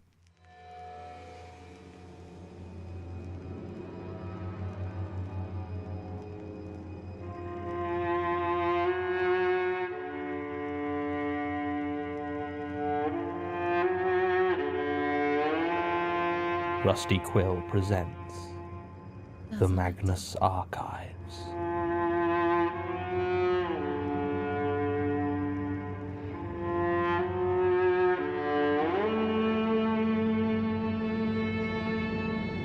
Episode 45, Blood Bag.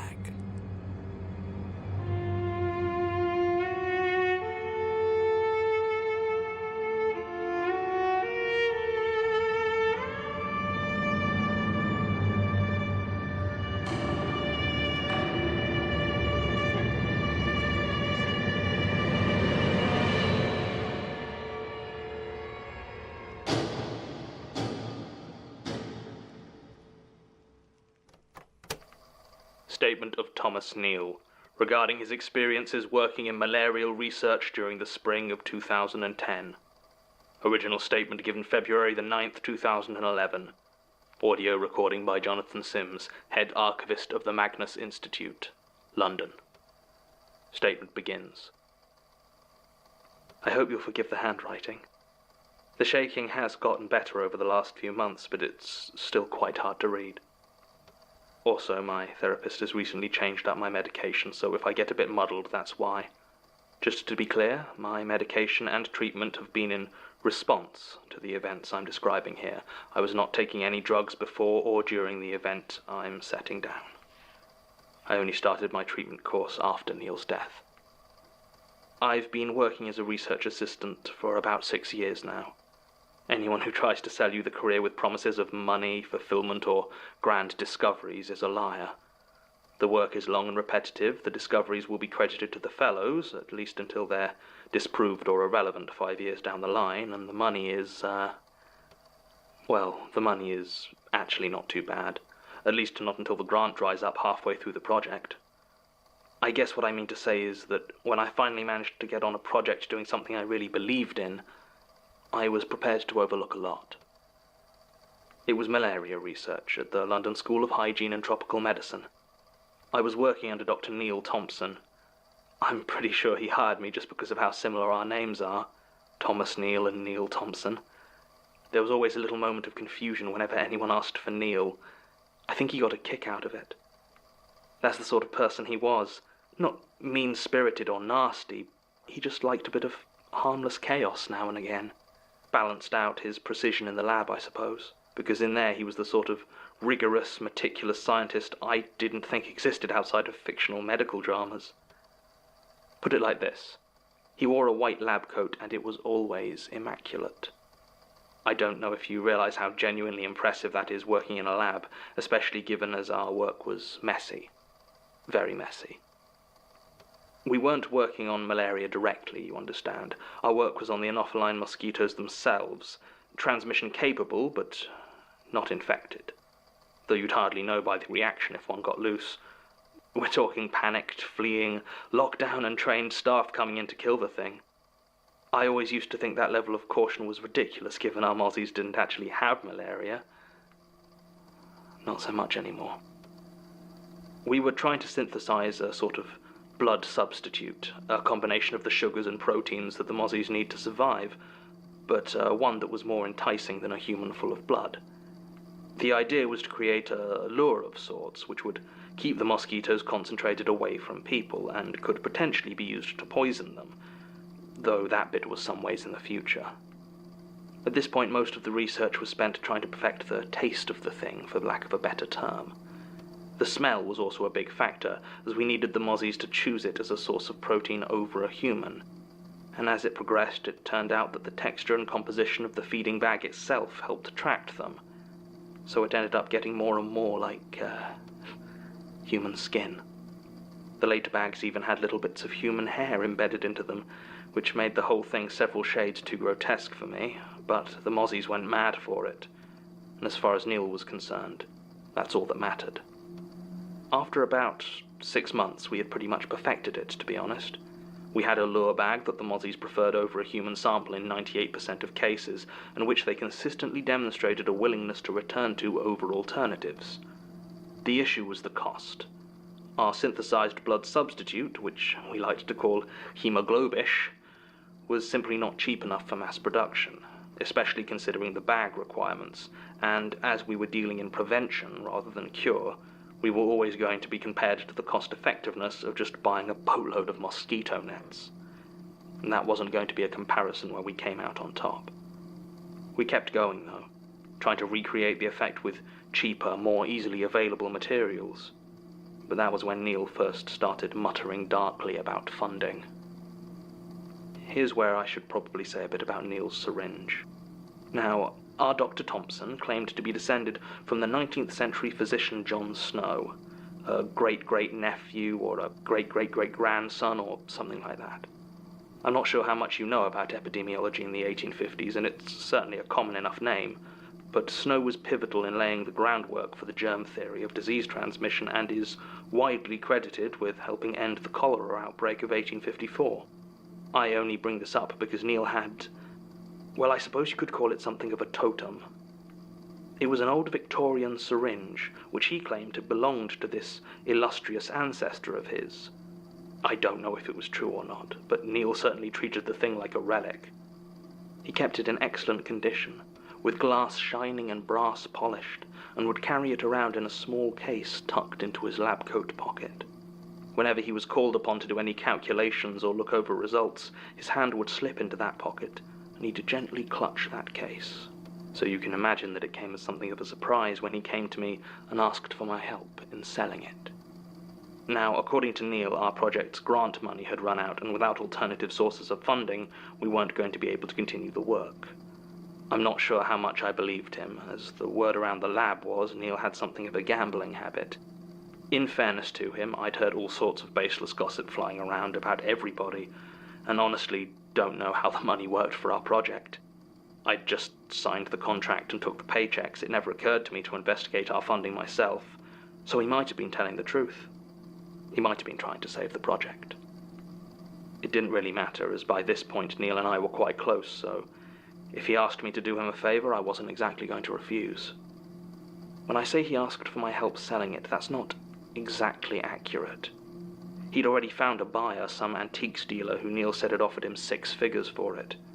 That sounded mad to me. I mean, it was a valuable trinket, sure, but that's all that it was. Neil didn't seem entirely convinced the guy was on the level either, which was why he asked me to come along. I'm a big guy, 6'7", 14.5 stone, so I can cut a pretty intimidating figure if I need to, especially if you don't know that I've never thrown a punch in my life. That's what Neil wanted me to do. Just be there, have his back while he went to meet this guy, so he'd know not to try anything. I don't remember the name, I'm afraid, but he was foreign. Indonesian, I think, or Samoan. I expected the meeting to be after dark in some dingy dockyard, but as it turned out, they'd arranged to meet at the Three Greyhounds pub in Soho the following afternoon. I wanted to dress to intimidate, but I didn't really have any appropriate clothes, so I just wore a suit. As it turned out, I needn't have bothered. This overly generous antiques dealer was almost as big as I was, and unlike me, he looked like he could handle himself. He didn't even look at me when he entered the pub, almost deserted at that time on a Tuesday afternoon. He sat opposite Neil, while I stood awkwardly just outside their booth. They talked hurriedly and quietly to each other, and I couldn't make out many of the words, though it seemed like they were just discussing the price of the syringe. Eventually I saw a couple of briefcases exchange hands, and that was it. The dealer got up and walked out, holding a suitcase that seemed much lighter than the one he had come in with. Neil gave me a relieved nod and headed back to the lab with his own suitcase, that I can only assume was full of cash. This is when things started to go wrong. When things started to get weird. I don't know if it had anything to do with Neil selling that syringe. I mean, I don't know how it could have. But that's when the trouble started. The first thing I noticed was the heat. Now, mozzies need to be kept at a temperature of around 23 to 24 degrees Celsius, which might not sound too hot, but at this point it was late May and we were starting to head towards summer, so on a sunny day the room where we kept the cages felt stifling. But as the days wore on, the heat started to seep out into the rest of the lab until we were all coated with sweat for most of the day. We called the building manager to get the heating checked and he told us everything was working fine. He even agreed to turn on the air conditioning for us, but it made no difference. The lab was warm and humid. Everything felt sticky, and I took to bringing in a change of shirt for when I left at the end of the day. Luckily, none of the chemicals we were mixing into the faux blood bags were particularly temperature sensitive, or God knows how much work we might have lost. That was unpleasant, of course, but there was no real evidence of it being paranormal. No, that didn't come until a couple of weeks later. The mozzies started acting unusually. We kept them in metal mesh cages so they're viewable at all times. There's a hole in the front which is lined with gauze that can be gathered up to make a seal or allow you access to the cage. Normally they're happy enough to flit about their cages, but then, without warning, they stopped. They landed on the cage and just stayed there. They were distributed almost completely evenly over the inside, to the point where it almost looked regimented. And then they would stay like that for hours. It was unsettling, and more than once the researchers retrieved some for testing, looking for any change that might have resulted in this altered behavior, but everything came back normal. Sometimes, though, when I was working late, I'd look into that room, and I swear I would see a mass of mosquitoes in each cage, crowded in a thick clump around the gauze covering the entrance. I should have told somebody, but at the time I didn't know what I was seeing. The mosquitoes' attitudes towards the fake blood bags changed as well. Instead of meandering round, landing, feeding, flying off, feeding again, a few times, now as soon as the bag was placed inside, every mozzie in there would descend on it immediately, all at once, until the bag was completely covered in needle mouths and flitting wings. It genuinely started to scare me. What really scared me, though, and everyone else on the team, was what came out of the blood bag afterwards. Shortly after they began exhibiting this behavior, one of the other research assistants, George Larson, was retrieving one of the empty bags and returning it for disposal in the lab, when he stumbled, and it fell to the floor. When it hit the ground with a moist thud, it became immediately clear that the bag was not as empty as it had first appeared. The blood substitute, the hemoglobish, was a clear, syrupy orange, almost like dark honey, but slightly thinner. What oozed out of the bag now was a deep, cloudy red. At this point, nobody objected to calling in a biohazard. They took samples of the substance and put us through a basic decontamination, and then I went home. Odd to think now that my thoughts back then were full more of curiosity than of fear. The tests came back, and were as alarming as they were impossible. It was blood. Real blood. O-negative, and infected with malaria. Not just malaria, though, but yellow fever, hepatitis B, and signs of cholera.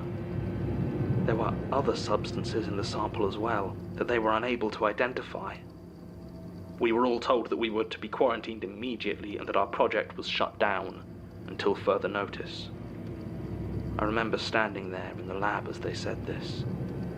I heard a strangled cry from behind me and turned around to see Neil, shaking his head over and over, his face a mask of rage and hatred. He wasn't looking at the people who had come to quarantine us, though. No, he was looking at the room full of mosquitoes, as though they had planned this, as though it was purely through their malicious intent that he was watching his career burn to nothing. Before anyone could stop him, he grabbed a fire extinguisher and ran into the mosquito room. God knows what he was hoping to achieve. Spray a few cages to death in some petty act of revenge, maybe? He never got the chance. As he fumbled with the release mechanism, a tremendous buzzing filled the air. And suddenly I realized what they had been doing clustered around the gauze those nights. There was no time to pull Neil out, so I did the only thing I could. I shut the door. Thousands of mosquitoes erupted from those cages, far more, I thought, than we could possibly have had on site. There was no way to count them, though, as they swarmed onto poor Neil, first his hands and his face, then beneath his clothes, until there was no part of him not covered with the things. He swatted at them, killing some, but there were just too many. And after a few seconds, it was clear he was going into shock. He tried to scream, but that just gave them more places to drink from. That was when I turned away. There hadn't been a single drop of blood spilled, but we all knew that Dr. Neil Thomas was dead. I don't remember much after that. There was a lot of shouting and a lot of noise, then tests, confused and worried academics asking me questions that, of course, I couldn't answer. It was almost a month before the world was in focus again. The faculty have been all right to me, actually, so I should probably be thankful. They were so keen to get this swept neatly under the rug that they just let me go, with such a glowing reference that I just walked into a lab tech position at King's College. It's mostly helping students, but that's all right. I think I'm done with research. Statement ends. Can't stand mosquitoes. Horrible things. Any solution to the issue of malaria that doesn't concentrate on wiping them out is not one that I have much time for. Still, this grotesque account doesn't give us many leads to follow. Obviously, there's the London School of Hygiene and Tropical Medicine itself, but Tim's investigation yielded little significant information. Apparently those staff who've been around long enough to remember the event either didn't know the details or have been well briefed to keep their mouths shut. Aside from the fact that Dr. Neil Thomas died in a lab accident on the 30th May 2010, there's little more to be found. Sasha managed to get a copy of the inquest report, which is infuriatingly vague, but does list the cause of death as blood loss, and the official verdict as death by misadventure. I don't think there can be much doubt that the antiques dealer is the curious Mr. Salacer. He's now turned up enough that I can no longer write it off as a coincidence, and have been having a word with Rosie about whether we can make contact with him. Apparently he hasn't been seen for almost 2 years now, with rumours in the trade running to everything from he had a quiet retirement to he's trying to dodge a jail sentence, or even he was shot dead in Colombia for stealing a priceless artifact from a drug lord. Whatever the reason, it doesn't look like he'll be answering questions anytime soon, though I have urged Rosie to keep trying. Aside from that, there's little more we can do with this statement. Mr. Neal himself passed away last year. Martin hasn't been able to get a hold of the official cause of death, but judging by the number of antibiotics the police report list as being at his home at the time, it must have been something very nasty indeed. End recording. Supplemental. I've been doing some digging into Tim, watching him. He's certainly doing his job far better than I'd have expected given his recent experiences. There's just one thing I don't understand. Why is he working for the Institute? A first in anthropology from Trinity College, 5 successful years spent climbing the ladder at a major publishing house, and then out of the blue he decides to come work for us. Why? I can't find any other indication of an interest in the paranormal, nothing to indicate this area of study appealed to him. And why stay after everything that happened with Prentice? Is it just loyalty, or could it be something... Hey, I just wanted to check if you wanted a cup of tea. Sorry, are you recording? I thought you were done for the day. I am. It's, Why do you have pictures of Tim? It's a performance review thing, going over some files for it. But that looks like a picture of his house. Confidential files that you... Legally, you shouldn't really be looking at them. Please leave, right, Martin. Right. Did you want that tea? No. Thank you, Martin. I need to find a better place to do these recordings. End supplemental.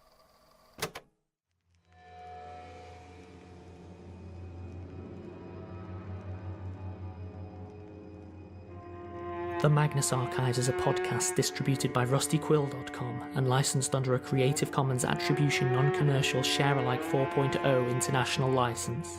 Today's episode was written and performed by Jonathan Sims, produced by Alexander J. Newell and Mike LeBeau.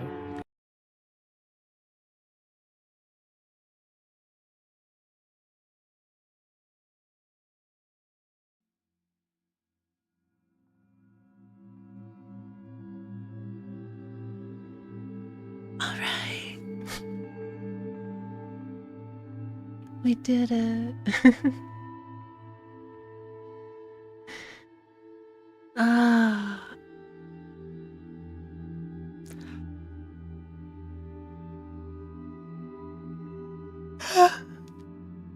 Yep, it's time. Well, thank you for joining me for such a long listening party tonight. I hope that you've enjoyed your time, and I hope that even after listening to all of that, that you can still have a good night and very sweet dreams. It can be a little bit scary. I don't think these last episodes were too bad, except for maybe the buggy ones. Maybe they were a little bit bleh. But we have more to come. We will get back into the episodes next Friday, I think. And we'll see how far we get. What do we even have coming up?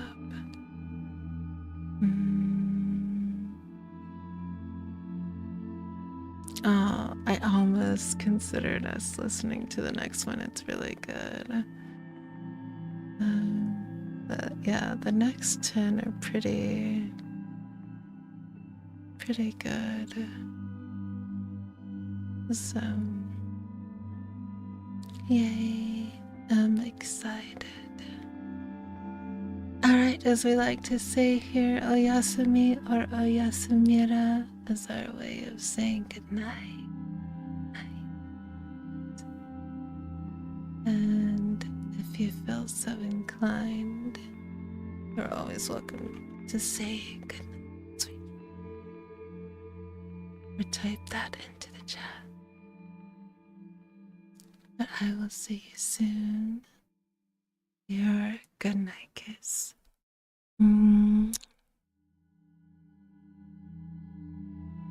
And have sweet dreams. Good night, dear. We'll see everybody on Monday. And have a cozy weekend. Good night, good night, good night.